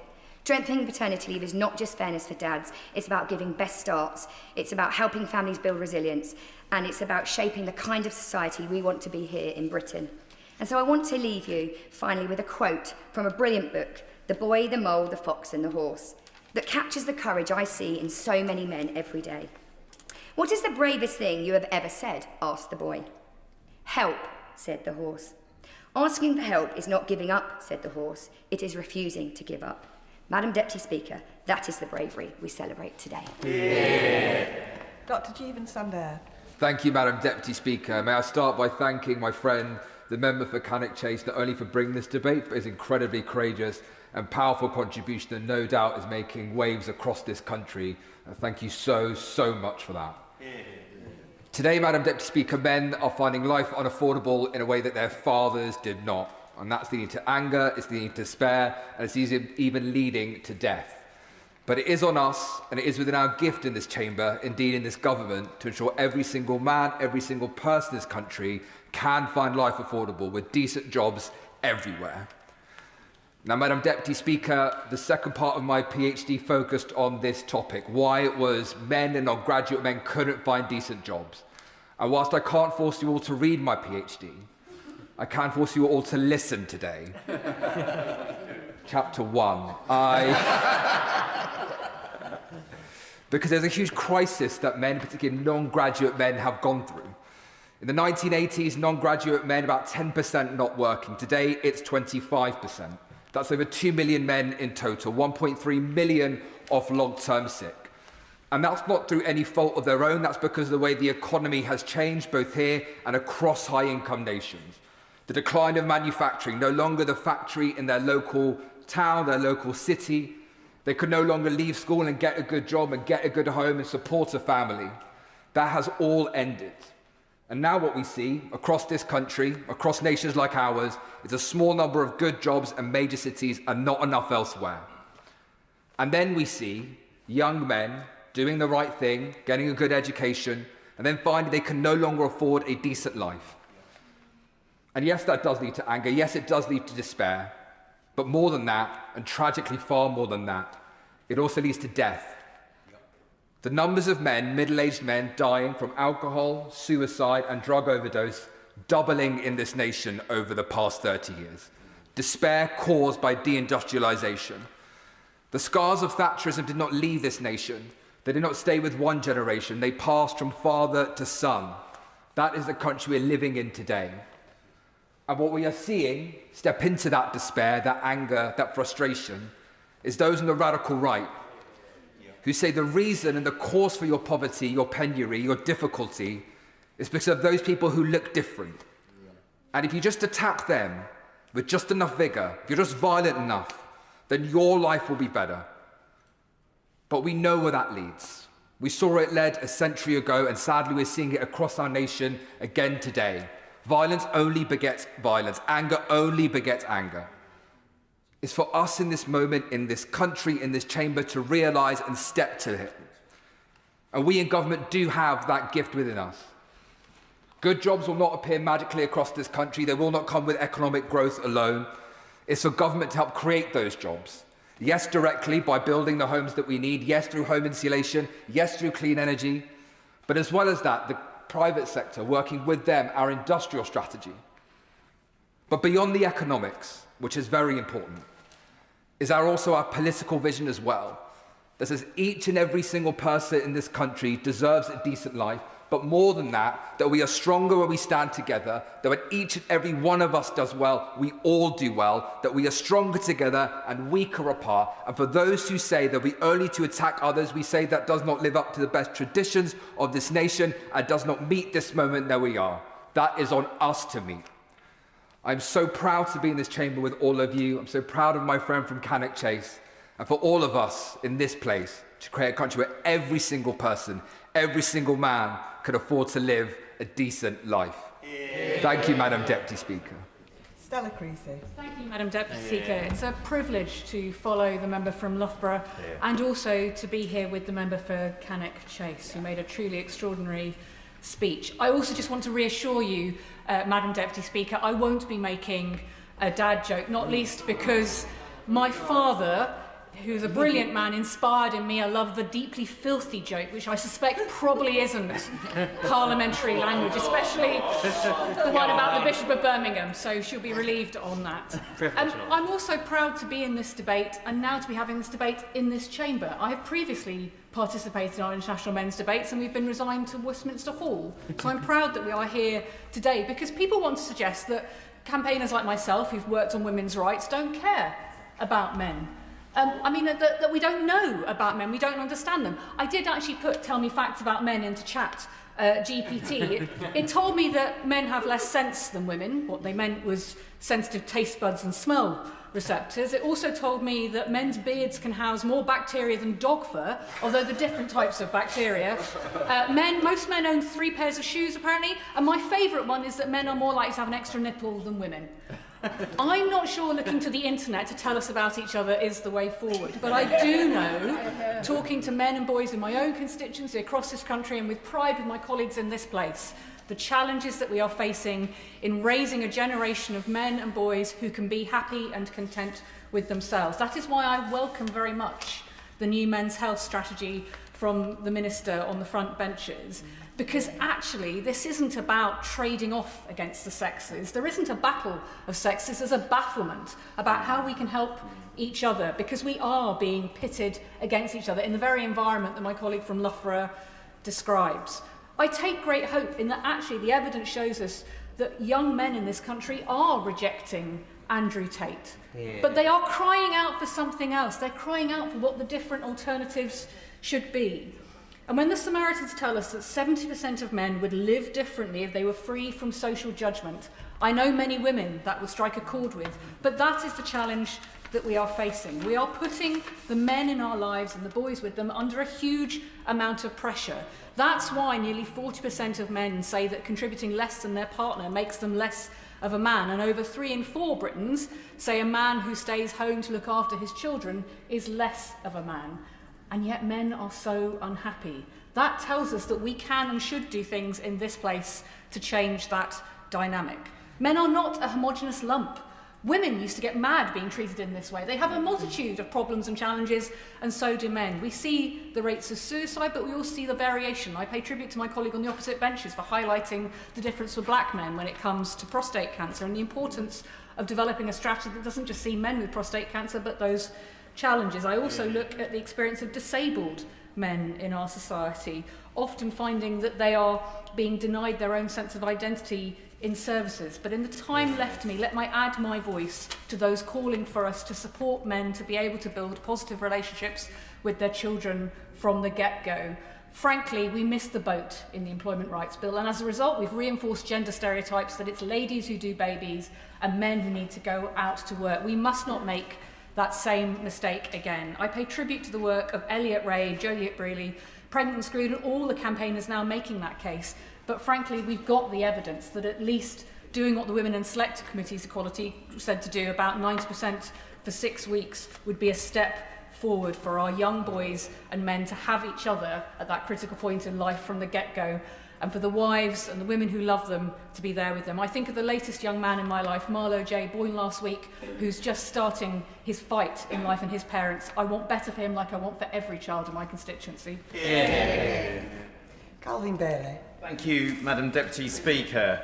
And may I thank my honourable friend, the member for Cannock Chase, for securing the debate and for the strength he showed in his speech. It was not a speech, it was an act of leadership. It's a privilege too to follow on from our honourable friend from Walthamstow, because International Men's Day is not in opposition to International Women's Day. It is not a zero-sum game.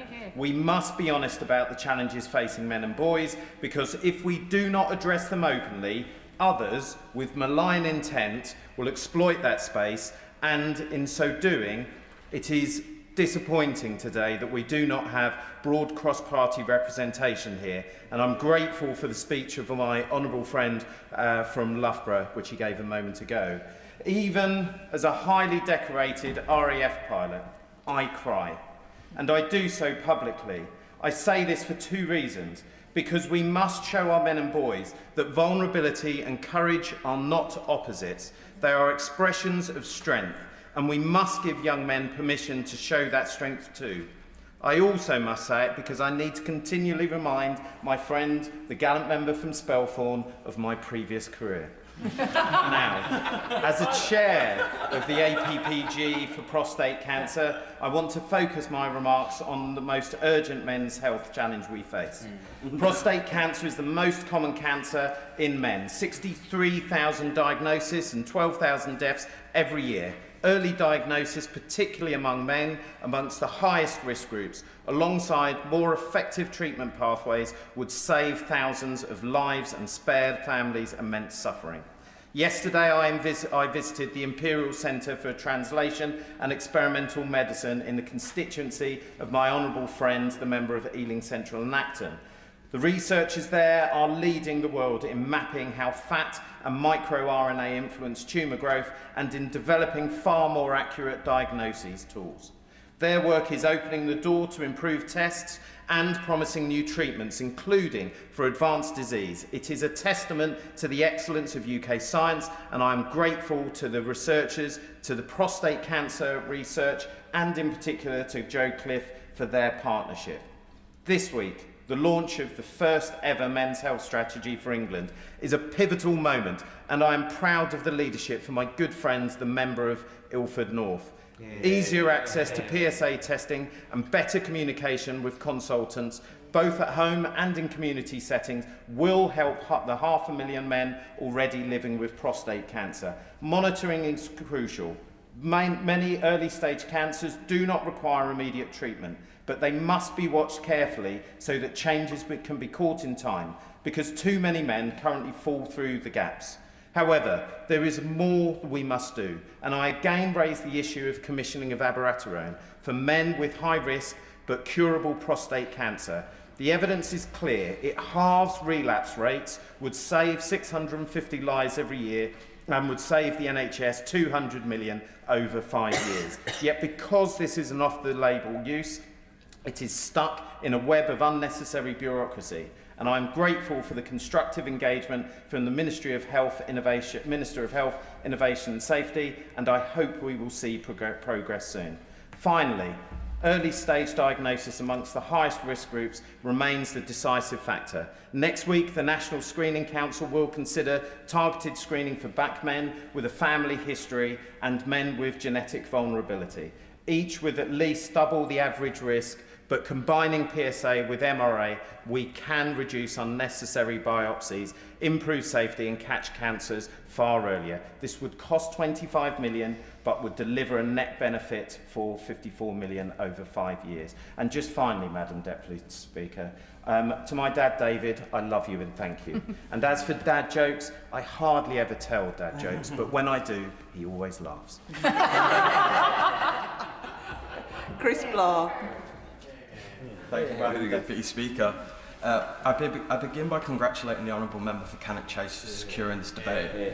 Madam Deputy Speaker, the Honourable Member is a man I deeply admire. The bravery he has shown in retelling the story of what happened to him is extraordinary.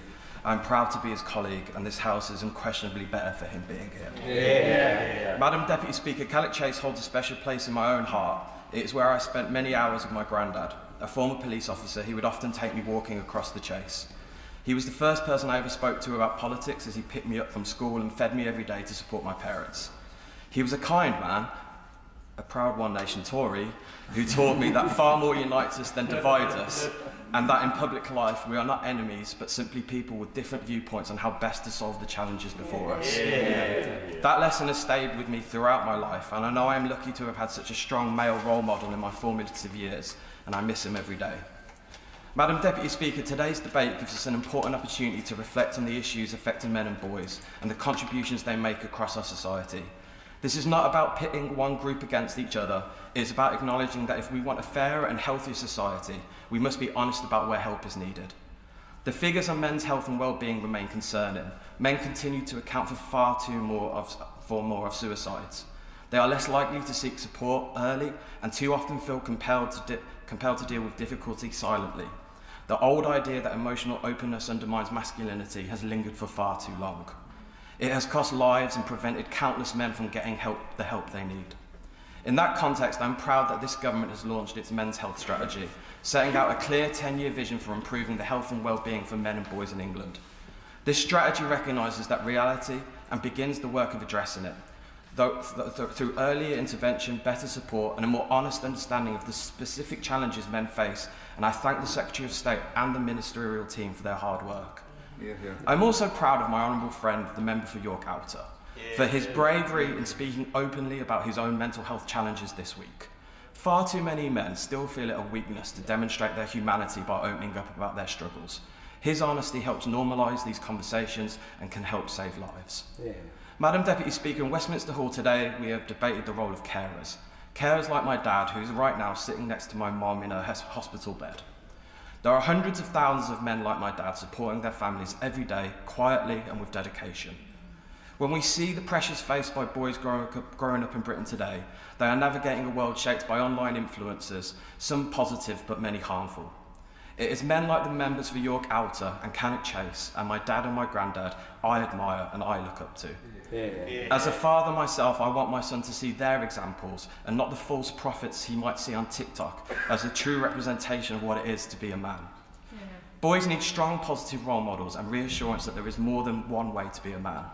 Today is a moment to celebrate the positive contributions by men and boys, fathers, grandfathers, carers, teachers, mentors and volunteers that shape our communities. Men like Cole Dickens at Wallet Boxing Club supporting young men, Pete Martin fighting knife crime and Gethin Farn supporting veterans and so many more in Redditch. Supporting men and boys strengthens society as a whole. When men feel able to seek help, relationships improve. Madam Deputy Speaker, today would have been the 100th birthday of my political hero, Bobby Kennedy. And one of my favourite quotes is, "There are those who look at things the way they are and ask why. I dream of things that never were and ask why not." I am proud that this House is united in its insistence on changing things for the better and supporting men and boys to live healthier, fuller and more meaningful lives. I'll finish with a knock-knock joke if that's even permissible. Knock-knock. Who's there? Tank. Thank you. You're welcome. Thank you for that. Liberal Democrat spokesperson Susan Murray. Thank you, Madam Deputy Speaker, and thank you to the Honourable Member of Cannock Chase for bringing this debate today, but also for sharing his experience. I am the mother of 2 young men, and I am very, very proud of the way that they tackle the challenges that life has put in their way with kindness and resilience. Before the debate, I took the time to sit down with some more young men. We talked about their experience of living as young men in the UK today. They are successful individuals, university graduates with good jobs and what from the outside looks like steady lives. Yet their outlook was shockingly bleak. They talked about their belief that without the support or systemic change, they would never own a house. They're resentful about their opportunity to build up a good pension.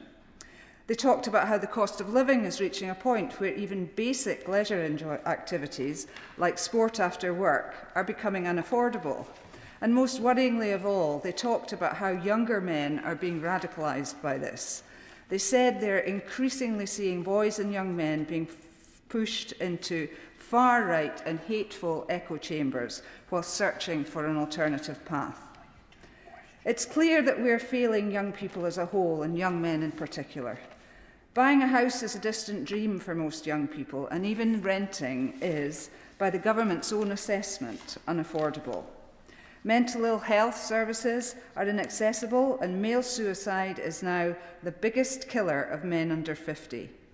Young men are falling behind young women in education and earnings at a time when traditional expectations are shifting, are challenging their sense of identity and place in society.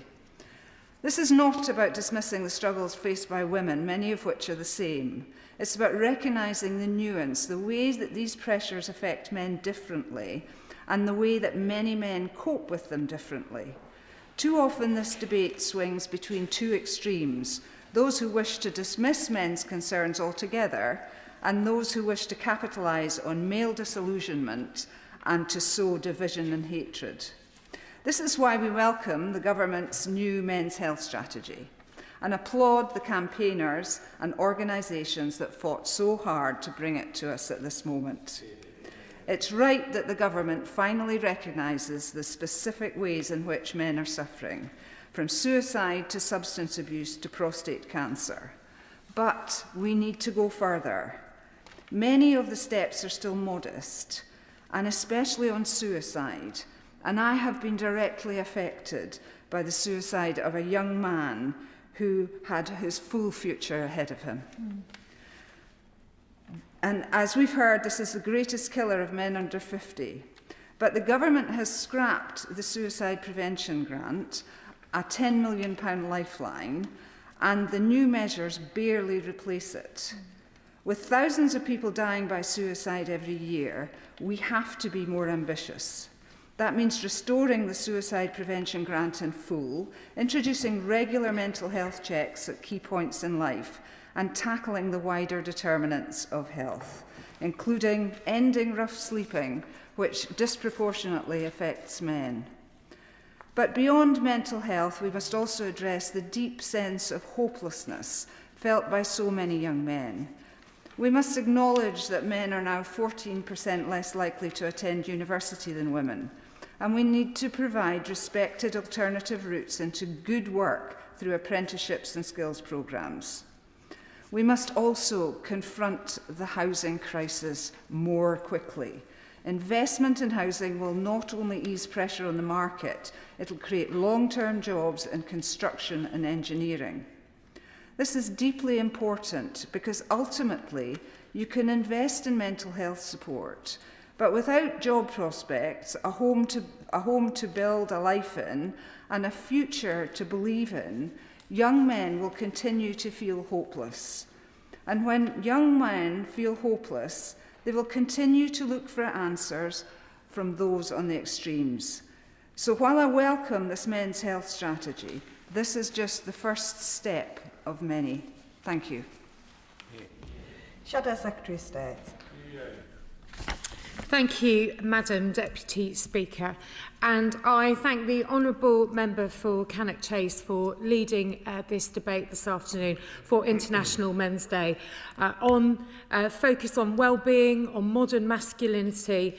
And he was hugely brave and absolutely right when he said that no victim should not be able to speak out and seek justice. And it was wonderful to hear his positives around the joy of fatherhood. It is always a pleasure to speak on behalf of His Majesty's loyal opposition. I particularly welcome this debate as the co-chair of the all-party Men and Boys group, along with the Honourable Member for Bishop Auckland, who spoke about the preciousness of fatherhood, and I'm delighted to be continuing to be working with him.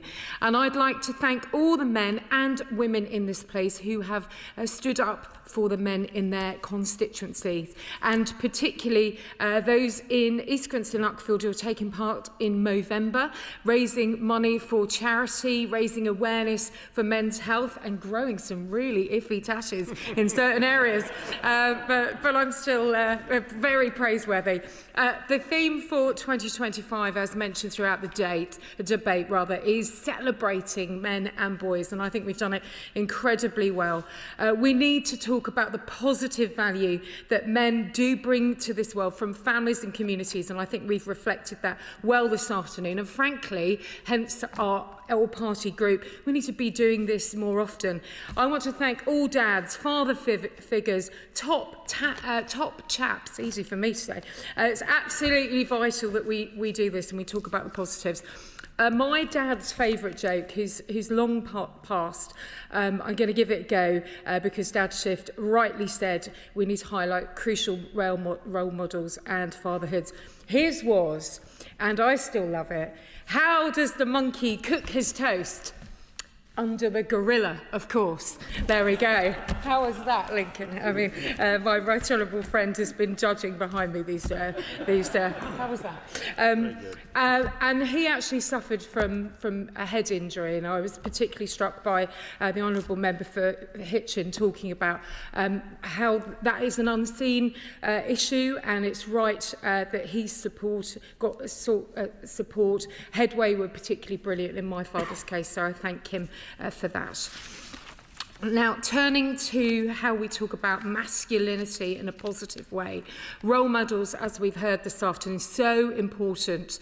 If men and boys are only told that they are the problem and the issues that they are facing do not matter, we cannot be surprised when they flock to questionable social media influencers and people on the fringes of politics who tell them that they do in fact matter and that have value in the wrong way. So for us, it's important that we reflect on the work of the Centre for Policy Research on Men and Boys, and they have said, then this is important, that the narrative has and must continue to change from the problems that young men and boys cause to the problems young men and boys have. And now we can do something to properly help them, and that should be incredibly welcome. And as a mum of 2 girls, I know that they want boys to feel the support and positivity that young girls rightly have. And I think it was right, the honourable member for Portsmouth North, bigging up young boys, her young boys, and also the importance of protecting from harm our youngsters. All of them, gambling, pornography, we know. But we also know other sectors and young people struggling, particularly young farmers. We know it's often those men who can feel isolated and lonely and struggling. And the honourable member from Loughborough rightly talked about men wanting a decent life. It's vital to look back about employment, but also it's the employment opportunities now that truly matter too, which I completely agree with. In the recent CSJ crucial report, Lost Boys, it identified 6 areas where boys and young men are falling behind in this generational crisis for boys. Education, where boys underperform at every stage, from early years to university, and lagging behind girls. In employment, as we've heard today, the number of males 16 to 24 who are not in education, employment or training has increased since the pandemic by a staggering 40%. Health, suicide is a top cause of death for men under 50, and many of us know families, know friends we've lost because of suicide. Family and fatherhood. 1 in 5 boys grow up without a father, an epidemic of fatherlessness, which is linking to poor outcomes. Crime, the prison population, 96% of it is male. Digital behaviour, where platforms amplify misogynistic influencers and extremist content, shaping identity and attitudes for our young man. So in particular, I want to thank Jane Packer and the BSI team. I was proud to join the BSI event in Speaker's House last night on the new suicide